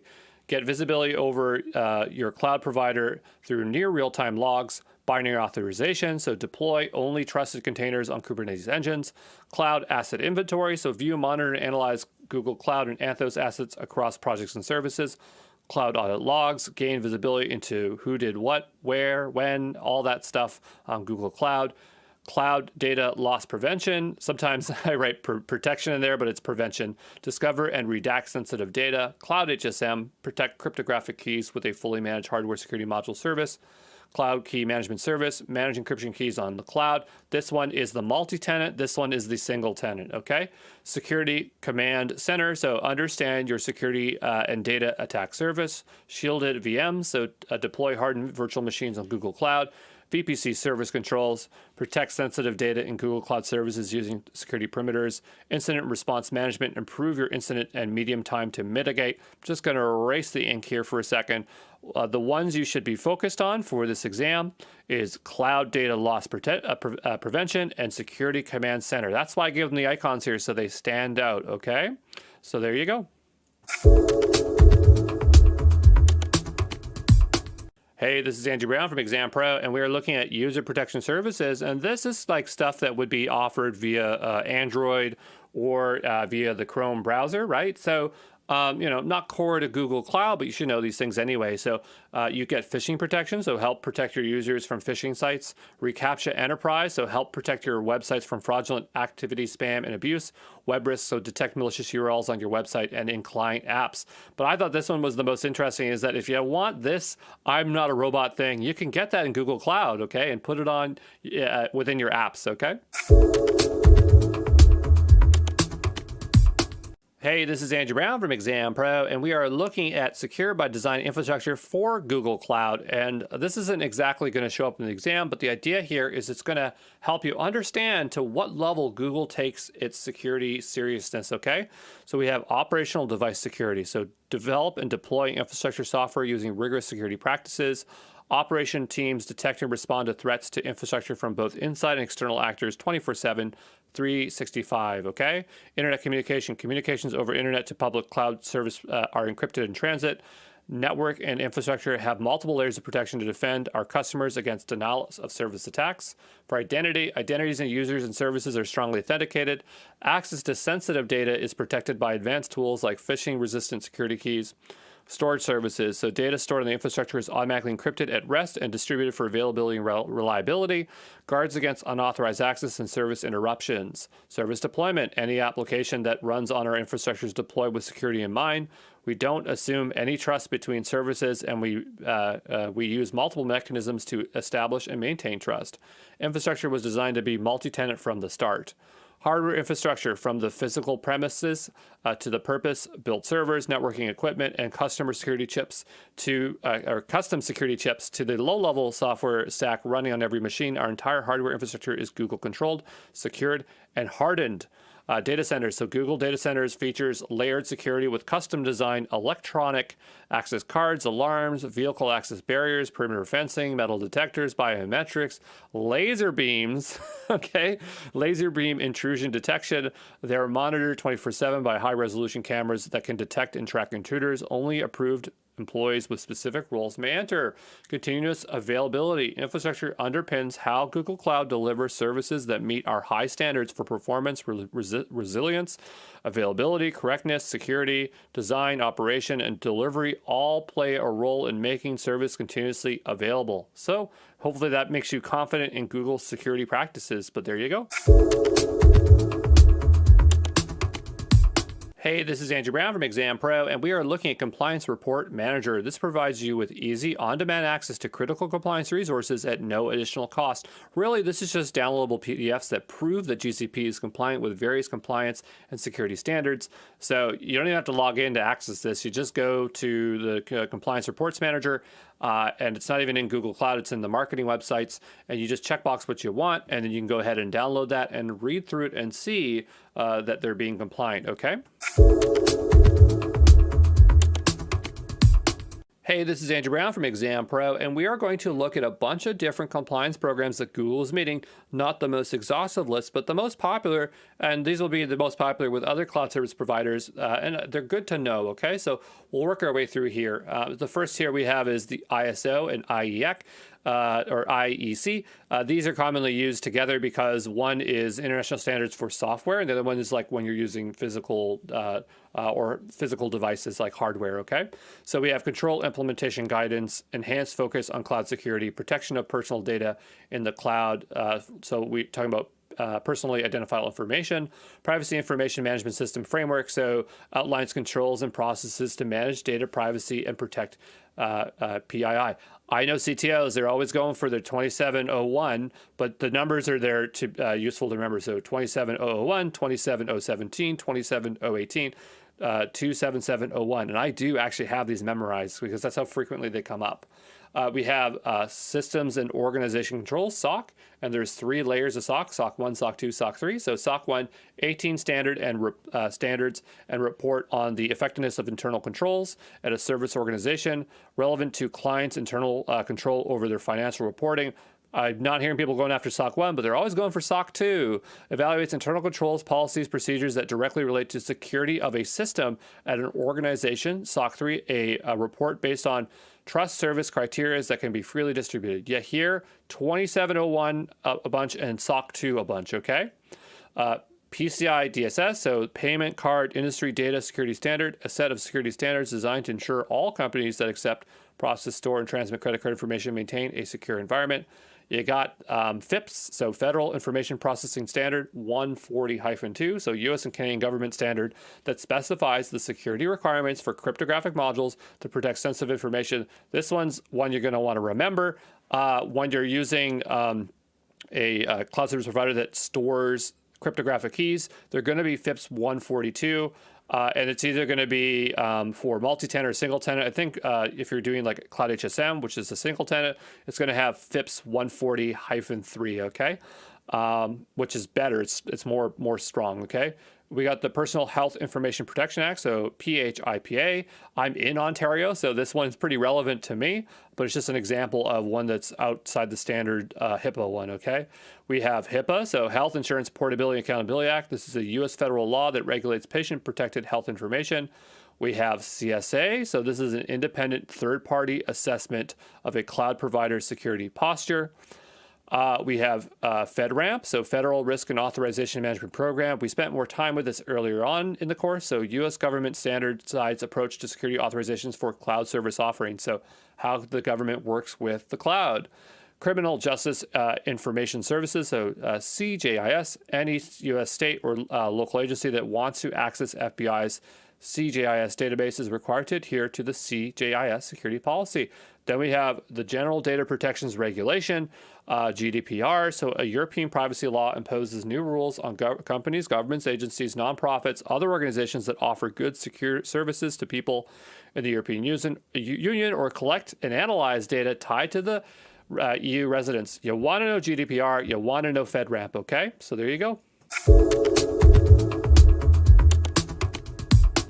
Hey, this is Andrew Brown from Exam Pro, and we're going to look at privacy and transparency for Google. And this is more just to communicate the practices they do for these things, okay? Not necessarily going to show up in your exam, but something you should know at the fundamental level when you're convincing the executives why to use Google Cloud, okay? So Google Cloud Enterprise Privacy Commitments describe how we protect the privacy of Google Cloud Platform and Google Workspace customers. So you control your data. Customer data is your data, not Google's. We only process your data according to your agreements. We never use your data for ad targeting, so we do not process your customer data to create ads, profiles, or improve Google ad products, which it kind of feels a bit, I feel like Google's probably done it in the past, but they don't do it anymore at least. We are transparent about our data collection and use. We're committed to transparency, compliance with regulations like GDPR and privacy best practices. We never sell customer data or service data. We never sell customer data to third parties. Security and privacy are primary design criteria for all of our products. Prioritizing the privacy of our customer means protecting the data you trust us with. We build the strongest security technologies into our products. Google provides resources on privacy regulations such as LGPD, GDPR, CCPA, the Australian Privacy Act, My Number Act, PIPEDA, and a bunch more. For transparency, Google has trust principles. You own your data, not Google. Google does not sell customer data to third parties. Google Cloud does not use customer data for advertising. All customer data is encrypted by default. We guard against insider access to your data. We never give any government entity backdoor access. Our privacy practices are audited against international standards. So there you go. Hey, this is Andrew Brown from Exam Pro, and we are looking at Cloud Armor. And to understand the service, we need to know what a distributed denial of service attack is, a DDoS attack, so a malicious attempt to disrupt normal traffic by flooding a website with large amounts of fake traffic. So you got an attacker on one side and a victim on the other side, and the internet sits between them. So what the attacker does is they use a bunch of remote machines, and they issue commands to those machines and tell those machines, hey, go produce a bunch of spoofed data and send it over the internet, and it's going to go towards the victim. Now, the great thing is if when you're using a cloud service provider, you're within their network, they generally have built-in DDoS protection. Now, what's unusual with GCP is they don't really call that out very clearly, but I'm sure that they have some layer of built-in DDoS protection. But the service that provides, more robust DDoS protection is going to be Cloud Armor. Now, Cloud Armor is a bit different from other cloud service providers in that it does DDoS protection, and it's also a web application firewall. These are usually separated as two different services and other providers. GCP decided to roll it into one.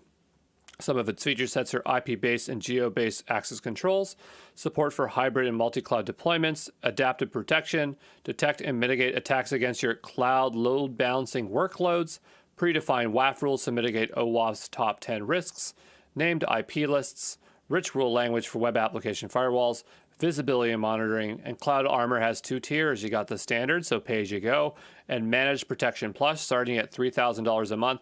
Pretty standard to see those two-tier prices for DDoS protection. Not that standard to see these two tools rolled into one, but that's just how they do it, okay? Hey, this is Andrew Brown from Exam Pro, and we are looking at private cloud, which allows you to package Google Cloud resources into service offerings that can be made available and discoverable in a catalog internally to your organization to quickly deploy governed stacks and workloads. So this is what the catalog would look like. The idea is that you would build different kinds of products within this catalog or workloads, whatever you want to call them, stacks. And the idea here is you would apply permissions to say who in your organization is allowed to launch them. And so this is a great way to stay compliant because you have these workloads that your developers or your engineers have made sure that are safe to be used within your organization. And then it allows your departments to just procure resources they need. Okay, so there you go. Hey, this is Andrew Brown from Exam Pro, and we are looking at Security Command Center, and this is a centralized security and risk management platform for your Google Cloud resources. So there's a lot that you can do in here. I don't know if you can make it out, but you got threat detectors, VM patching, cryptographic keys, binary authorization, security standards. You might have noticed these terms as we're listing through them very, very quickly. So there's a lot of stuff that lives within this command center that you can do. Three things I want to highlight that could be relevant to your exam is asset discovery and inventory. So inventory and historical information about your Google Cloud resources, threat detection, so audits your cloud resources for security vulnerabilities, threat prevention, fix security misconfigurations with single-click remediation. If the exam is asking you which service has a holistic view or everything in one place to do stuff for security, this is the service, okay? Hey, this is Andrew Brown from Exam Pro, and we are looking at Google Cloud Data Loss Prevention, so DLPs detect and protect sensitive information within GCP's storage repositories. So we're looking at personally identifiable information, so PII, so any data that can be used to identify a specific individual. Really great example here is of McLovin from a movie from 10 years ago. He has a fake ID here, but it gets to the point. We're talking about, driver's licenses, government IDs, passports, email address, mailing address, birthdays, any of that kind of personal identifiable information. Then there is protected health information, PHIs. This is very similar, except it's talking about the identity health information about a patient.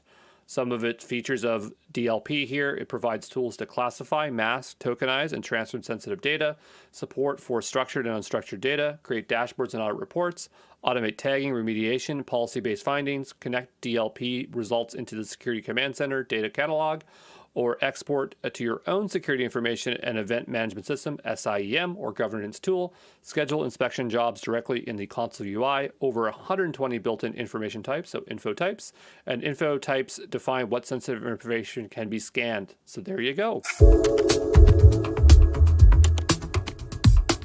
Hey, this is Andrew Brown from Exam Pro, and we are looking at BeyondCorp for the Google Cloud. So the zero trust model operates on the principle of trust no one, verify everything. And so the idea here is malicious actors are being able to bypass conventional access controls, demonstrating traditional security measures are no longer sufficient. So BeyondCorp is Google's implementation of the zero trust model, and it's going to allow us to do things such as single sign-on, access control policies, access proxies, user-based authentication, device-based authentication, authorization. And by shifting access controls from the network perimeter to individual users, BeyondCorp enables secure work from virtually any location without the need of a traditional VPN. So the principles here for BeyondCorp are access to services must not be determined by the network from which you connect. Access to services is granted based on contextual factors from the user and their device. Access to services must be authenticated, authorized, and encrypted. Okay? So a zero trust model puts identity as the primary security perimeter, because remember, we shift that over to the users away from traditional firewalls to be protected. BeyondCorp is just itself is just a collection of identity, access, and security services to meet the zero trust model requirements. Okay, so that's where it gets confusing, because there's BeyondCorp Enterprise, which actually is a service, and BeyondCorp is more of a conceptual idea of these identity, access, and security services. Okay, so the idea is that we have apps and data, so web apps, virtual machines, SaaS applications, infrastructure, APIs. We're trying to restrict, control access to these things to mitigate security risks, right? And so on the left-hand side, we have user trust and device trust, right? And this is where we're going to be looking at their identity and their behavior. For devices, it's identity and the posture being the conditions in which the environment they're in, right? So the idea is that they're going to come into the Google network through a global front end, and this is where we're going to get context, location, and time. So that could be extracting information like the IP, the location, the region, the session age, the time, the device type, things like that. We're going to pass that through a rules engine, and then from there we have an enforcement point where it makes further decisions before it accesses our apps and data. So this is generally the idea of a zero trust model, okay? And this is kind of the rough outline of where BeyondCorp is going to be.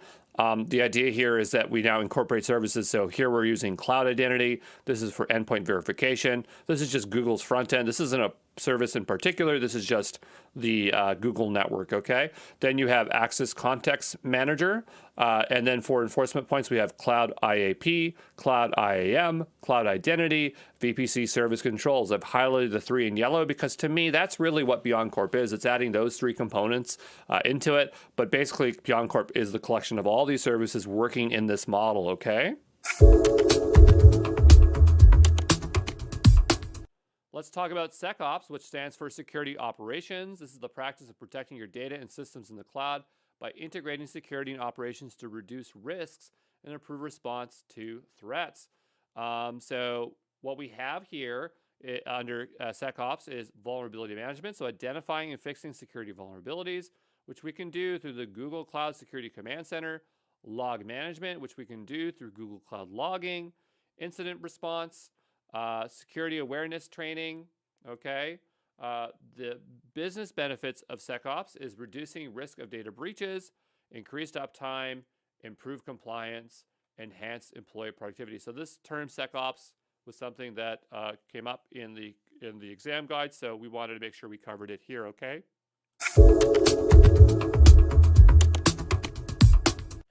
Let's take a look at data sovereignty, and this ensures that data is subject to laws of the country where it's stored, protecting individual rights, such as GDPR in the EU. Data residency refers to the physical location of data storage, with some countries mandating that data be stored within the borders for compliance. So the way it works for Google is Google Cloud offers options to select regions of data storage, ensuring compliance with local regulations. We have features like VPC service controls and Google Cloud Armor, which restricts data access, traffic location, ensuring compliance with data residency and sovereignty requirements. So there you go.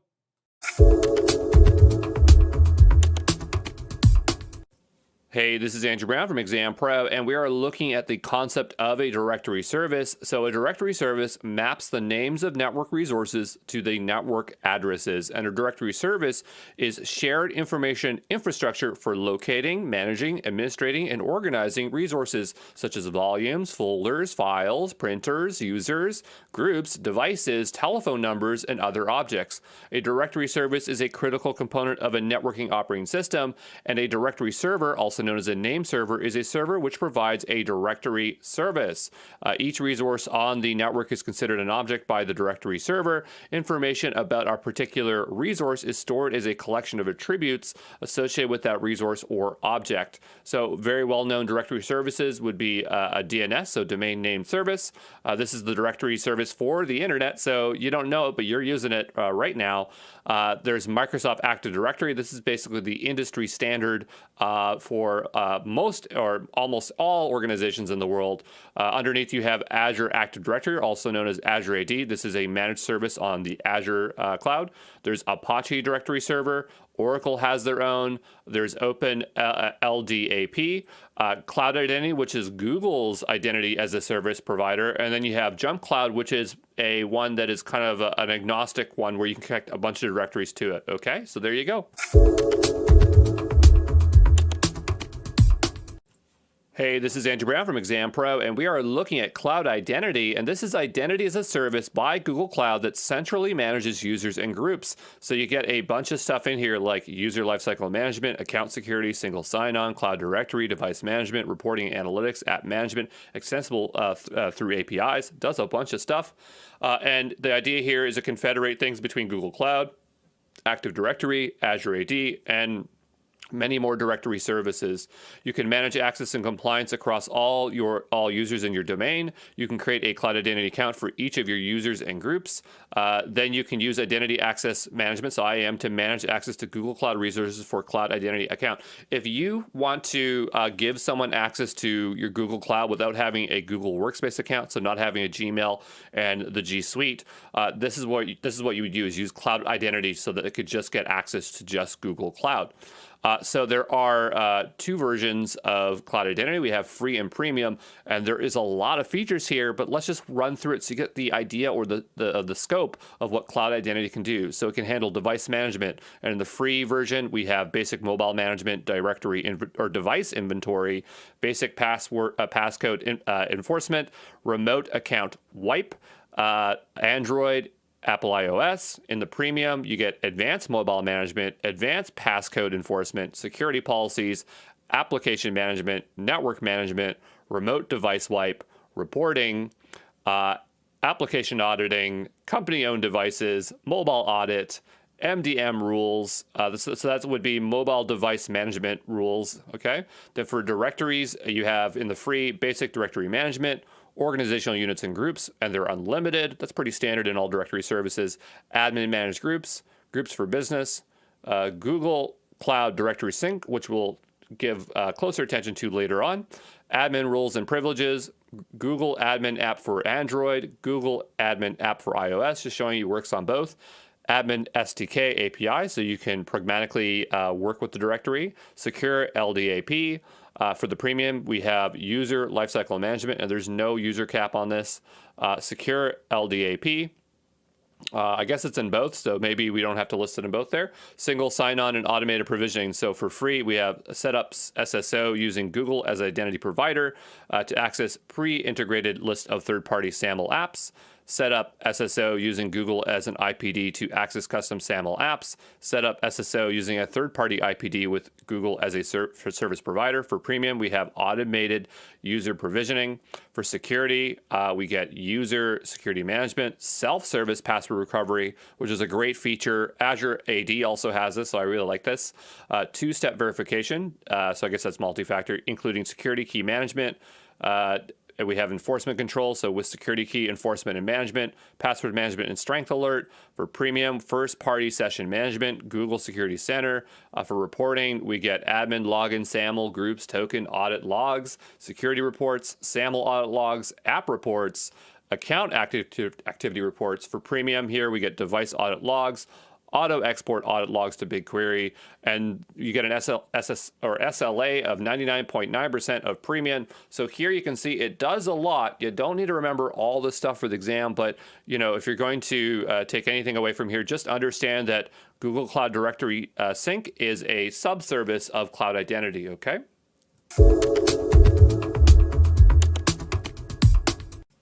Hey, this is Andrew Brown from Exam Pro, and we are looking at Active Directory. Now, this isn't a Google service per se, but the thing is, no matter what you're using, no matter the cloud service provider, you'll want to know Active Directory inside and out because it's fundamental knowledge, and most enterprises are using it. And now with everyone going towards a zero trust model, identity and Active Directory just go hand in hand, okay? So we're going to put some extra attention here on this one. So Microsoft introduced Active Directory domain services in Windows 2000 to give organizations organizations the ability to manage multiple on-premise infrastructure components and systems using a single identity per user. So here's the big architectural diagram that I created. So the idea is that you have your enterprise, which is the forest here, and these are made up of domains. A domain is a means to host these different directory services, and it's also the means to which people authorize or authenticate to your directory. Okay, so the idea is that you can think of domains as actual servers, and you're going to have redundant ones, because if the main one goes down, you'll want to make sure people can still log in and do their business. And you might want domains that are closer to the region to which they are authenticating, so things are very, very fast. That's why we're seeing a lot more here than just a single one. Okay.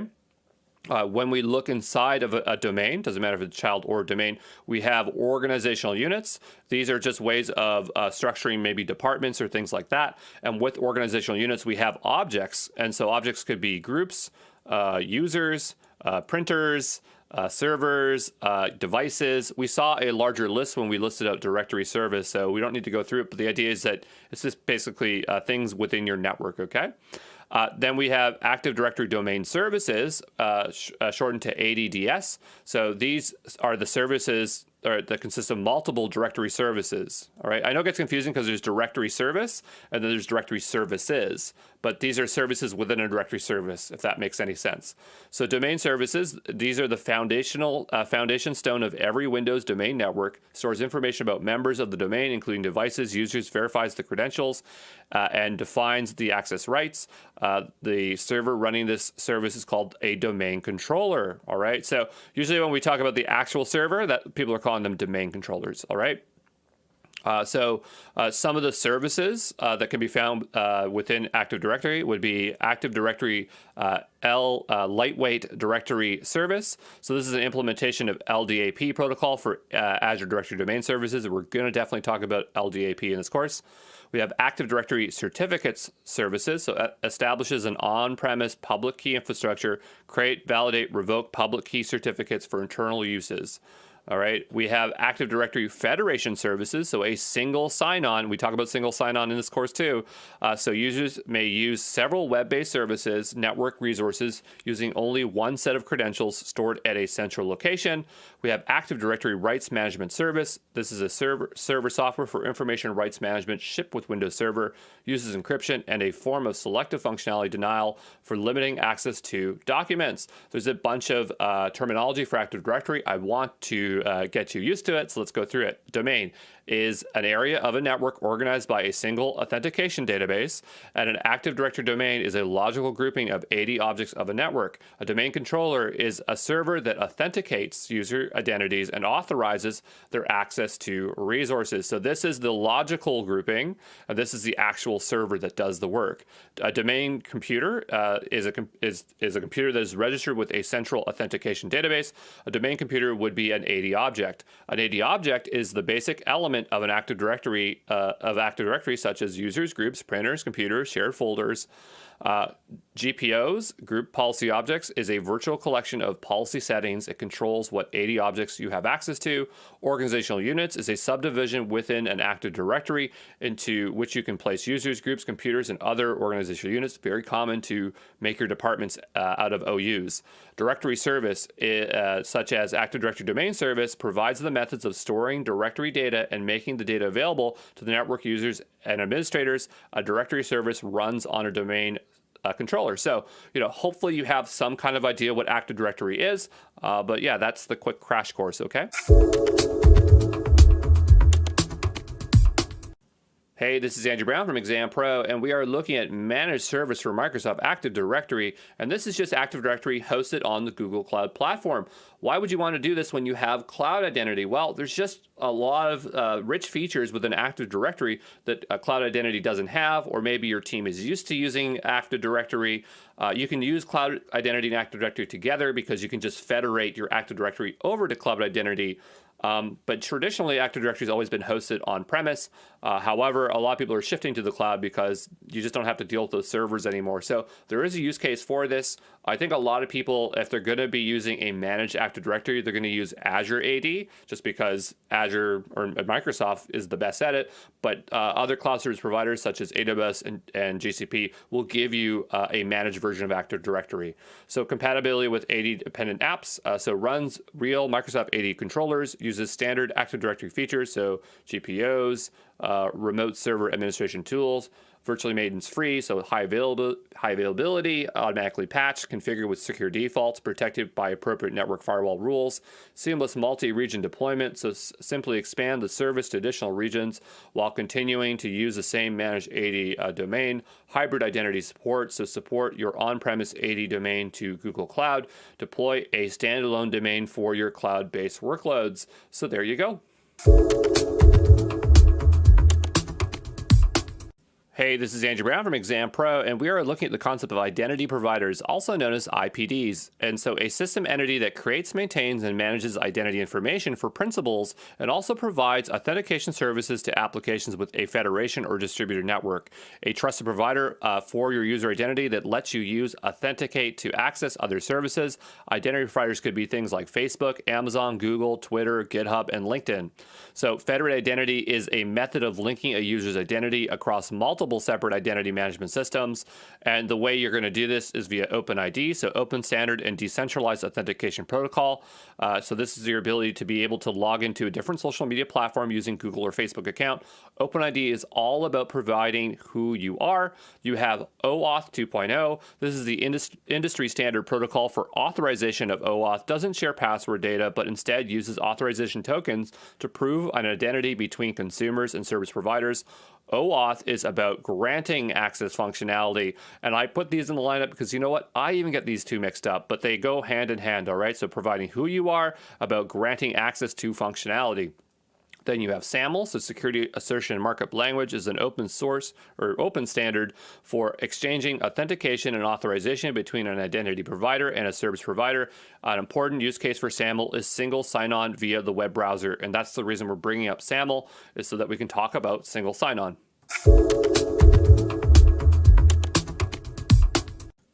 Hey, this is Andrew Brown from Exam Pro, and we are taking a look here at single sign-on, also known as SSO, and this is an authentication scheme that allows a user to log in with a single ID and password to different systems and software. So SSO allows IT departments to administer a single identity that can access many machines and cloud services. So here on the right-hand side is the many things that we want to access, and on the left-hand side we have our directory service. In this case, it's Azure Active Directory, and we have a user that wants to connect with a single username and password to all this stuff. So through the SAML protocol, which we covered in the last slide, we can do single sign-on to all of these services. And the key thing to remember is that SSO is seamless. So once a user logs into their primary directory, they don't have to keep on entering their passwords in. It's just going to seem like they're already logged in when they visit these resources, okay? Hey, this is Andrew Brown from Exam Pro, and we're taking a look here at Lightweight Directory Access Protocol, LDAP, is an open, vendor-neutral industry standard for application protocols for accessing and maintaining distributed directory information services over IP networks. So a common use of LDAP is to provide a central place to store users and usernames and passwords. LDAP enables for same sign-on. So same sign-on allows users to use a single ID and password, but they'll have to enter it every single time they want to log in. So the idea is you might have an Active Directory server on premise, and it's going to synchronize with an LDAP directory, so you can get access to things to like Google Cloud, Kubernetes, Jenkins, and you're noticing that I'm not listing out generic web apps. These are more kind of like heavy-duty workloads, because that's where LDAP kind of is used a lot, okay? So why use LDAP when SSO is more convenient? Because with SSO, you don't have to enter your password and username every single time. Well, the thing is, SSO systems are often built on top of LDAP. But LDAP was not designed natively to work with web applications. So you don't do single sign-on with LDAP, and a lot of times you just don't see direct integration with them. So you'll see LDAP more on-premise or using DevOps workloads like Kubernetes or Jenkins. So some systems only support integration with LDAP and not SSO, so there's just times when you have to use it, okay? Hey, this is Andrew Brown from Exam Pro, and we are looking at Google Cloud Directory Sync. So it enables administrators to synchronize users, groups, and other data from an Active Directory LDAP service to their managed service for Microsoft Active Directory within Google. So it's just a synchronization service, and so this one will show up on the exam for sure. So make sure you know what it is so you can choose it correctly, okay?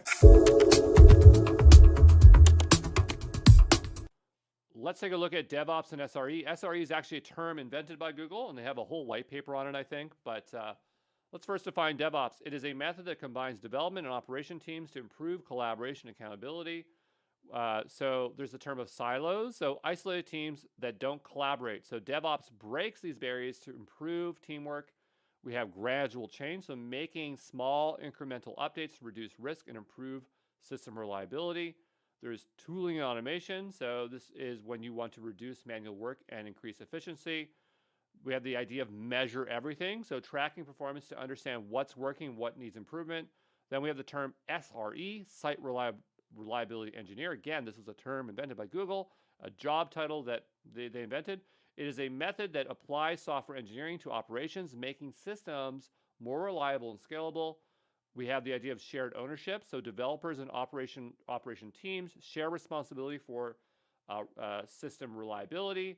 We have blameless post-mortem, so reviews after failures to learn from mistakes without blaming anyone. I'm sure people are not going to get blamed if things fail, but that's interesting that they have that. We have error budget, so the allowed margins for failure before it impacts the user experience. We have toil. So repetitive manual tasks that can be automated to improve efficiency. So there's a bunch of DevOps and SRE terms that you should know.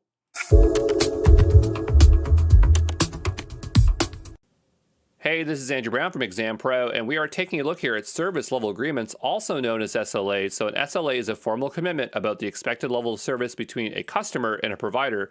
So when a service level is not met, and if customer meets its obligation under SLA, customers will be eligible to receive compensation. So financial or service credits. You can think of them as store credits because you can use them towards the services provided by the CSP, whether it's compute, storage, databases, etc. But there will be sometimes exceptions. So maybe like registering domains, because that actually costs money, okay? So then you have service level indicators, so SLIs. This is a metric or measurement that indicates what measure of performance a customer is receiving at a given time. A SLI metric could be uptime, performance, availability, throughput, latency, error rate, durability, and correctness. Then you have SLOs, so service level objects. That is the objective that the provider has agreed to meet. So SLOs are represented as a specific target percentage over a period of time. So an example here could be availability SLA of 99.99% in a period of 3 months. Target percentages that you commonly see are 99.95%, 99.99%, 99.999999999, and so that is not 9 nines after the decimal point. So we'll say 9 nines of availability, 9 nines of durability. Then you have one that's for 11. So you'd say like 9 11s of durability. And so the idea here is that the SLA contains SLOs, right? And these are at the service level. And then the SLOs are based off of the SLIs, okay?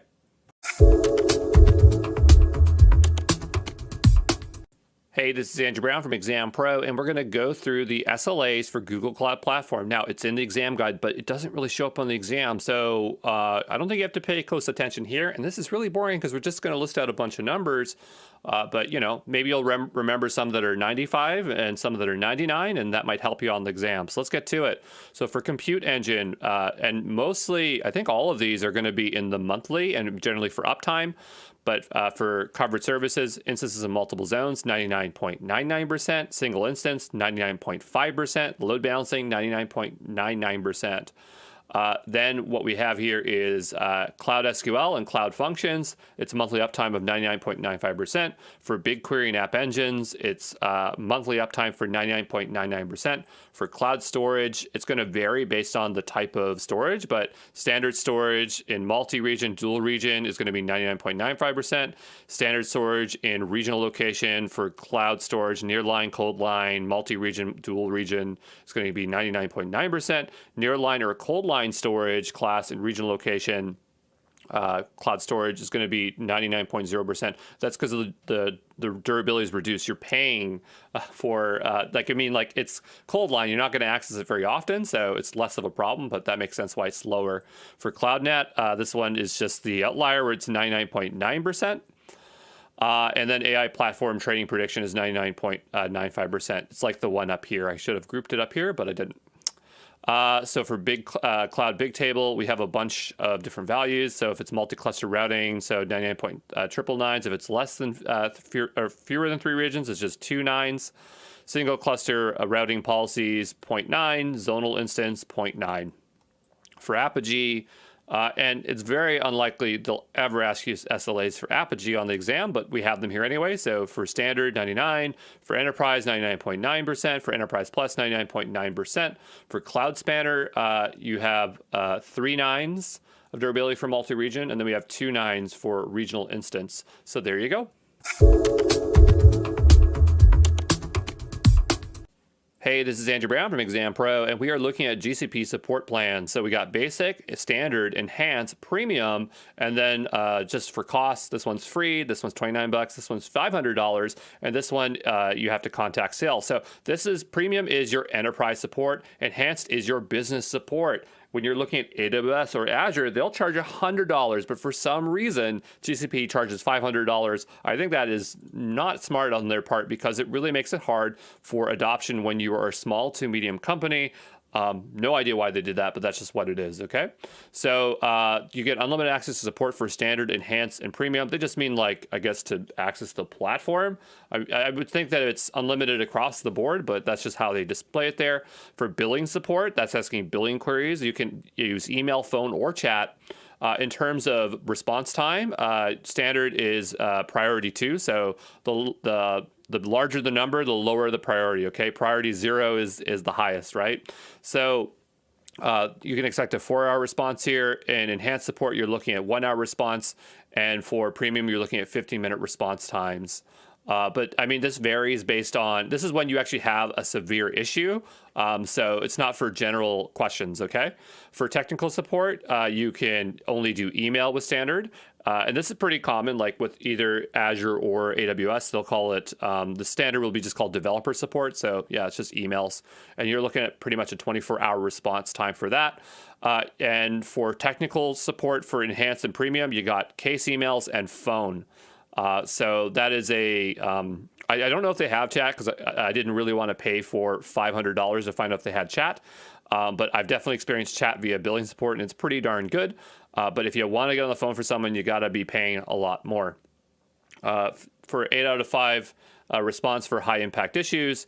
So 8 out of 5 means 8 hours out of the day. So your standard at 5 days a week. So that's your standard work week, 24/7. So anytime you want to ask a question, they're going to be able to help you out, okay? You only get English support in standard. If you need Japanese, Mandarin, Chinese, or Korean, that's an enhanced support and premium support.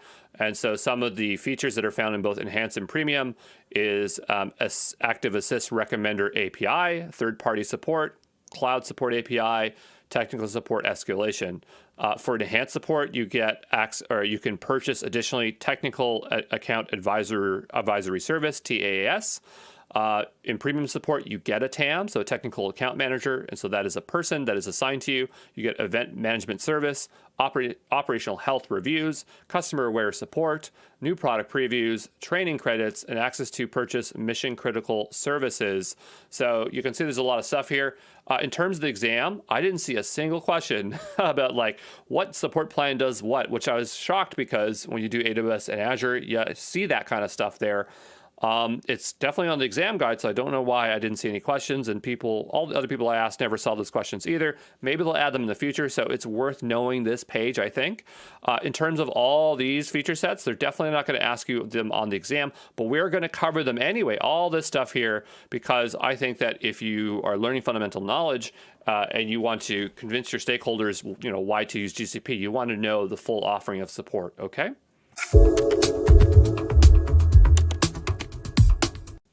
Hey, this is Andrew Brown from Exam Pro, and we are looking at Active Assist Recommender. So Active Assist is a portfolio of intelligent tools and capabilities to actively assist you in managing complexity in your cloud operations.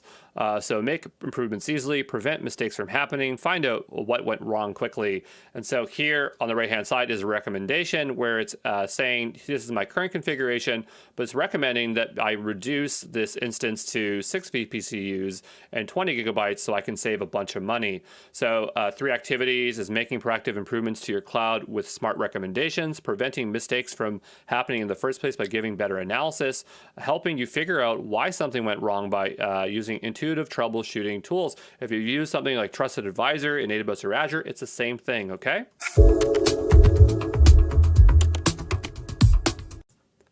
Hey, this is Andrew Brown from Exam Pro, and we are looking at Cloud Support API, and this allows you to integrate Google Cloud's customer care within your organization's CRM.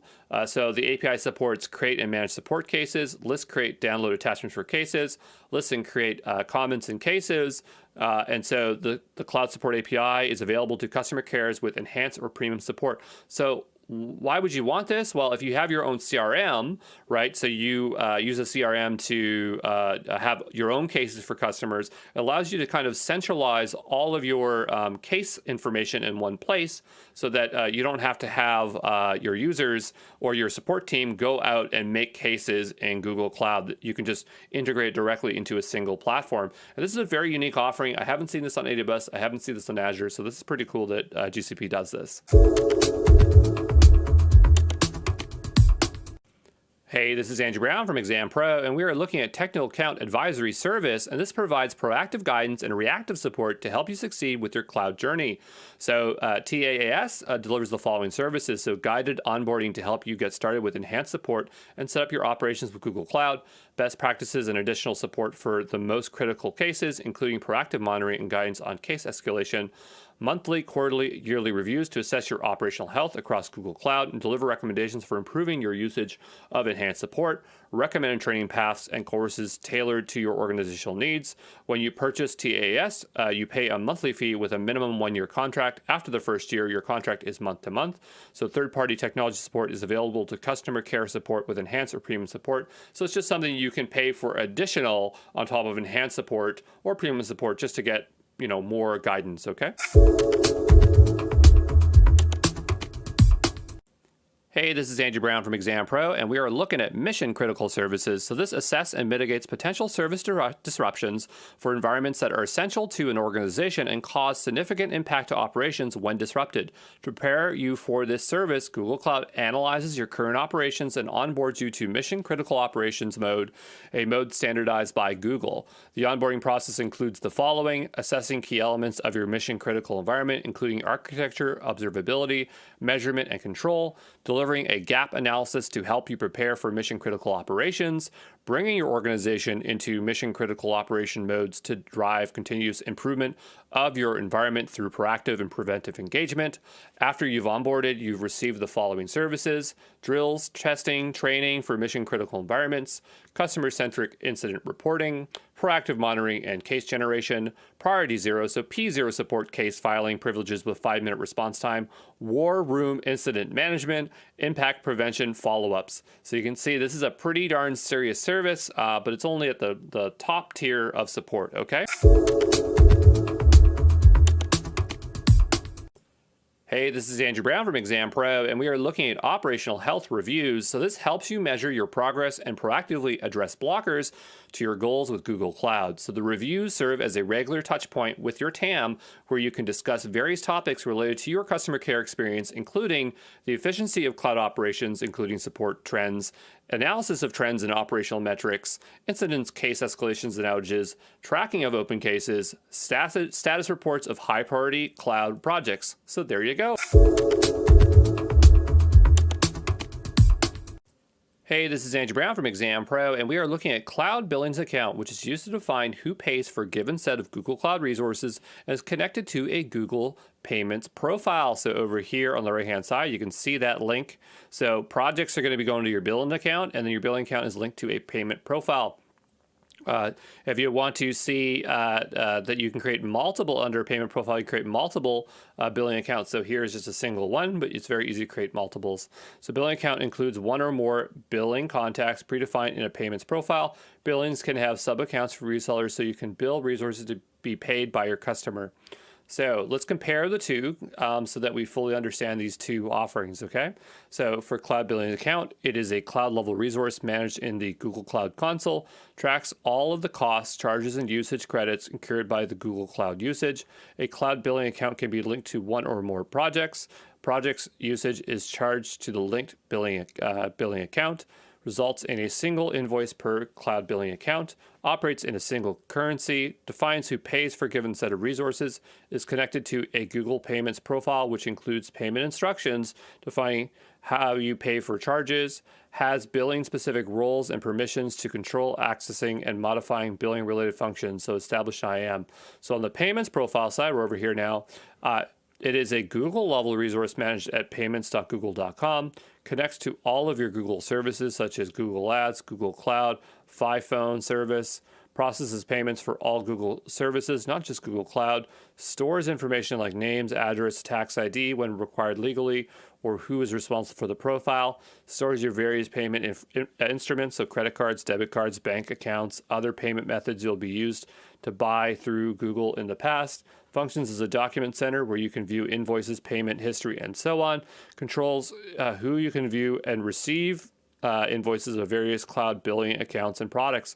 So hopefully that is clear. On the exam, they're not going to ask you to choose out of these at a lineup, so I wouldn't worry about that. It's just more for your benefit, okay? Hey, this is Andrew Brown from Exam Pro, and we are looking at billing account types. So there are two types of cloud billing accounts. We got self-serve or online accounts. Payment instrument is a credit or debit card, ACH direct debit. Depending on the availability in each country or region, costs are charged automatically to the payment instrument connected to the cloud billing account. You can sign up for self-serve accounts online. The documents generated for the self-serve account include statements, payment receipts, tax invoices that are accessible to Google Cloud Console. Then you have invoice or offline accounts. So payment instrument can be a check or wire transfer. Invoices are sent by mail or electronically. Invoices are also accessible in the Cloud Console, as are payment receipts. You must be eligible for invoice billing, and you can learn more about it somewhere in the documentation. So that's kind of interesting. I don't know. I don't remember seeing whether AWS or Azure had that, but it's cool that you can do that kind of offline method. For payment profile types, there's two as well. We got individual. So you're using your account for your own personal payments. If you register your payment profile as an individual, then you can only manage the profile. You won't be able to add or remove users or change permissions on the profile. And then we have business. You're paying on behalf of a business, organization, partnership, or educational institution. You use Google Payment Center to pay for Play apps, games, Google services like Google Ads, Google Cloud, Phone service. A business profile allows you to add other users to a Google Payment profile you manage so that more than one person can access or manage payment profiles. All users added to a business profile can see the payment information on that profile. So there you go.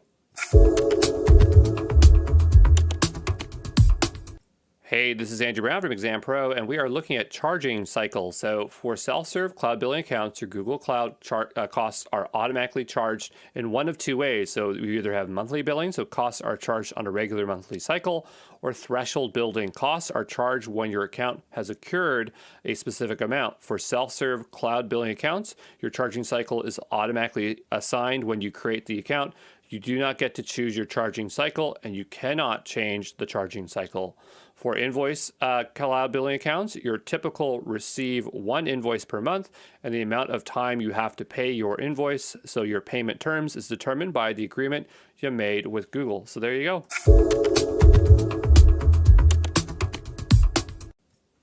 Hey, this is Andrew Brown from Exam Pro, and we're looking at cloud billing IAM roles. So cloud billing lets you control which users have administrative and cost viewing permissions for specified resources by setting identity and access management, so IAM policies, on the resources. So to grant or limit access to cloud billing, you can set an IAM policy at the organizational level, the cloud billing account level, or the project level.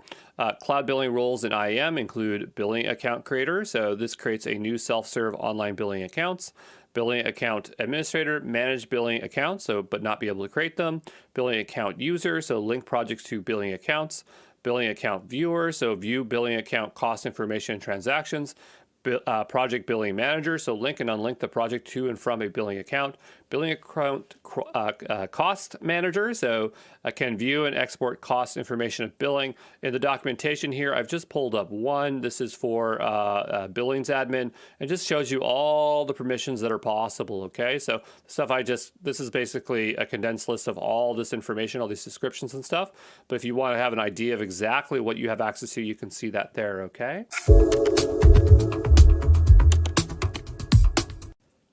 Hey, this is Andrew Brown from Exam Pro, and we are looking at billing health checks and also budget alerts. So billing health checks are recommendations to avoid common billing issues. So within your billings overview, you'll see this billing health checks, and it'll either be red, like saying, look at these things, here are some ideas and things that are good. And so if you click into that, you can see a full kind of checklist.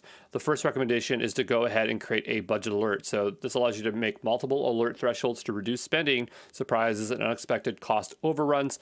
Lots of great suggestions here, but let's take a look more detail at budget alerts. So you can narrow down the budget scope to specific projects or specific resources. You're going to go ahead and provide a value. So here I say $100. Notice that it draws a trend line, so you can see where your spend is currently at. And you can set multiple thresholds that preemptively warn you when you approach your budget limit. So here I'm saying $50, $90, $100. This is really nice because other cloud service providers, what they'll do is you'll just set a threshold to say a single threshold, which is like 20%. And if you wanted these incremented stuff, you'd have to make multiple budget alerts or plans or whatever you want to call them, the other CSPs, but it would cost you more money. Whereas this one, you can just do it all in one go, which is really nice. So notification options, so email alerts to billing admin users, link monitoring email notification channels to the budget, connect a pub subtopic to this account, this budget. So there you go. Hey, this is Andrew Brown from Exam Pro, and I just want to show you how would you get to all the cool billing features in Google Cloud Console. Well, you just go to billing in the drop down, and from there you're going to have a lot of options. But the ones that Google wants you to know, and you definitely need to know these for the exam, are the built-in billing reports. There's 4 that they have in mind. So there's billing reports, so an interactive pricing explorer including graph visualization, cost table reports, a tabular breakdown of the cost to analyze details of invoices, cost breakdown report, so at a glance waterfall overview of monthly charges and credit, pricing report, so access SKU prices for Google Cloud Services. Here they are. Just notice that they're not one-to-one in terms of naming, so that's why I highlighted these in black, so you could just see like cost table report is just called cost table, pricing report is just called pricing, things like that, okay?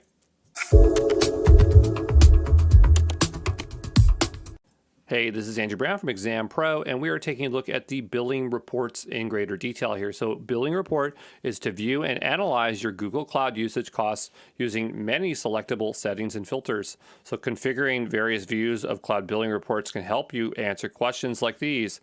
How is my current month's Google Cloud spending trending? What Google Cloud project cost the most last month? What Google Cloud service costs me the most? What are my forecasted future costs based on historical trends? How much am I spending by the region? What was the cost of resources with label X? And you can also have customized report views that are savable and shareable. So on the exam, they actually might ask you, like, okay, you want to do this, right? Which built-in report will let you do that? So you need to remember these, okay, and which they apply to, all right?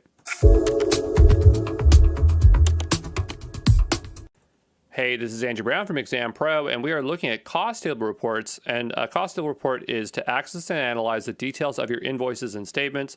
I know this image is really small, but down below it actually shows like kind of like a summary of costs, just like an invoice. So you can filter that out to understand those totals and things like that.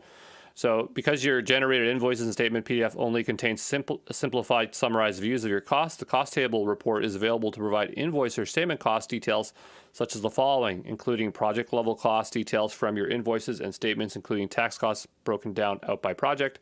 Includes additional details you might need, such as IDs, SKU IDs, project numbers.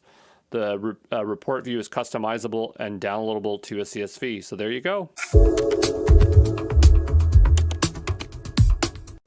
Hey, this is Andrew Brown from Exam Pro, and we are looking at cost breakdown reports. So a cost breakdown report is an at-a-glance waterfall overview of your monthly costs and savings. So this report shows the following summarized view of monthly charges and credits, the combined cost of your monthly Google Cloud usage, on-demand rate calculated using non-discounted list prices, savings realized on your invoice due to negotiated price, if applicable for your Google Cloud billing account, savings earned on your invoice with usage-based credits broken down by credit type, your invoice level charges such as tax and adjustments. So they call it a waterfall because it looks like a waterfall, but the idea is like this is just a much clearer view than using billing reports. Of course, you can get the same visualization with billing reports. It's just an easier visualization, okay? Hey, this is Andrew Brown from Exam Pro, and we are looking at pricing reports. So use the pricing table report to access SKU prices for Google Cloud services, including Google Cloud, Google Maps Platform, Google Workspace, as of the date the report is viewed. The report shows the following pricing information: displays SKU prices specific to the selected cloud billing account. If your cloud billing account has negotiated contract pricing, each SKU displays the list price, your contract price, and your effective discount. If an SKU is subject to tiered pricing, each pricing tier for an SKU is listed as a separate row. All the prices are shown in the currency of the selected billing account, and the report view is customizable and downloadable to the CS view for offline analysis. Let's talk about some best practices when we're talking about cloud financial governance. And so first we'll talk about challenges with cloud spend. So we have unintentional overspending. So unmonitored resources can lead to surprise costs. So imagine you have a VM you forgot about. Cost transparency. So lack of visibility can lead to unpredictable spending. If you have a lot of resources, you might not even be aware of what's going on. Then we have how we can control and have predictable resources. This is where we have real-time monitoring. We have collaboration. We have the Cloud Center of Excellence. We have Google Cloud native tools, so we can use the cost management tools, which will help us explore that information. So it's pretty straightforward here is that, if you don't want to have those two problems, use the cost management tools, okay?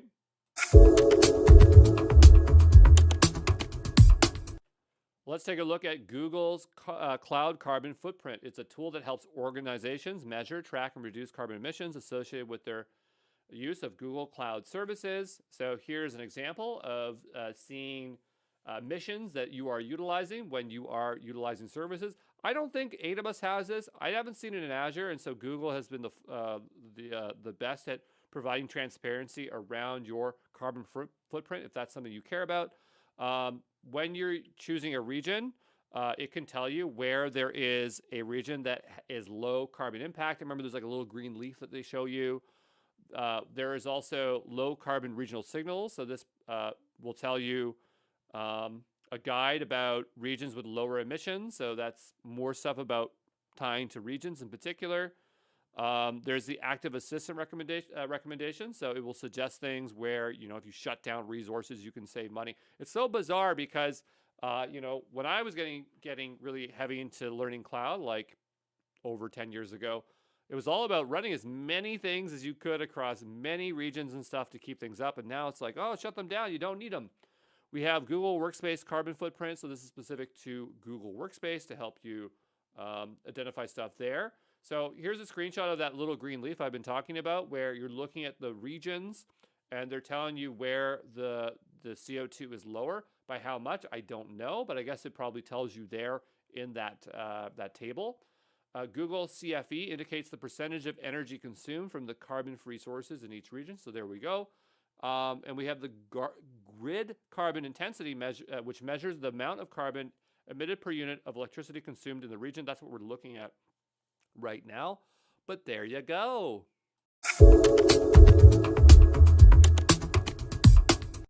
Hey, this is Andrew Brown from Exam Pro, and we are looking at the pricing overview for Google Cloud because they have a lot of different schemes for pricing, and it's going to vary per service, but we can break it down into 7 types of pricing. So we have the free trial. So this is a risk-free trial period with specific limitations. We have free tier. These are services that have a minimum monthly limit or of free use. And then we're more now into compute. So if we have on-demand, the standard price paid per hour, minute, seconds, milliseconds varies per service. Committed use discounts, a lower price than on-demand for agreeing to 1-year or 3-year contract. Sustained use discounts. So these are passive savings when using resources past a period of continuous use. Preemptible VM instances with deep savings but at a cost of being interrupted. Flat rate pricing, so prefer a stable cost of queries rather than paying on demand. So this is only in particular for BigQuery. I don't know if they plan to do it for other services. We have sole tenant node pricing, so dedicated compute. So this is basically a single tenant virtual machine. So for the exam, you're going to want to know all of these pretty well, like broadly speaking. These two aren't going to show up on the exam, but we're going to cover them anyway, just for your own benefit, okay?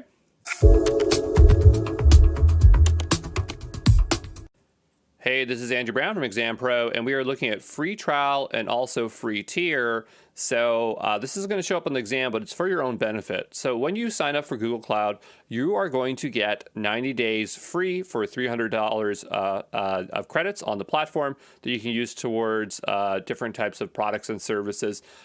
And so there are some limitations to this trial that we need to go through. You cannot use these on GPUs to your VM instances. GPUs is generally used for machine learning or deep learning. You can't request a quota increase, so you get $300 or credits, and that's all you get.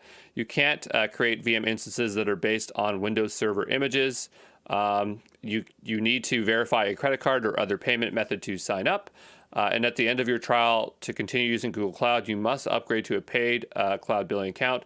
Upgrading early will end your trial because you really are in a sandbox to keep you safe. That's one of the benefits of Google Cloud, where other providers like AWS, you have a high chance of going over your free trial into real spend, okay? So for free tier, all Google Cloud customers can use select Google Cloud products like Compute Engine, Cloud Storage, BigQuery free of charge within specified monthly usage limits. When you stay within the free tier, the resources are not charged against your free tier credits to your cloud billing account payments method after your trial ends. Okay? So for App Engine, we have 28 hours per day for F instances, 9 hours a day for B instances, 1 gigabyte of egress, so data leaving the network, like downloads. The Google Cloud free tier is available only for the standard environment, so it's not for flexible. For Artifact Registry, you have 0.5 gigabytes of storage per month. For AutoML natural language, you get 5,000 units of prediction per month. For AutoML tables, you get 6 nodes hours of training and prediction. For AutoML translation, you get 500,000 translated characters per month. For AutoML video intelligence, you get 40 node hours for training, 5 hours for prediction. For AutoML vision, you get 40 node hours of training and online prediction, 1 hour for batch classification prediction, 15 node hours for edge training. For BigQuery, you get 1 terabytes of querying per month. And to me, that is like super awesome. And one of the reasons why I like to use BigQuery as my primary data warehouse. You get 10 gigabytes of storage per month. For Cloud Build, you get 120 build minutes per day. For Cloud Functions, you get 2 million invocations per month, includes both background and HTTP invocations. 400,000 gigabyte seconds, 200,000 gigahertz seconds. Gigahertz, is that GHz? I think that's what it is. Seconds of compute time, 5 gigabytes network egress per month. For cloud logging and cloud monitoring, you get free monthly logging allotment, free monthly metrics allotment. For natural language, you get 5,000 units per month. For Cloud Run, you get 2 million requests per month. 360,000 gigabytes per second of memory, 180,000 vCPU seconds of compute time, 1 gigabyte network egress from North America per month, and the free tier is available only for Cloud Run. Okay, free access to Cloud Shell, including 5 gigabytes persistent disk storage. So don't fear spinning up Cloud Shell. It's a very useful tool. Cloud source repository, so up to 5 users, 50 gigabytes of storage, 50 gigabytes of egress. For Cloud Vision, 1,000 units per month. For Firestore, 1 gigabytes storage per month, or just in general, sorry, not per month. 50,000 reads to 20,000 writes, 20,000 deletes per day. For Google Kubernetes Engine, no cluster management fee. And that's a big one because other providers will charge you a management fee for the cluster or control plane. For autopilot or zonal clusters per billing account. For clusters created in autopilot mode, pods are billed per second CPUs. Memory and disk resources requests. For clusters created in standard mode, each user node is charged at a standard compute engine pricing. For cloud storage, 5 gigabytes per month of regional storage. So that's pretty good, but only for the US regions. 5,000 Class A operations per month, 50,000 Class B operations per month, 1 gigabyte network egress from North America to all region destinations, excluding China and Australia per month. Free tier is only available in US East 1, US West 1, US Central regions. Usage calculations are combined across those regions. Last page, I believe, of our free tier here. So for Google Maps, you're getting 10 gigabytes messages per month. For speech to text, 60 minutes. Video intelligence API, 1,000 units per month. For workflows, 5,000 internal steps per month, 2,000 external HTTP calls per month. For compute engine, 1 non-preemptible F1 micro VM instance per month within US West, US Central 1, US East 1, 30 gigabytes months HHD or hard disk drive, 5 gigabytes months snapshot storage in the following regions, 1 gigabyte network egress. Your free tier F1 micro instance is limited by time, not by instance. So each month eligible use for F1 micro instances is free until you have used the number of hours equal to that. So just remember F1 micro when you're looking for a free instance. Usage calculations are combined across supported regions. Google Cloud free tier does not include external IP addresses. Compute engine offers discounts for sustainable use of virtual machines. Your free tier use doesn't factor into sustained use.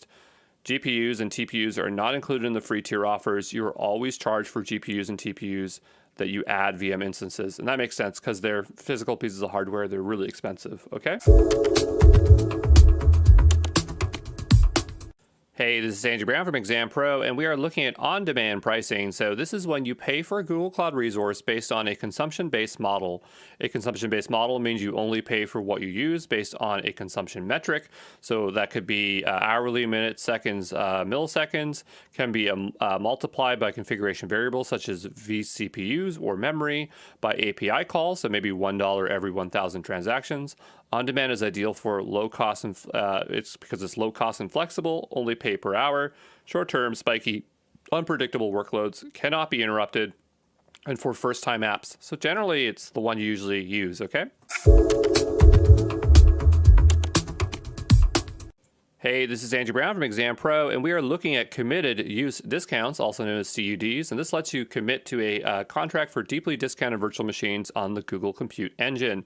It's simple and flexible and requires no upfront costs, ideal for workloads with predictable resources needs. You purchase compute resources, so vCPUs, memory, GPUs, local SSDs. Discounts apply to the aggregate number of vCPUs, memory, GPUs, and local SSDs within your region, not affected by changes to your instance machine setup. You commit for payment terms 1 year to 3 years, purchase a committed use contract for a single project, purchase multiple contracts share across many projects by enabling shared discounts. You're billed monthly for the resources you've purchased for the duration of the term. Whether or not you've actually used the service is it's going to happen anyway, okay? So 57% is most machine types and GPUs, and 70% is memory optimized machine types. So look here on the right-hand side, just to give you an idea. So the idea is that when you want to do committed use, you choose the product that you want. You're going to choose the plan that you want, the region, and the commitment, and then it's going to tell you your estimated savings, okay?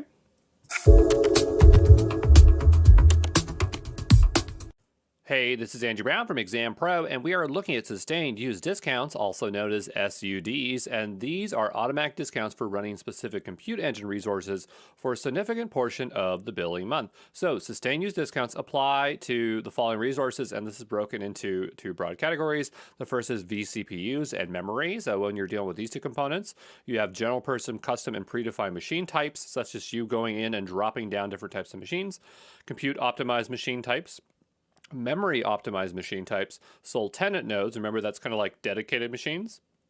And so here it's 10% premium cost, even if the vCPUs and memory in those nodes are covered by the committed use discounts. And then the other part here is that there's ones for GPU devices. So you can apply SUDs to GPUs, which is a great savings, okay?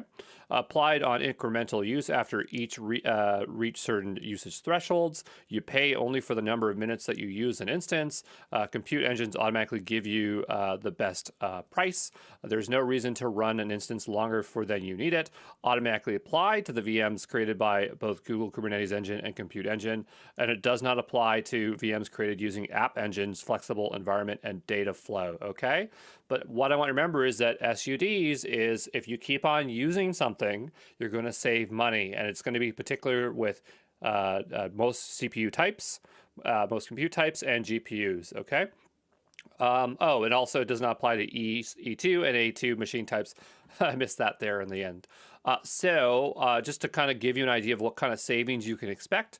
So there's ones for up to 30%, and that's when you're using general purpose N1 predefined and custom machine types, memory optimized machine types, shared core machine types, sole tenant nodes. And so here's kind of the idea of usage level based on also the incremental charge, okay? And then we have sustained discounts for 20%, so general purpose N2, N2D, predefined custom types, compute optimized types, and then another graph. So for the exam, you're not going to need to know these details, but you just need to know SUDs. You save money when you have continued use, okay?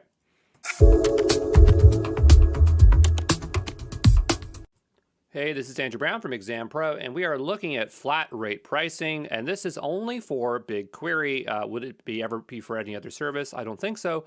But the idea here is that if you have high volume or enterprise customers who prefer a stable monthly cost for queries rather than paying on demand, price per gigabyte of data processed, this is where flat rate pricing comes into play. So you have purchased dedicated query processing capacity measured in BigQuery slots. Your queries are, the idea here is you consume your queries via this capacity, and you are not billed for bytes processed. If your capacity demands exceed your committed capacity, BigQuery will queue up slots, and you will not be charged additional fees. To enable this flat rate price, the slide doesn't want to go forward there, but to enable the flat rate pricing, use BigQuery reservations. So there you go.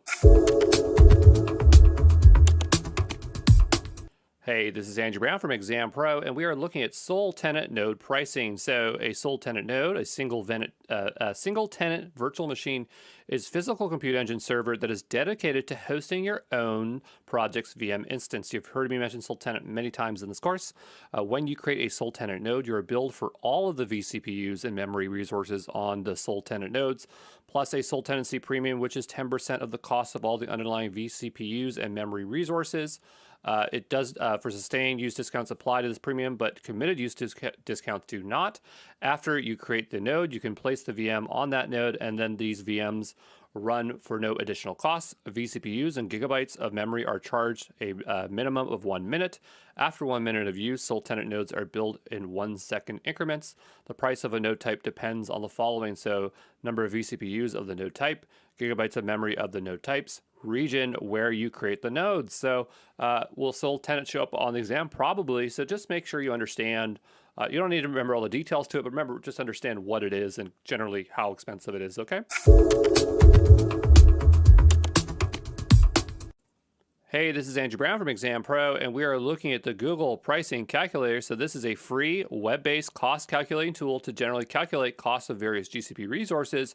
So you do not need a GCP account to use this tool. You can create a shareable link or email that estimate to your organization or key stakeholders. So this is generally what it looks like. You choose the service. So here I say I want 2 instances, and there's other particular details, and then it's going to generate a cost. So here it's saying it's $97. You can email it. You can change the currency.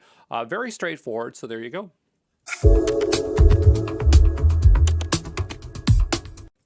Hey, this is Andrew Brown from Exam Pro, and we are looking at the concept of resource hierarchy within GCP. So this is kind of a graphic of what a hierarchy could look like, and there's a lot of components that go into it. We did cover this a little bit earlier in one slide about folders, where we talked about folders, projects, and resources.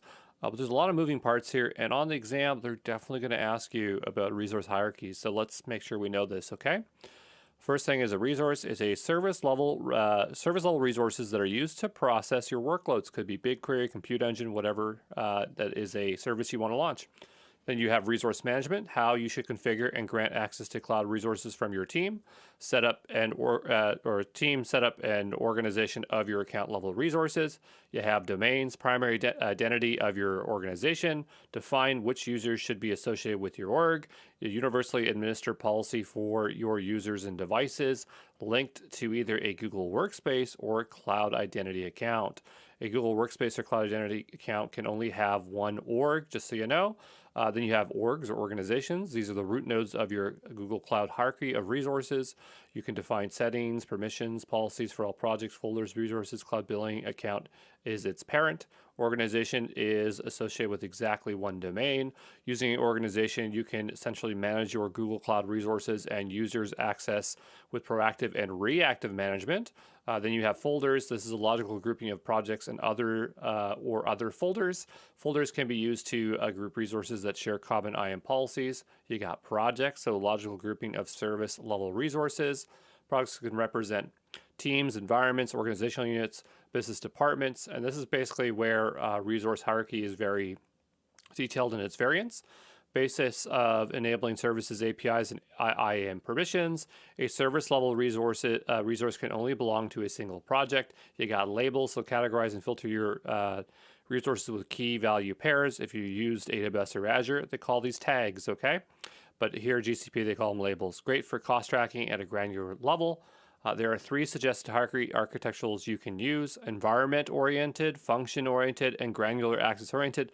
They're not going to ask you what kind of architecture it is, but they're going to talk about these, like saying like which would be a good setup, and they'll describe kind of what the setup would be, and that's why you want to know these 3 types. And we'll go over to the docs to look at that, because that's where the most detail is for this, okay? Hey, this is Andrew Brown from Exam Pro, and we are looking at environment-oriented hierarchy. And so this is the most simplest one to implement, and pretty much what you would think that you would want to do. And so the idea here is you have a single organization, and you're going to break up your folders into different environments, so production, quality assurance, and development, and then underneath you're going to run your application. So this works pretty well in a very simple setup, but it can pose challenges if you have to deploy services that are shared by multiple environments, okay? Hey, this is Andrew Brown from Exam Pro, and we're looking at function-oriented hierarchy. So this one looks a little bit more complicated, but the idea here is that you have one organization that contains one folder per business function, okay? So notice here we have apps, management, and infrastructure technology, and then the idea is that down below, now we can define production or environments as another layer of folders. So you have folders inside of folders. So each business function folder can contain multiple environment folders. Multiple business functions are apps, management, and information technology. More flexible compared to environment-oriented, gives you the same environment separation, allows you to deploy shared services. Function-oriented hierarchy is more complex to manage than an environment-oriented, and it's separate access by business. So there you go.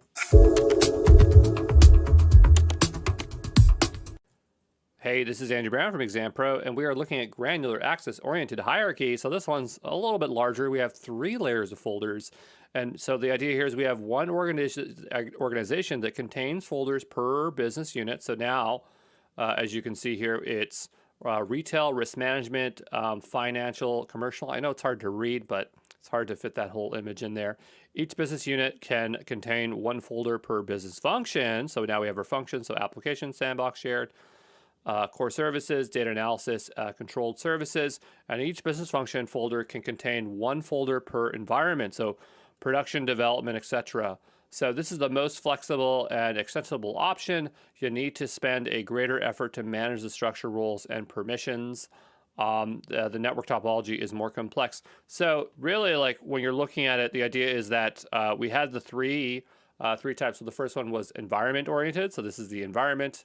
Then you had function oriented over here. And then this one here is granular access oriented. So the idea is that you're just adding additional folders for organization, for organizing your resources, okay?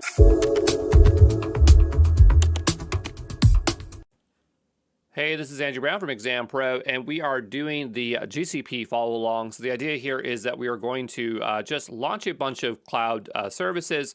It's not going to be super challenging, but the idea is just to kind of help cement the knowledge of what we've learned in the lecture content. They don't even recommend it necessary for the exam, but I like to do it, and I think that you'll appreciate doing it too. So once you've created your GCP account, you should have an organization and a default project. And so one of the first things I want to show you how to do is to set up a resource hierarchy, because the idea is you have your cloud workloads below, which run in projects, and you can organize them into folders. And this is all tied to your organization. And this is a little bit tricky, and it does show up in the exam, so it's important to know how to do this. And so that's the first thing I really want to show you. So what we'll do is we'll go ahead and make our way over to IAM, because that's how we do it. And it's not going to work, and I'm going to show you why, and then I'm going to show you how to get permissions, okay? So we'll go to IAM, and on the left-hand side, if you expand it, down below, there's one that says Manage Resources. Now, you could also go up here and type in Manage Resources, because sometimes it's really hard to find things in GCP, so you just have to kind of work those two ways. But the idea is I have a bunch of projects in here, and I have my organization, and I want to go ahead and create a folder. And so I might have a folder coming back over to our structure here. We might want to have a folder like applications and then production. So if I try application here, and my organization is selected, notice that I have this little caution sign that says you do not have the required permissions. Resource manager.folders.create permission to create folders in this location. So you go, okay, well, how do I get permissions? I would think that if I'm the owner, I'd have permissions to everything, but that's not the case. So if we make our way back to IAM, all right, we go all the way back here.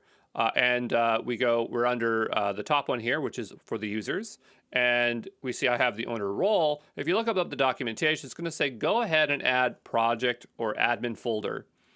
Okay, so you go admin folder or project folder, and nothing's going to appear. And the reason why is that you can apply permissions or roles at the project level and also the organizational level. And because of that, the roles that are available are different. So you're never going to find it at the project level here. And so what you got to do is go to your organization.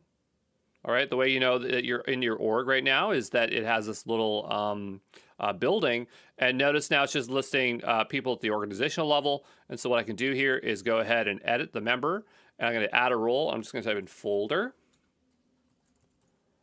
Okay, and so now we have folder admin, and that's going to give me full access, full control to create what I wanted to do there, which was folders. Now, if we go to the left-hand side here and go to Manage Resources, we should have an easier time creating folders now. And so we'll go ahead here and call this application. Okay, we'll hit Create and give it a moment to create. And what we'll need to do is go ahead and refresh to see that new folder, and there it is. So now that we have that folder, let's go ahead and create a folder within that folder. So I think, if we go ahead and hit Create Folder here, and we'll choose our organizational structure.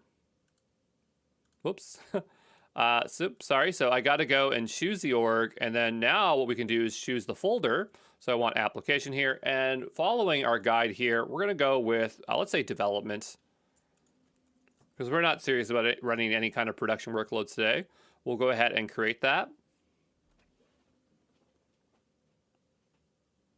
Okay, we'll go ahead and hit refresh down below, and now you can see we have application development.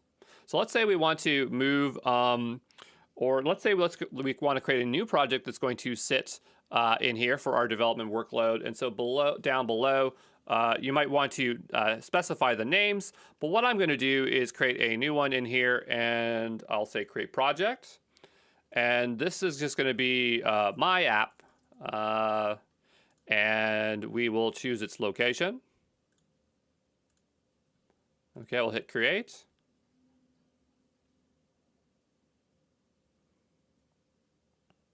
And it doesn't take that much time for these to build. So if we give this a hard refresh, there's a refresh button up here. We should now see our my app. So if we go back to GCP up the top here, I should be able to switch over to my app. All right. And so now what we'll do is go ahead and create stuff there. But that's what I just wanted to show you, was the fact that you had that folders and project structure and how easy it was to create in some of those headaches there. I can't remember. You probably can apply permissions at the folder level. Let's just go take a look. I'm not running crazy workloads in GCP, so I don't always know. But what we'll do is go back to the resource manager, manage resources here. And I think you can... Yeah, I'm not sure, but it's not really in the scope of this certification. But the idea is we have our project set up, and I will make my way back to that. And now we'll start launching some resources, okay? Hey, this is Andrew Brown from Exam Pro, and we are on the GCP follow-alongs for the Digital Cloud Leader. And actually, before we launch any resources, I probably should show you a bit about spend and how to control your spend. So this is a new project that we started up, and there's nothing really in it. Now, I was playing around in this other sample project here called Exam Pro, and I purposely ran a bill so I could show you what billing looks like, because it doesn't make a lot of sense. Like, it's very hard to understand it if there's no billing happening. So on the left-hand side, you'll go to billing. All right. And we'll just give it a moment to load here. And so we have a bunch of different options here. So reports, cost tables, cost breakdowns, commitments, et cetera, et cetera. And so for the exam, you're going to want to know about the different types of reports, the overview reports, cost table, cost breakdown, and generally understand the differences. They're pretty thoroughly covered in the lecture content. So, it's not a big deal if you don't absorb it here. But the idea here is we can see... And this is just the overview. We have our cost trends. So we have some nice charts here. So it's just kind of like a breakdown. So maybe top products, things like that. It's very straightforward.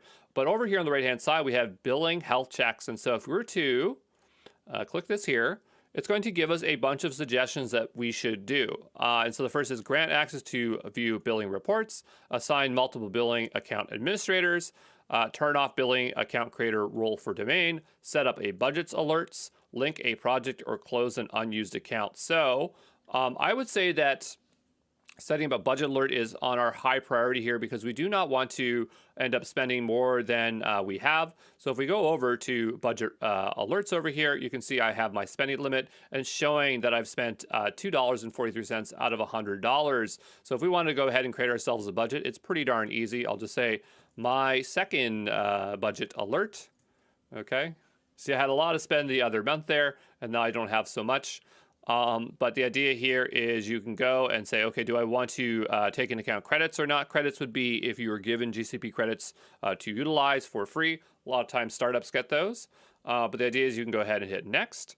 Then you can specify the exact amount. And so I could say $50. Right? And it shows you a line where it can go. We'll hit next. And this is really nice, which I like. You don't see this in like AWS, where you'd actually have to set up separate billing alarms. But in GCP, you just can do it all in one go. So the idea is if you want multiples, you just add multiple thresholds, and it's going to warn you when it approaches those numbers. And if you go down below, you can see that you can receive emails about it. And if you also want to push it to PubSub, you could do that. So you could programmatically code it into your platform.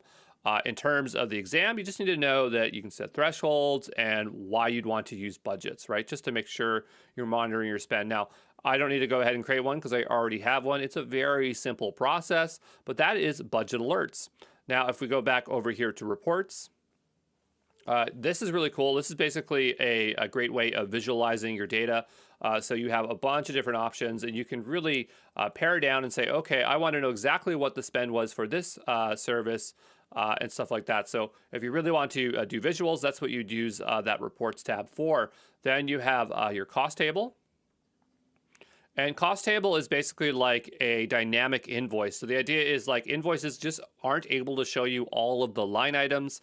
And so here we can go and expand and see every single charge at a granular layer. And I'm pretty sure you can export this. Download here. Yeah, download it as a CSV. So it's a better way to review your bill from like an invoice perspective. Then you have cost breakdown, and this is kind of like just a simplified report. So like we have reports up here and the overview, but this is just more so kind of so you can see it at a glance per month. So is it up? Is it down? Where are we? Right? So not super complicated. And again, the questions are not hard in the exam, but really all I wanted to show you was those 4 there and how to set a budget alert. And that's pretty much all we need to know. So what I'm going to do is make my way back to my sample project. And now we're ready to launch some resources, okay? Hey, this is Andrew Brown from Exam Pro, and let's go take a look at Compute Engine. So what I want you to do is go to the top left corner here onto our hamburger menu, and we'll scroll down, make our way over to Compute Engine, and go to VM Instances. So this is where we would launch virtual machines. So we'll give it a moment here to load. And as you can see, I've never used it within this project. So pretty often you'll have to go ahead, hit enable. So you are agreeing to use a particular service. Every time you create a project, it's always going to show you that.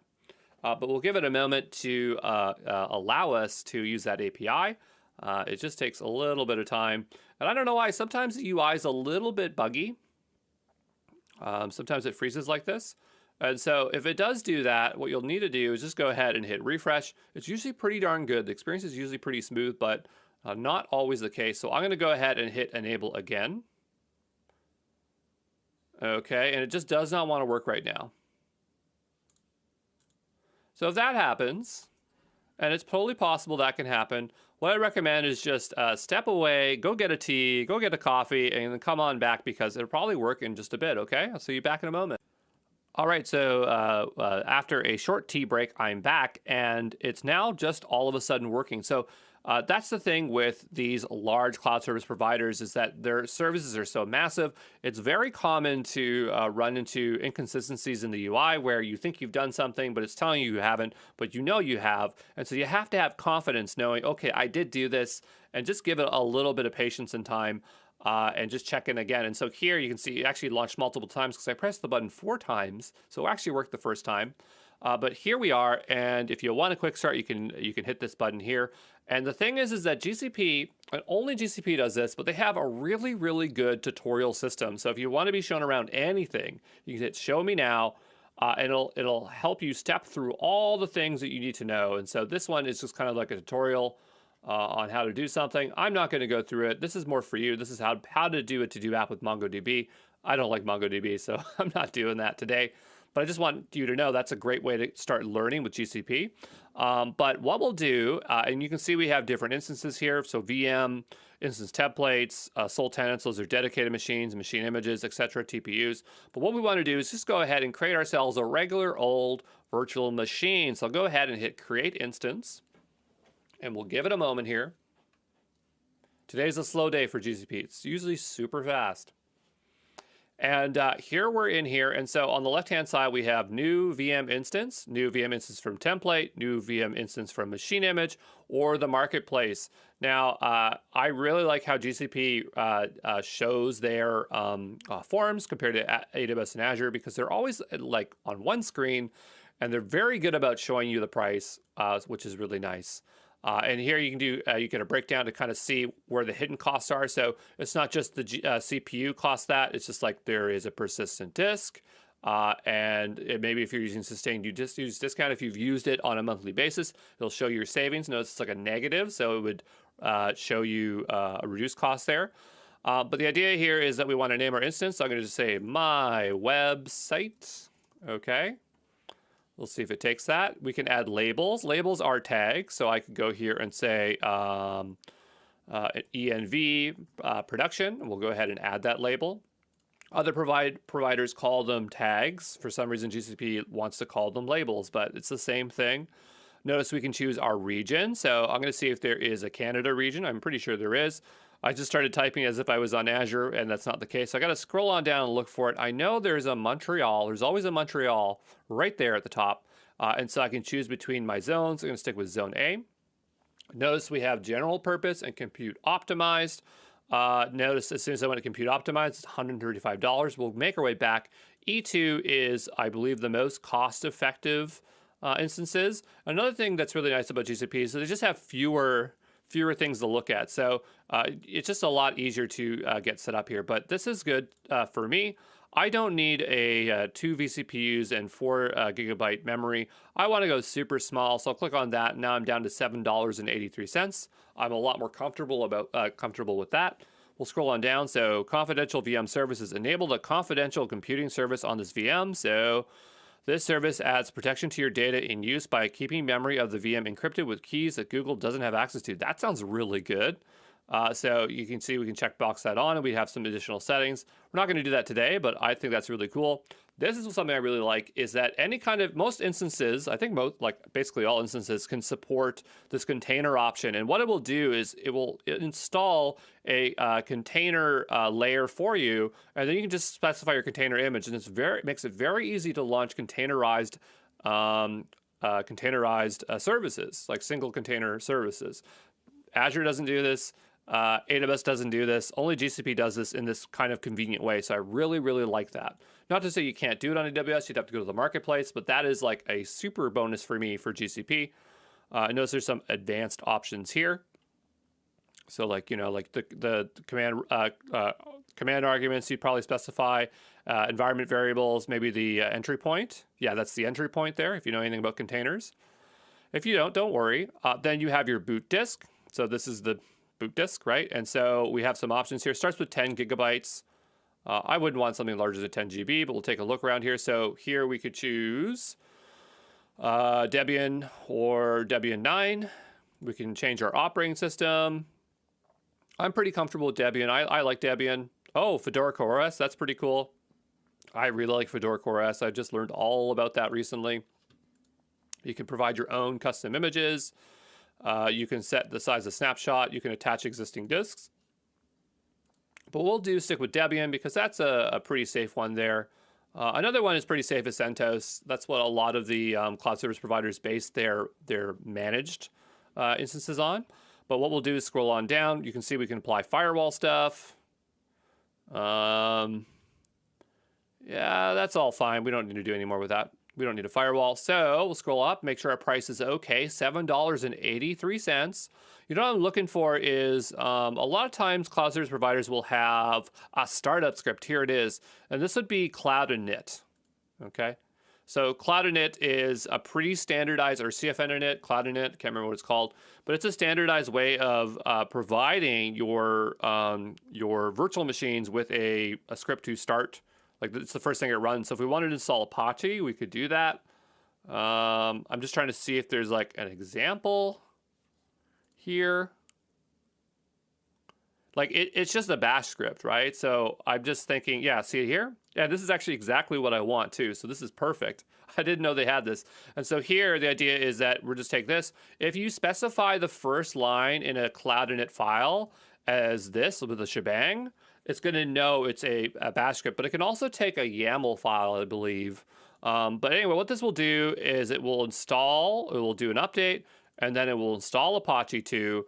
And I believe this is actually for Debian, because if we were using CentOS, it'd be like yum, but apt is for that. I don't know if it needs a sudo in front of here. It doesn't seem to need it. But what we'll do is we'll put that in there. Save me a lot of time. I didn't have to try to remember what to write. You can set custom metadata. We don't need to set any custom metadata today. And just looking at some other stuff, availability policy, on-host maintenance. Nope, everything is fine. So we'll go ahead and hit create. And fingers crossed that just works. I didn't set up any SSH though. Huh. Well, if there's options, what we'll do is we'll just launch another one. But we'll see how this one goes. So what we'll have to do is wait a little while. So I just hit refresh up here. So there's a connect option for SSH. But we're just waiting for it to start. It's just going to spin. So let's give it 5-10 minutes, and I'll see you back here in a moment, okay? Okay, so after waiting a little bit of time there, I did have to hit the refresh button in order to see that green status But let's see if our website works. So what we can do is go over to this external IP, that is our public-facing IP address, hit that button to copy it, and we'll go ahead and paste that on in there. And so notice that it's not resolving. If that's happening, it's either means two things: our Apache server is not running, or our firewall rules is not allowing us to access on port 80. So that is something we're going to need to figure out. So we need to SSH in. I'm so used to providing an SSH key or generating during the creation process. I forgot the GCP doesn't make you set one in the creation process. You can just click here and it'll let you in. So we can open browser in window on a custom port, view gcloud command. I kind of would prefer to do it in the Google shell. So let's just try the browser first, okay? And what it will do is it will transfer the SSH keys to the VM. So you don't have to do anything. It's really easy to get in. Okay. And we'll just give it a moment. Not fast, but easy. All right. And we're in. Okay. So you can type in ls pwd just to see where we are. Let's go see the gcloud command. If that doesn't work, we'll just make our way back here. But I would like to try to use the cloud shell, because I think that's really nice. So we'll go view gcloud command, and there it is. So what we'll do, I'm not sure if this is going to work, but what we'll do is copy this. The following can be used in the SSH into the instance. Okay, so, running Cloud Shell, perfect. So if we didn't click there, we could go up here and click Activate Cloud Shell. Cloud Shell is like a terminal. I think GCP was the first to have this. Azure has one, AWS now has one, but GCP has the best experience for this. But what we'll do is we'll go down here and say View in gcloud and just hit Run in Cloud Shell. Okay, gcloud is the name of the CLI. Okay, and we'll give it a moment to start up an instance here. I assume it's containerized. It's probably containers. That's how it's able to launch so fast. Usually it's super fast, by the way. It's not super fast today. And then it'll run that gcloud command. It should get us into our instance. Also, another cool thing about gcloud is it has a editor built in, and it looks just like VS Code. I'm not going to switch over to it because I do not want to interrupt our terminal. But if you want to do coding, you can totally do it within the GCP platform. And again, that's a lot easier than the other ones make it out to be. So it's pre-filled it in here. It looks like this is a beta feature, but we'll go ahead and hit enter. It's requesting access. We'll say authorized. We will say yes. We'll say enter. Enter. So what it did is it generated out an SSH key for the Cloud Shell, and then I imagine what it's going to do is then take that SSH key, move it onto the server, and then allow us to then authenticate that way, okay? And so I believe, yes, we are in the instance because it says my website down below. So I'll type in clear, okay? And so one way we could tell if it's working is we could do like a curl. So if we did curl localhost and it returns HTML, and it does, that shows us that the Apache server is running. Probably could also type in sudo apache or maybe sudo service apache to status. Yeah, and it's running. So it's running, and we did a query. So probably the issue has to do with the fact that our firewall's not open. So let's go take a look there and see what we can do, okay? So we need to go create ourselves a firewall rule, but I just remembered that we're going to need the IP address. So I'm just clicking back to the instance here whenever this page loads. I'm gonna grab that external IP address and click back forward here. We'll go ahead and create ourselves a new rule. I'm just gonna scroll on down and change this over to specified all instances in the network, and then specify the range and put /32 on the end there, okay? So the top here, we're gonna type in port 80, and we'll maybe say website, and we'll say let our website be accessible on port 80. Probably would help to type correctly. It's not going to hurt anything, but you know, if someone else reads your stuff, they want to make sure that it reads okay. Logs, will leave that off. Default network is fine. Priority is fine. Ingress means inbound. Egress means outbound. So we want to get in, like to get something back, right? We can allow or deny, so we are allowing. If If we scroll on down below, we can specify the ports. This is TCP. We're going to put port 80. And then we'll go down below and go ahead and hit create. Does not like the name, must be lowercase. It's hard to remember all these rules. We'll go ahead and hit create.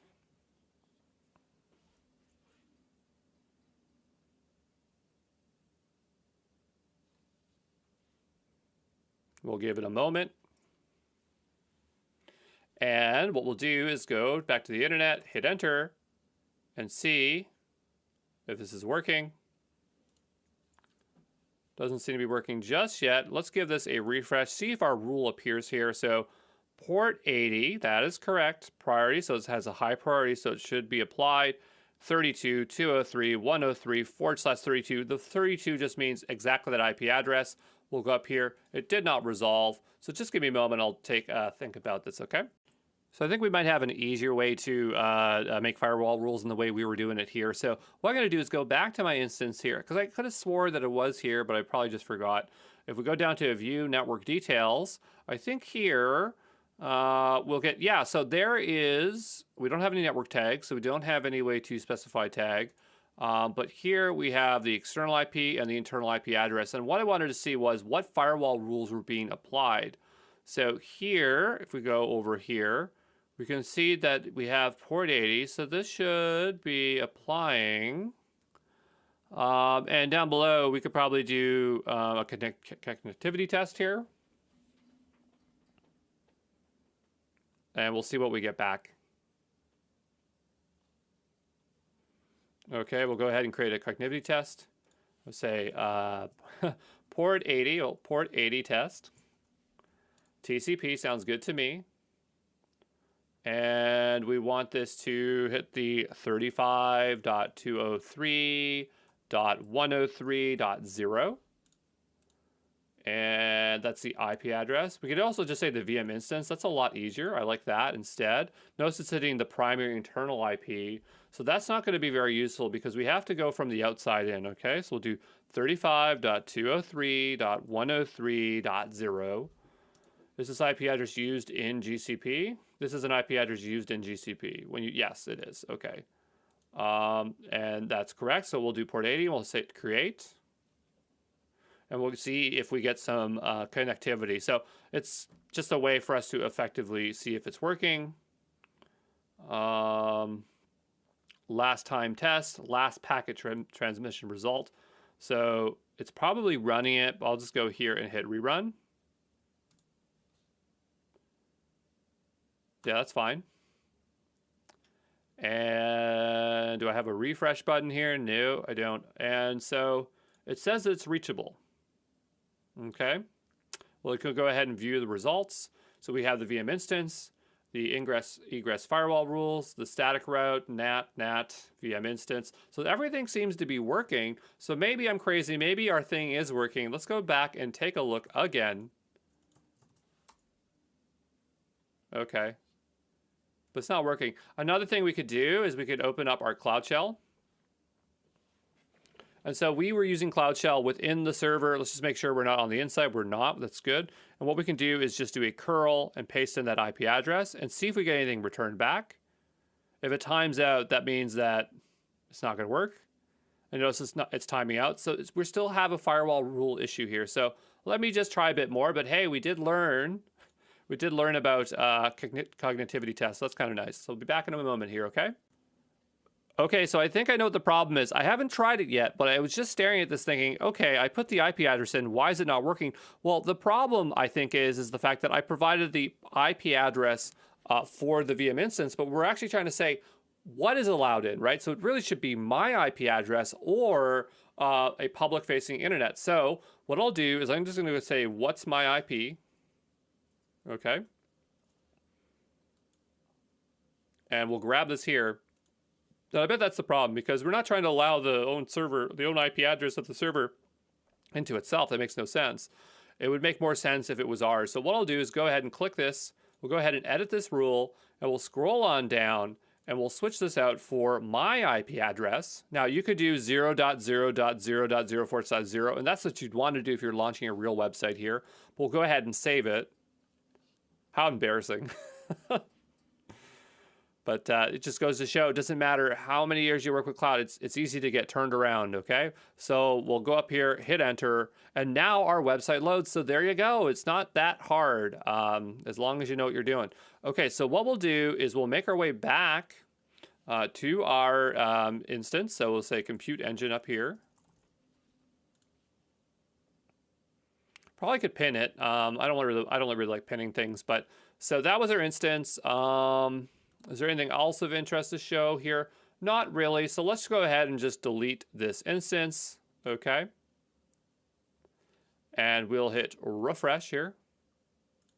Okay. It's going to delete. I'm pretty confident about it. I'm not too concerned about this resource. And so what we'll do is go back and click on GCP or Google Cloud Platform, and we'll move on to the next follow along. Okay. All right, so we learned about compute engine. Let's go learn about, I don't know, let's say databases. So what we'll do on the left-hand side here is scroll on down, and let's go take a look for SQL. So there's Spanner and there's SQL. So Spanner, it's a relational-like, it's its own variant of a relational database, but it's neither Postgres or MySQL. But if you were to be launching a web application, you'd probably want to just use the SQL service. So we'll go here and we'll launch ourselves our own SQL instance. I'll go ahead here and create an instance. And we have the option between MySQL, Postgres, and SQL Server. I am particular to Postgres, so I'll go ahead and click this. And we'll go up here, and so lowercase numbers, letters. So my relational database, or my Postgres. And we'll need a password, so we'll go ahead and generate one there. We'll show the password just so I don't have to figure that out later. And I need to dump that somewhere. So I'm just pasting it off screen. So just make sure you know where your password is. Postgres 13 seems fine to me. I like to launch things in Canada, so let's go look for Canada. There's Montreal. And we have single zone and multi-zone. Now notice, does it show us the cost here? It's not, but I can tell you, if you have it in multiple zones, it should cost more because you're running redundant servers. So I'm going to go single zone. Okay, I want it to be cost effective, all right? We could even specify the zones. I'm going to say any. I don't care where it's going to go. We can customize our configuration options. So let's open it up because we want, again, the lowest cost for our example here. So we got high memory, standard, shared core. Shared core sounds cheap.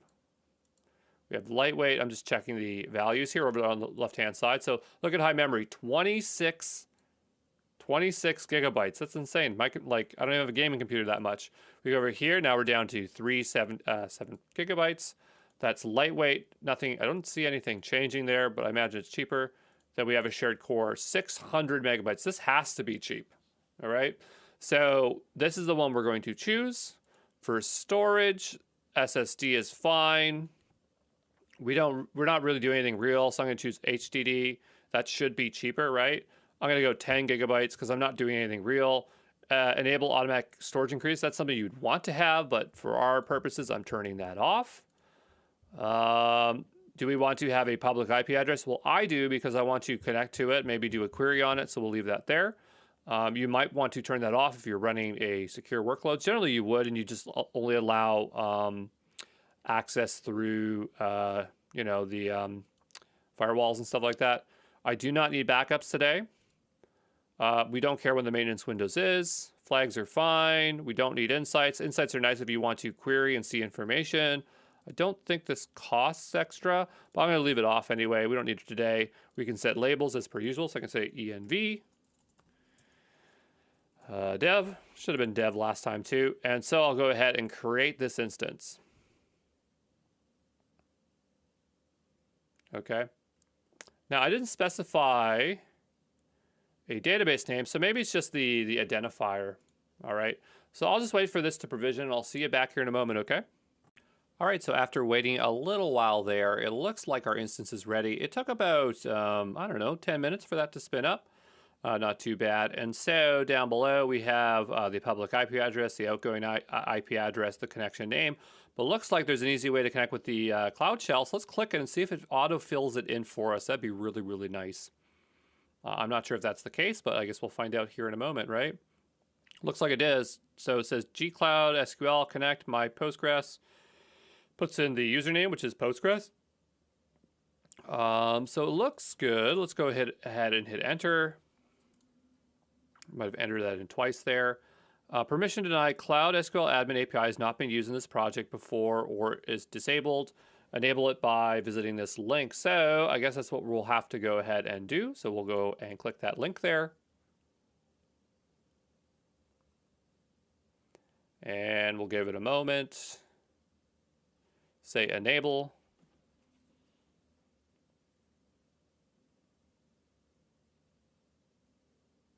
Usually this doesn't take too long. Sometimes you can tell by going up to the top, so that's good.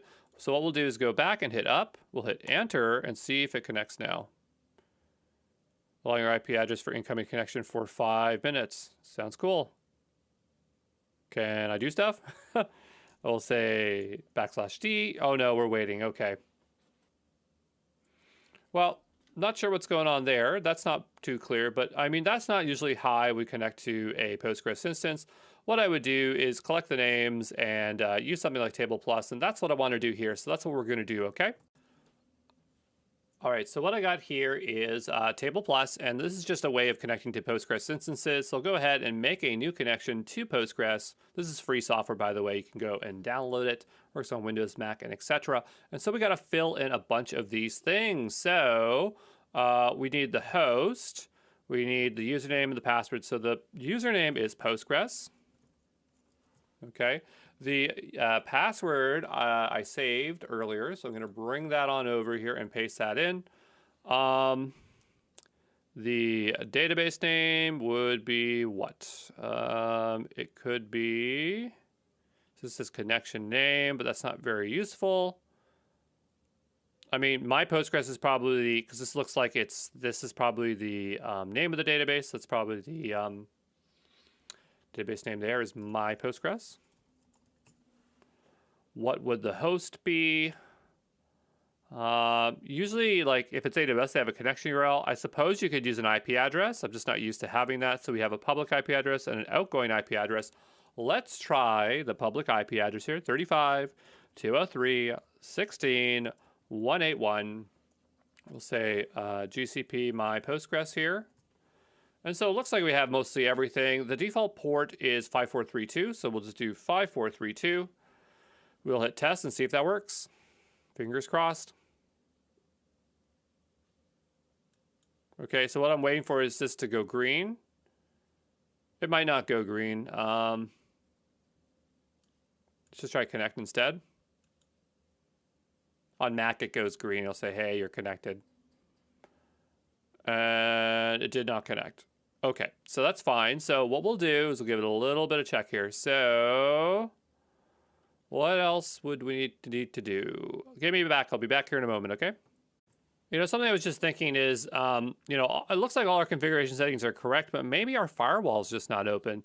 So what I'm going to do is make a new tab here, and we'll give it a go. It's all about trying things on the fly here. Nothing's too hard for the cloud. And we'll go firewall. I just want firewall rules. Well, that's App Engine, so we'll go here. Because I imagine this must be in a VPC, so what we'll do is go here and create ourselves a new rule. And we'll say my Postgres rule.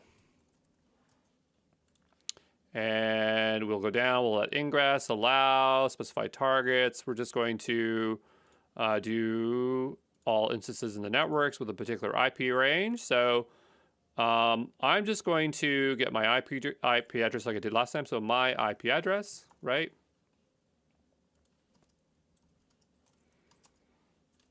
Then we'll grab it there. We'll drop it in /32. We'll say TCP 5432. We'll go ahead and create that rule. So now that I have this rule on 5432, which is the port for Postgres, let's go ahead. Well, I guess we got to wait. We should probably be patient. There is the rule. I'm going to go ahead and hit test. See if it works now. Probably it's not going to work if I have that colon in the name in the database. We'll try again, just connect here.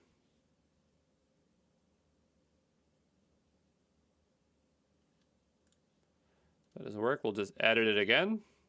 Test connection.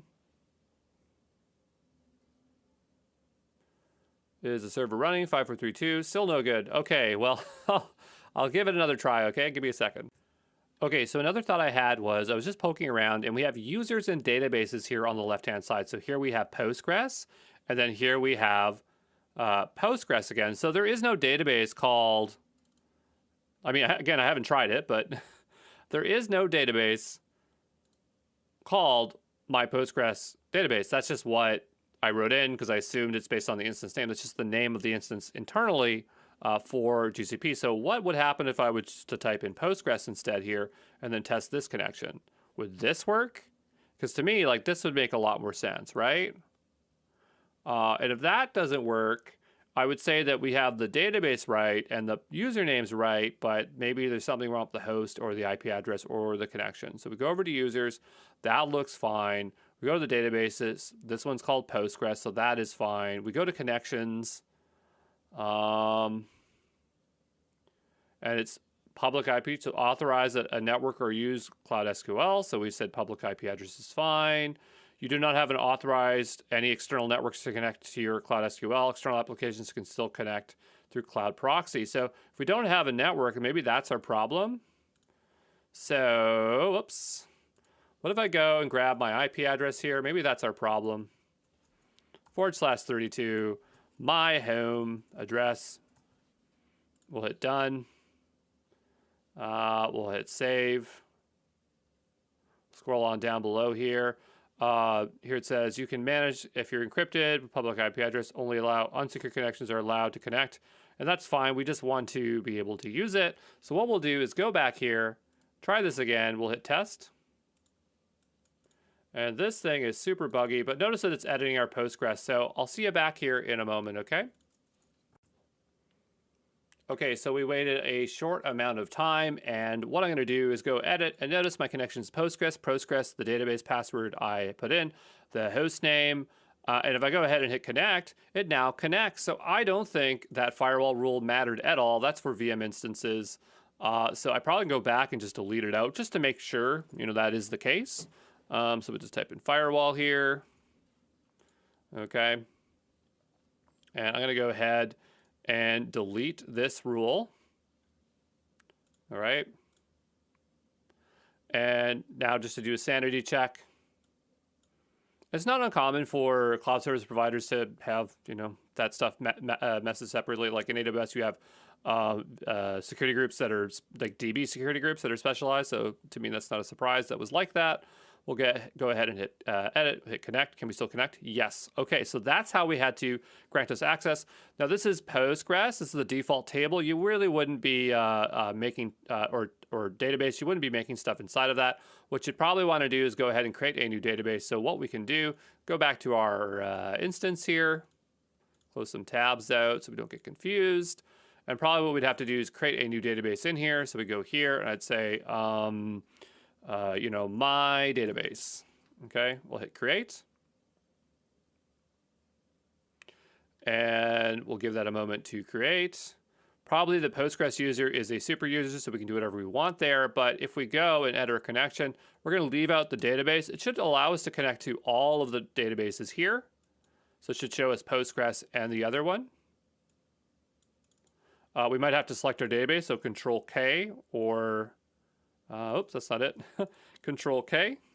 Okay, so there we go. So we can see we have Cloud SQL admin, my database, and Postgres. So I'll go ahead and click into Postgres here. All right.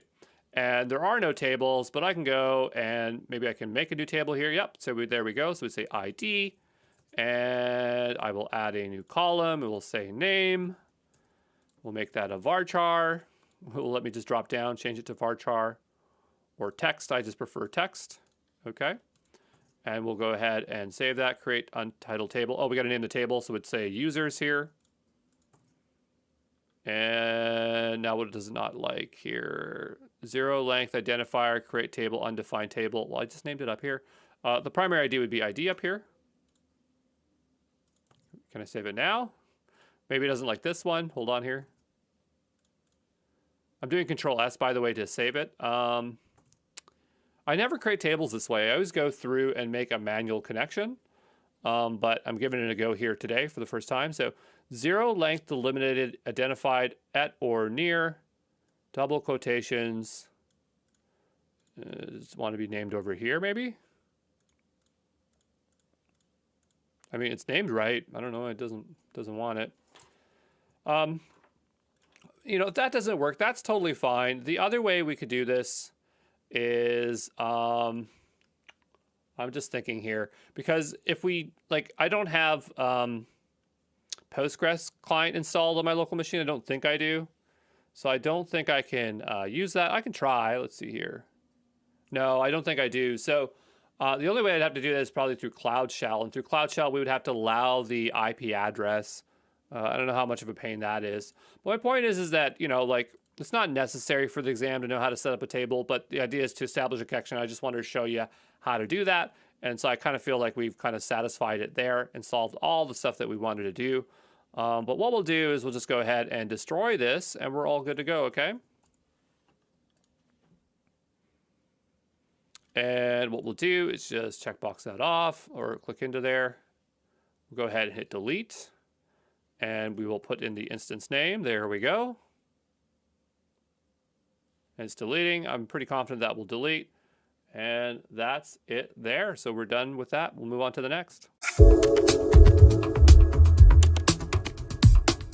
Hey, it's Andrew Brown from Exam Pro, and in this follow along, I want to show you Google's App Engine, which allows you to easily deploy web applications. So in the top left corner, we'll go all the way up here to the navigation menu, and we'll scroll on down looking for App Engine, which appears under Serverless. So we'll go there. We'll go ahead and create ourselves a new application, and the first thing we're going to see is a bunch of regions we can choose from. I like to always choose from Canada. So what I'll do is try to find my region if it is available. It might not be, which is totally fine. And I don't think I'm going to get Canada today. So I'll just go with US East 1. So let's zoom in on this map here. Oh, no, there's Canada. There we go. North America Northeast 1. Great. So we'll go next. And we'll give it a moment to load. It's just thinking really hard there.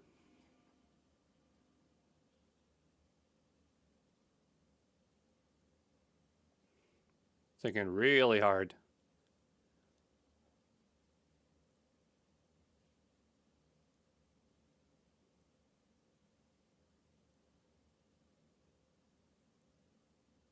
And I cannot tell if it's frozen. So what I'm going to do is just give it a hard refresh here, see if that helps at all. All right, so I just had to give it a hard refresh there in order for this to actually show up. But what I want you to do is go down and we'll choose our runtime to be a Ruby, because that's what I know and love. And we have the option between standard and flexible. For the exam, you definitely want to know the difference. For this follow along, not a big deal. We're going to stick with standard here today. And the great thing is they do have some samples here on GitHub. So what I'm going to do is right click here and just take a look here at what they have. And they've got a bunch of different stuff here. And so what I'm thinking is we can open up our Cloud Shell. So I'm going to open up Cloud Shell here at the top. And it actually has an editor mode. I haven't really given this a go, so let's try it out. I know what it looks like. It's like VS Code, but I'm just saying I haven't done a big workload in here yet, so I'm kind of curious. And we'll let that load up. And oh yeah, there's me doing some BigQuery stuff from earlier. But what I'm going to do, yeah, see, I was just doing a quick test there. But what I'm going to do here is bring in a new repo. So here, source control, I don't really use VS Code, but usually you can go here and press this button here. And that's not really helping. So that's fine. We'll open up the terminal. It's not a big deal. And I'm just going to do ls pwd to see where I am. So I'm in my home directory. And here it's going to ask me to do a git clone. So I should be able to clone this, and we'll hit enter. And so now we have all those samples. So the question is, and here down below it says app engine / app engine, whatever. What I noticed is that there is no folder called app engine. So which one will be run? Well, intuitively, I would pick something like Rails or maybe Sinatra. So maybe they have a very simple example. They also have static files. So they have Sinatra and Rails. But They have an hello world example here, and if we click into it, it is Sinatra. So I feel that this will probably be the easiest way to deploy. And then we have our app YAML file. That's actually how we configure most, like whether it's App Engine, Elastic Beanstalk, or Azure App Services, they always have like this accompanying configuration file that you can use with it. I'm noticing that this is set to Flex. So maybe we might want to use Flex mode. And to me, it doesn't really matter whether it's standard or flexible. So maybe we'll just switch it over to flexible here. And what I'll do, is, it says initialize deploy. So what I'll do is I'll just cd into that hello world directory here. Oh, we got to first cd into our Ruby docs and then into our hello world directory. Oh, look at that. Now there is a, there's an App Engine right here. Maybe we're already in that folder. Oh, okay, that's why. So we'll do App Engine and then we'll do hello world. Okay. And so we'll probably have to do a bundle install. So we'll just do a bundle install. Gem file cannot be required. You have etc.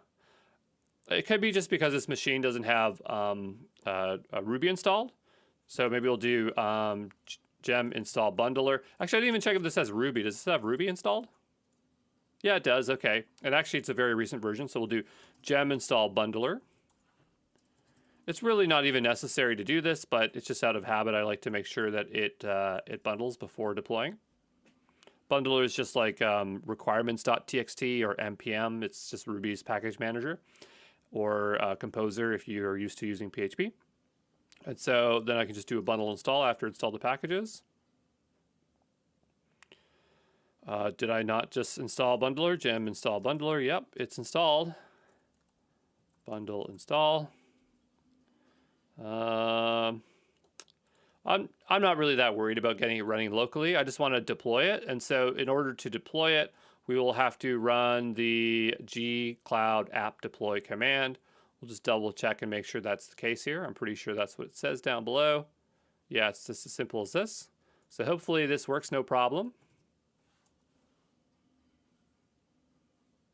And I'll authorize it with gcloud. If you're installing this locally, you probably use gcloud init to authenticate. It's giving us some details here. It's really hard to read this on white on black, or black on white there, but let's see what it's doing. So we have a description. It's going to tell us the source. It's going to show us the target URL where it's going to deploy. App Engine default service account sounds good to me. So we'll hit Y for yes. And we'll let it go ahead and provision.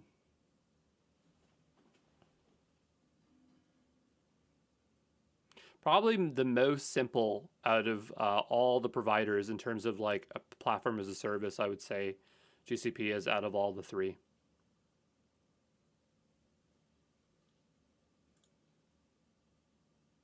Great, and so if you just take a look there, you can tell it's actually building out a containerized image, so it gives you the idea that this is running off of containers. Also noticing that it's setting up Cloud SQL and Cloud SQL proxy, so I would suppose if it needed to be backed by a database, this shouldn't require a database. We'll just take a look here. Maybe the configuration it has that in there. Nope, it just says environments, flex, runtime, Ruby, resources, memory, disk size, etc. So I'm not sure why it's spinning up a relational database there, but and this doesn't even have one, but maybe that's just part of what it does. Okay. So we'll just have to wait here a little bit of while, and I'll see you back here in a moment. Okay.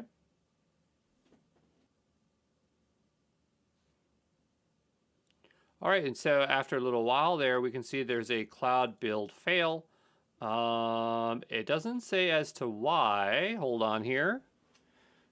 You have added gem, etc. I know Ruby pretty well, so for me, it's not hard to figure out as to why. But it looks like we're going to have to go check the logs. So I'm not sure where the logs are, so just give me a moment, and I'll go figure that out, okay? All right, so what I did here is I went down below and I opened up this link.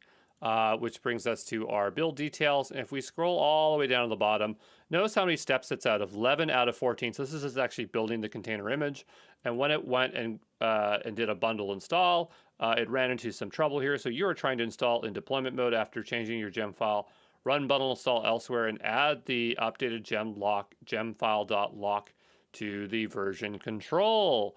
So I think maybe we just have to get that bundle installed to work. So what I'll do is go back here to my editor.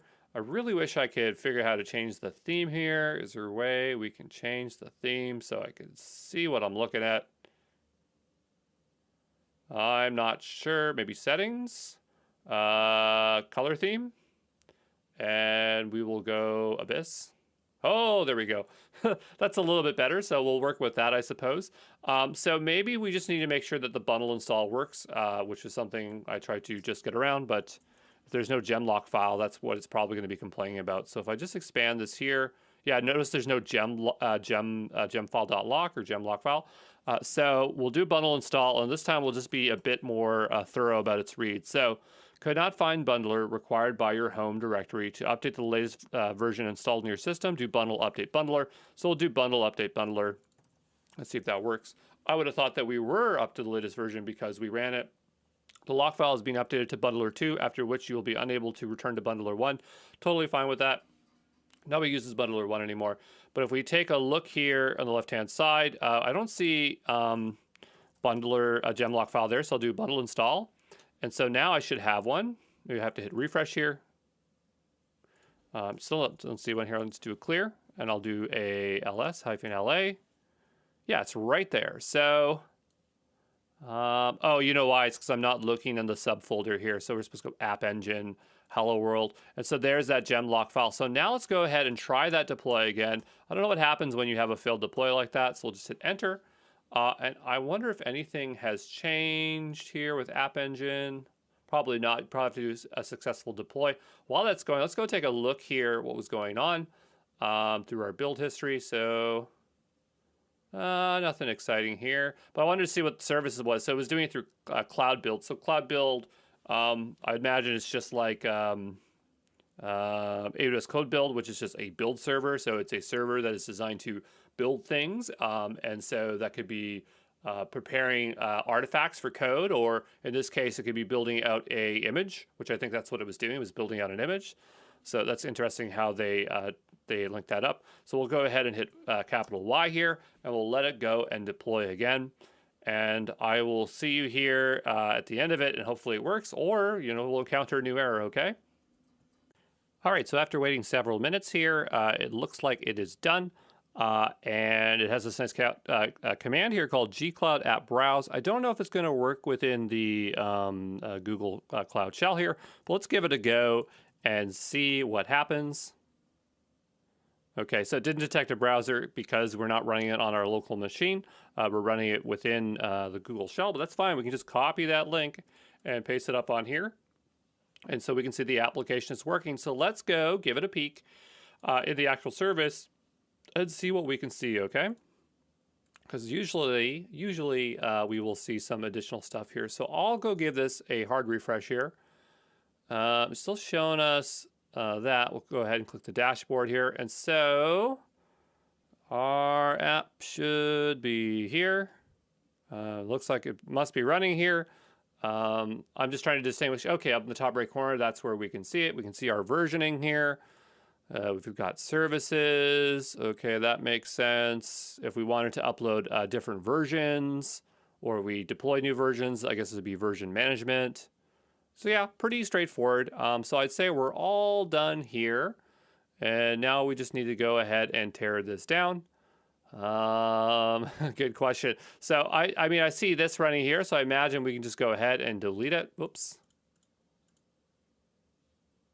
I have no idea how we should delete this, so just give me a second and I'll figure this out, okay? All right, so it looks like we don't delete app engines, we just disable them. So let's go ahead here and click on disable, and we will enter this key in here, okay? And so that should disable it. So why they don't let you delete them, I do not know why. But I mean, that's totally fine as long as we're not getting billed. So here it says your app has been currently disabled. Okay. So yeah, there we go. So we'll just make our way back here and move on to the next service.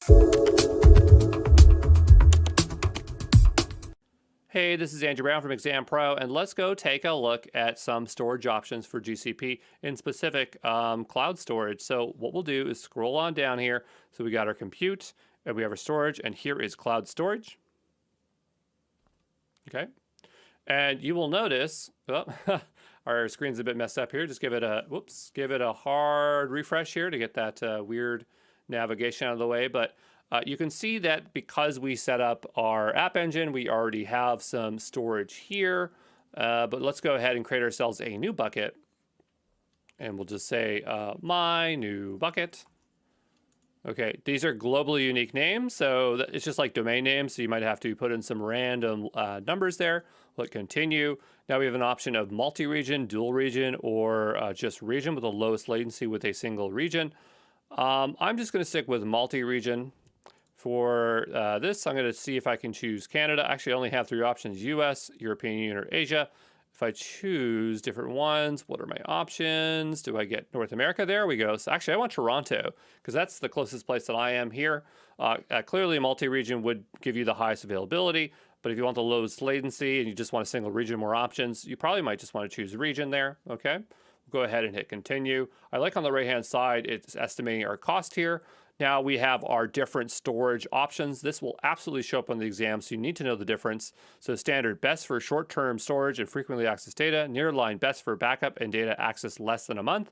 Cold line, best for disaster recovery and data access less than once a quarter. Archive, best for long-term digital preservation of data access less than once a year. So we're going to stick with standard.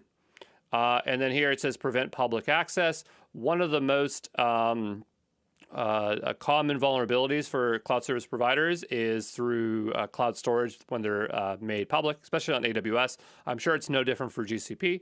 So it's probably good to have public access prevention turned on the bucket. And then you have access controls under it. You have uniform and fine grade. We're not sharing this with anybody else, so we don't have to worry about that. We'll go ahead and hit continue.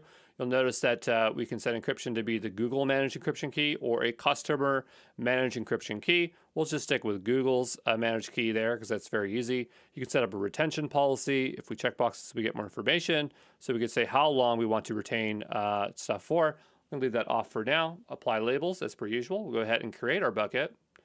And so now that we have our bucket, let's go ahead and I'm going to create a new folder. I'm going to call it Star Trek. Okay. And what I'll do is I'll just go grab some images to upload, just a couple images. I'll be back here in a second, okay? All right, so let's go ahead and upload some files. So I'm going to click into the Star Trek folder. We're going to hit Upload Files. I'm going to go into my Star Trek folder, and I have a couple of graphics from my one of my previous courses here.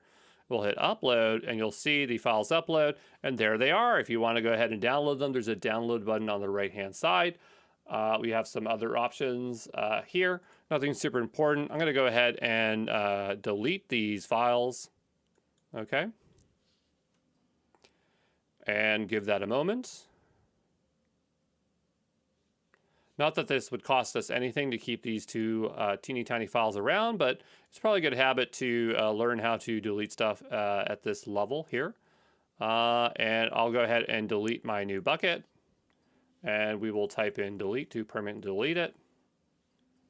Okay, and there you go. That is Google Cloud Storage.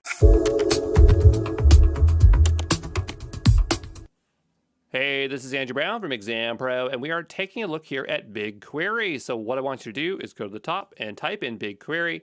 And this is one of Google's flagship products because it does something that other cloud service providers does not do, and it's the fact that it's a serverless data warehouse. So other providers like Redshift or I'm kind of forgetting the one, Azure Synapse, things like that, they are not serverless. That means that they have an idle cost that you pay for, and they're generally really expensive. But BigQuery is very cost effective because it can scale to 0 and you're paying for consumption, okay? So for me, it's actually a service I definitely use on a regular basis and I really, really like it. So just to kind of give you an idea of how this works. Now, if you have not attached your credit card yet and you're using the sandbox, it is totally safe to do this. But if you do have your credit card attached, I'd probably suggest not querying if you're trying to be cost effective here. But they have a bunch of data sets here. And so here is one for COVID. And a lot of these are public data sets, or I mean, this one is at least. And that means that Google has made it available to you. And for this one in particular, for new users, you can store up to 10 gigabytes of data up to and query up to 1 terabyte each month for free. So you can really play around with BigQuery in that sense. Once you attach a credit card, it's no longer free. Actually, I'm not really sure if it's still extended to be free outside of sandbox mode, but I can't be certain, okay? So if we go back here, we don't have to do anything. The data set's already there. We just have to reference it. So it was a bit hard to find any available queries, but I did find one on this blog post. So thank you, whoever did this. And let's go ahead and grab this here and see if we can run ourselves a successful query. Notice it's going to suggest how much data it's going to process. This is important because it's our consumption. And we'll go ahead and hit run. Okay. And we will see what we get back. And so there we go. We got some data back. You go ahead and export the data. So export in Data Studio or GeoViz. So if you have some other things there, you could see that data, create some live dashboards and things like that. But that's pretty much it. That's all I really wanted to show you. And that is BigQuery.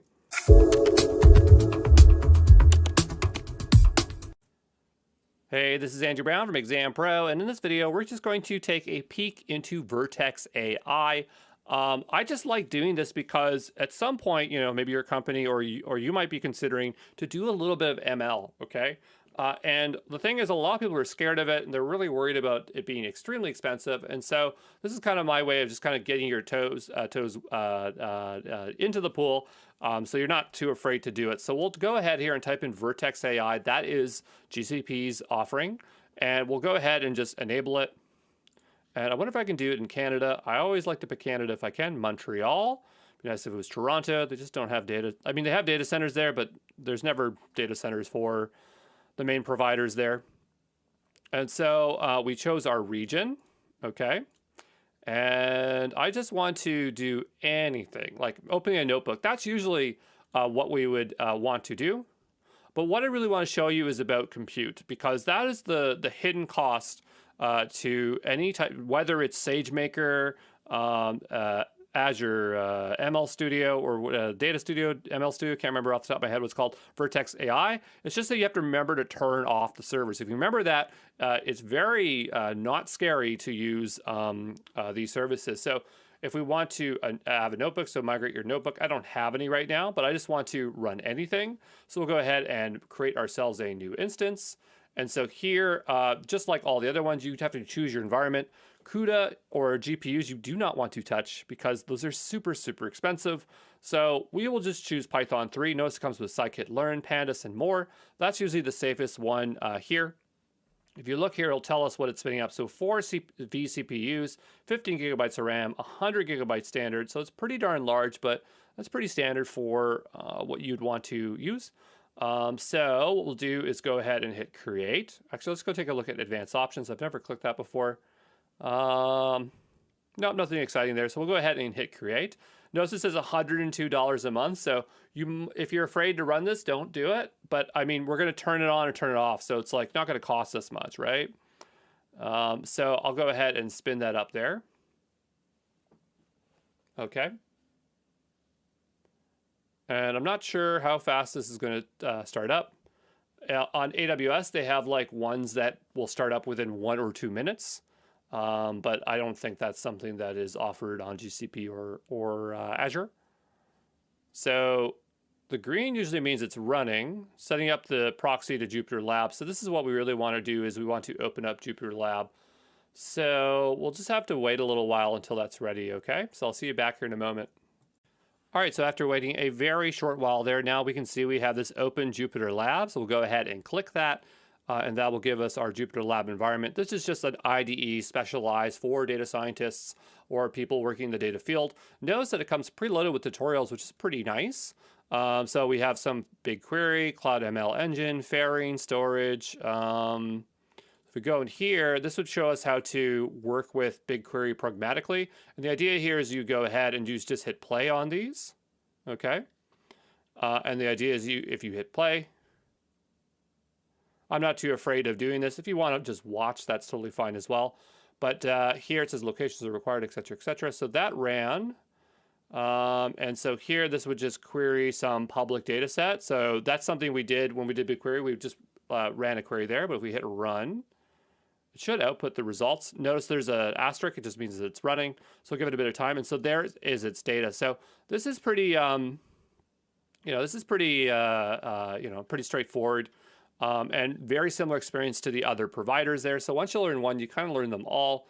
But yeah, the real thing that you got to be a bit fearful of is the fact that, depending on the machine type you choose, they get really expensive. So what you can do, I'm just going to check if they have them on the left-hand side here. Sometimes the providers will have like a category just for compute.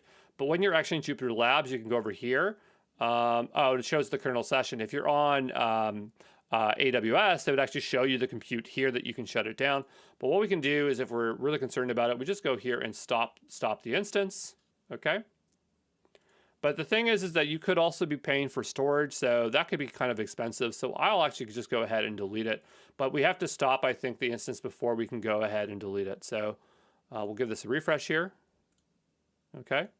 And while that's going, I just want to show you something else. Actually, I really like this channel called ByCloud because they cover a lot of different kind of AI techniques. But the reason I'm bringing it here is not to promote this channel, but more so because they'd like to link in these Google Colab files. And so Google Colab is kind of a way of utilizing, it's like a notebook. It's like a Jupyter notebook, or it may be a Jupyter notebook. It just doesn't look one-to-one with the Jupyter Labs notebook.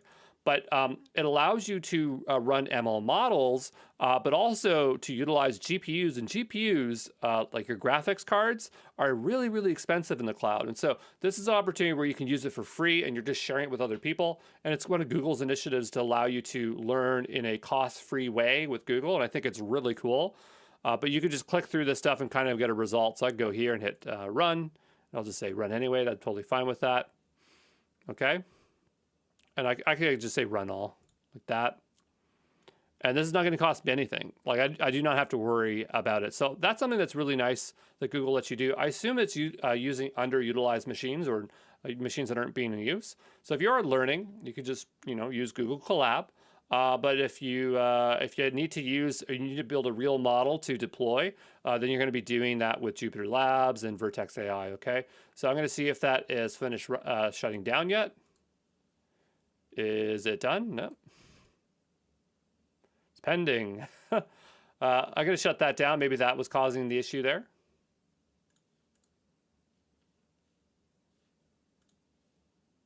Okay, so I'll wait till it gets out of the pending state here. And this is just running. I don't know what this is even going to do. Execute a 3D photo in painting. It's going to do something cool, something relating to something to change poses for people. Okay. But anyway, I'll see you back here in a moment when this is out of pending, okay? All right, so just as I stopped the video, it also stopped the instance. So now I can go ahead and delete it. We'll just say delete. Okay, and that should take care of any lingering costs, just in case you're following along and you do not want to get billed $100 by the end of the month. There probably was instances that were a bit cheaper that we could have chose. You don't have to do this. I'm just kind of taking a look here. So there probably was, yeah. So we could have chose something like this. Notice that was $29. That would have been a lot safer to do. Because when I think of like SageMaker and Azure's ML Studio or Studio, this is usually the cost that I run my notebooks at. So probably it just had a very expensive default, and we just had to change it down below to this. Okay. I figured that was probably the case, but I should have showed you that as we're doing it, so you're not super scared. So really the real cost would be $30, and you can do a lot with that. But again, you can use Google Colab for free. But there you go. That's it.